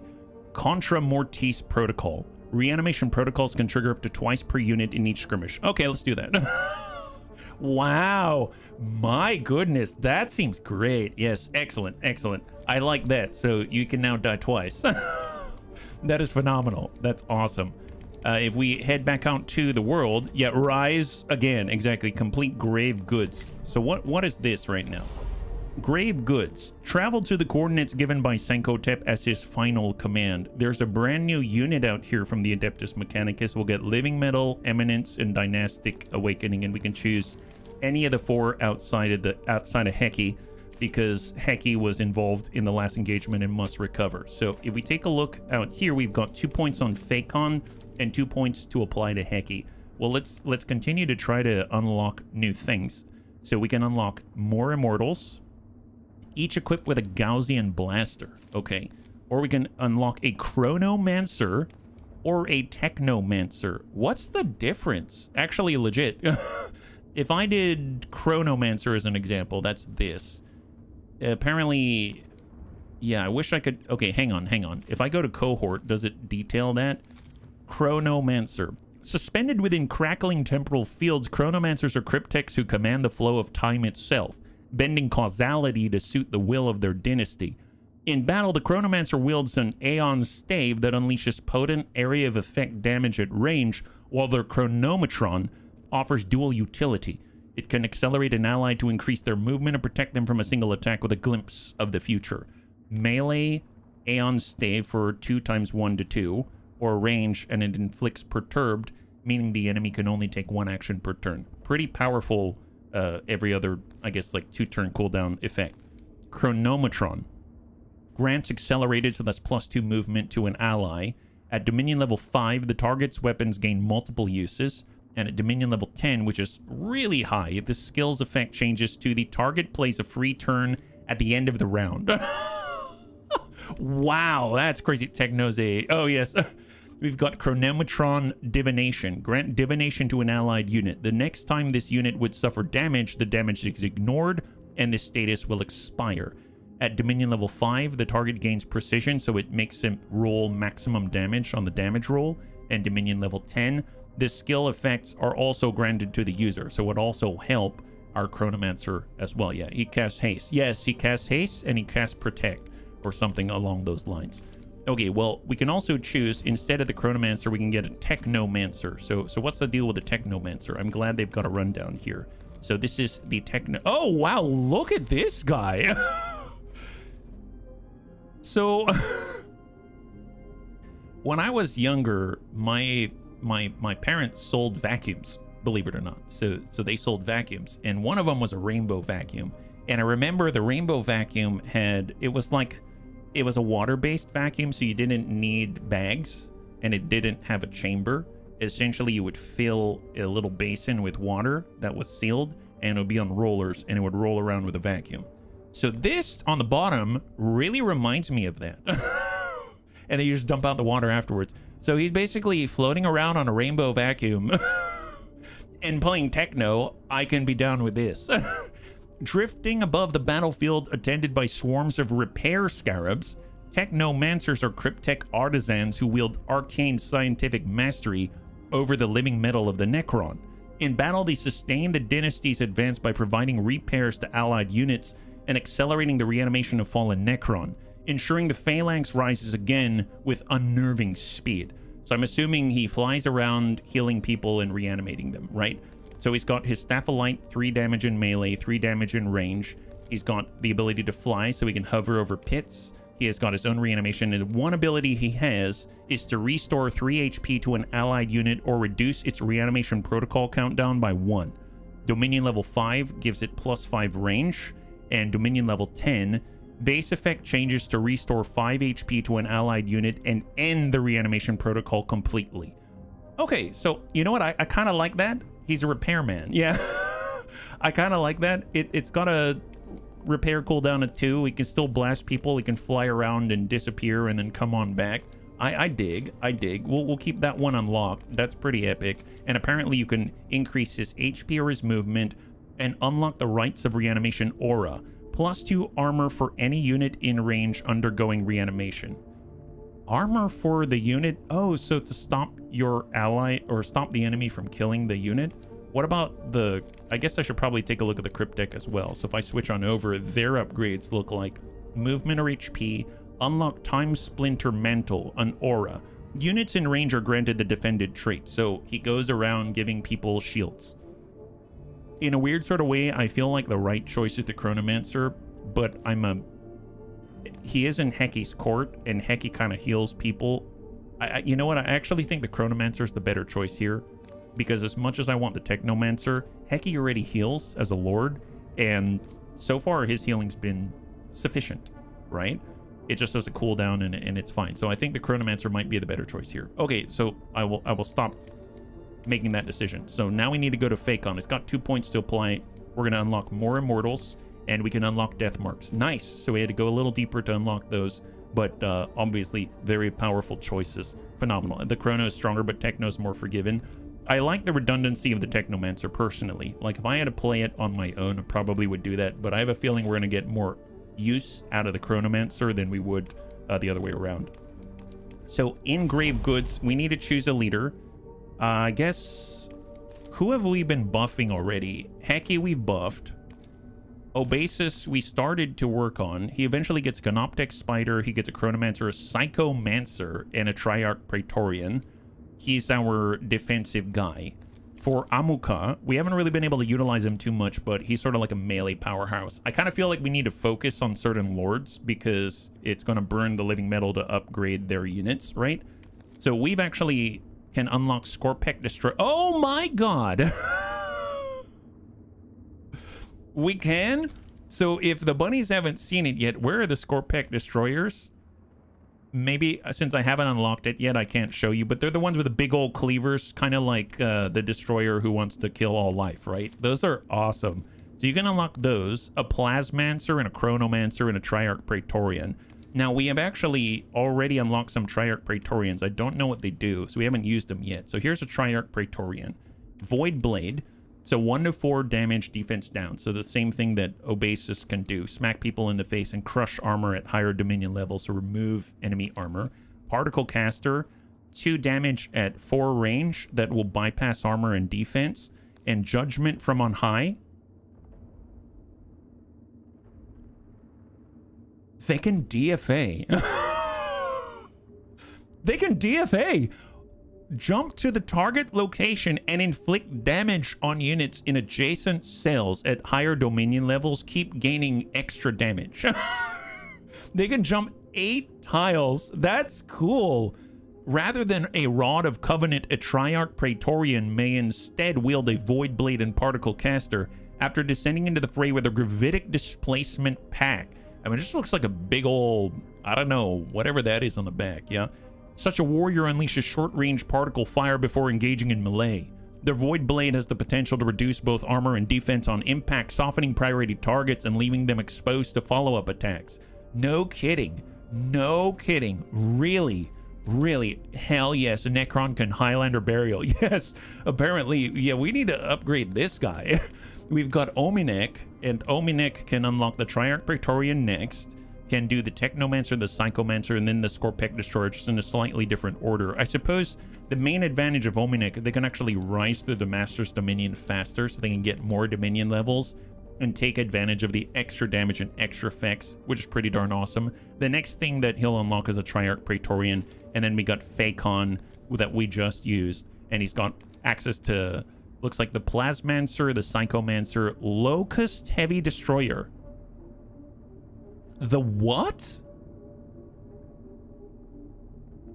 Adds a Locust Heavy Destroyer equipped with a Gaussian Destructor to your court. What? Where is... Can we find out what that is? Where is...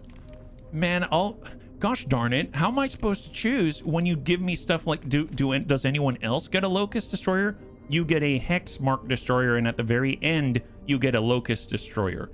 here we get a Lich Guard, Scorpec Destroyer, but very, very far, very much later. Obasis gets a Lich Guard, Scorpec Destroyer, and Heki gets a Canoptech Spider, Canoptech Wraith, Hexmark Destroyer. So it seems like Phacon gets the Heavy Destroyer, like, right away.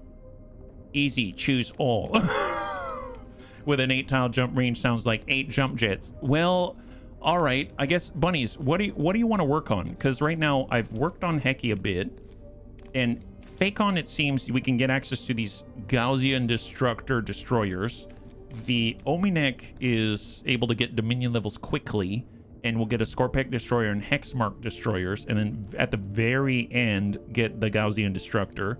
Amoka is all melee, and he gets, honestly, DFA guys, but it seems like we can also unlock DFA guys with Ominek, so that, I mean, that's a plus. And then Obasis can shield, and he gets DFA guys and a lot of guards in order to protect himself. Yeah, the one with the pets. The pets? Which ones are the pets?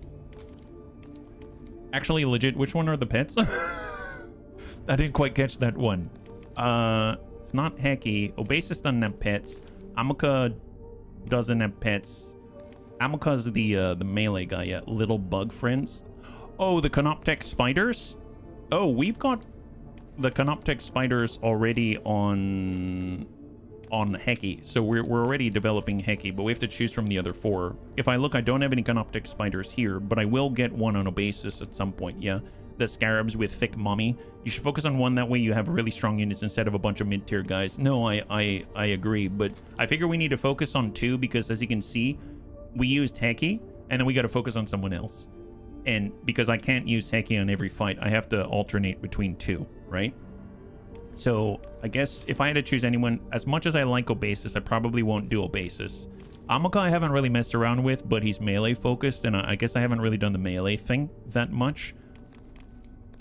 He can charge, he does have a lot of health, he can make himself stealth, so that does protect him, and eventually Tachyon Arrow. He does have the Scorpec Destroyers right on the next, and he will get the DFA guys in like a couple of missions. Ominek, I find Ominek to be maybe the most straightforward in that he can gain Dominion levels quickly and then spend them. But Phacon, it feels like Phacon just gets access to all kinds of stuff very early. Like this Locust Heavy Destroyer is something that you only get at the end of the last tier for some of these things right here. Yeah, you like the shielded guy. Which 2 pair well or cover for each other's weaknesses? Like XCOM, you need a B squad for when A squad is too sleepy. Well, tell you what, bunnies, let's put it to a poll. Let's put it to a poll, because I have a feeling this is kind of a turning point. Like, we need to make a decision, and we're going to need to stick with it. So I'm going to go ahead and toss up a poll. Oops, I realized that I totally changed this. Let's go this way, put up a poll, and we will say which lord to invest in, because this will affect tomorrow and all the streams afterwards. So we've got a shield guy. We have melee guy. We have Dominion level guy, and then we have Phacon, who has Destroyer. And then we'll go and start the poll. There we go. Like melee and healing or summoning a lot of minions and another shielding or buffing them. Well, Obasis does a provoke, and he's got Lich Guard that makes him tough. So he runs around smacking people, removing their defense, and then he's got some units that help him to maintain that advance. For Amoka, it seems like he charges forth, he smacks people, he gets more Dominion for killing, he's got Triarch Praetorians earlier, so they're very aggressive, and they just leave. The front line is wherever they are, and they hack at people in melee. And then we've got Ominek. Ominek is our Dominion guy. Essentially, he raises Dominion faster than any other Lord, and he will even be able to spend the Dominion on things like Tesla Weave, which are AoE explosions that bypass armor and stuff like that. And then Phacon himself, I'm not too sure. I mean, he does some debuffing and stuff like that, but for the most part, it seems like he's got access to really good units earlier than other people do. Like, he gets access to what to some people are the highest tier unit that they can get earlier, like right now, right? So there's that. So if you want to weigh in, all you got to do is type 1, 2, 3, or 4 in Twitch or YouTube chat, it'll tally on the left-hand side. Number 1 is for this guy, Obasis. Number 2 is for the melee guy, Amuka. Number 3 is Ominek, the Dominion guy. And number 4 is Fakon. We're already going to be working on Heki on the side because he's the healer.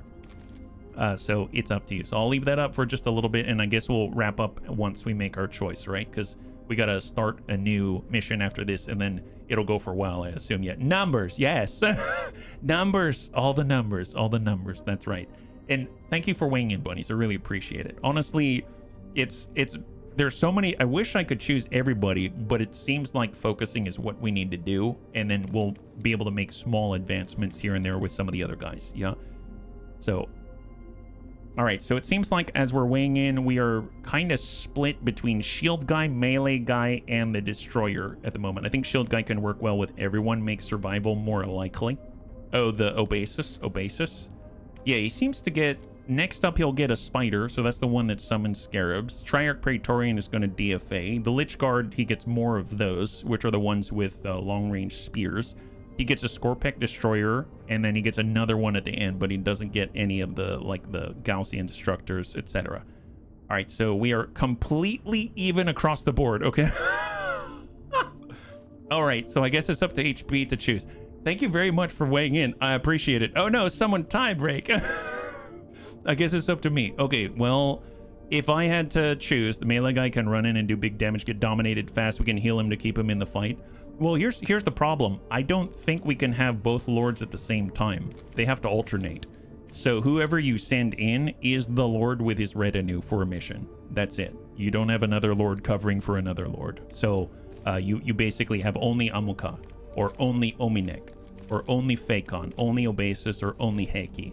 In the last case, we were having Nefer Shah, who's not selectable typically, plus whatever lord we chose. So I guess that's something to keep in mind. If we're aggressive enough, we can really push this tempo. If we are, you know, moving together, we kind of form a phalanx, etc. Yeah.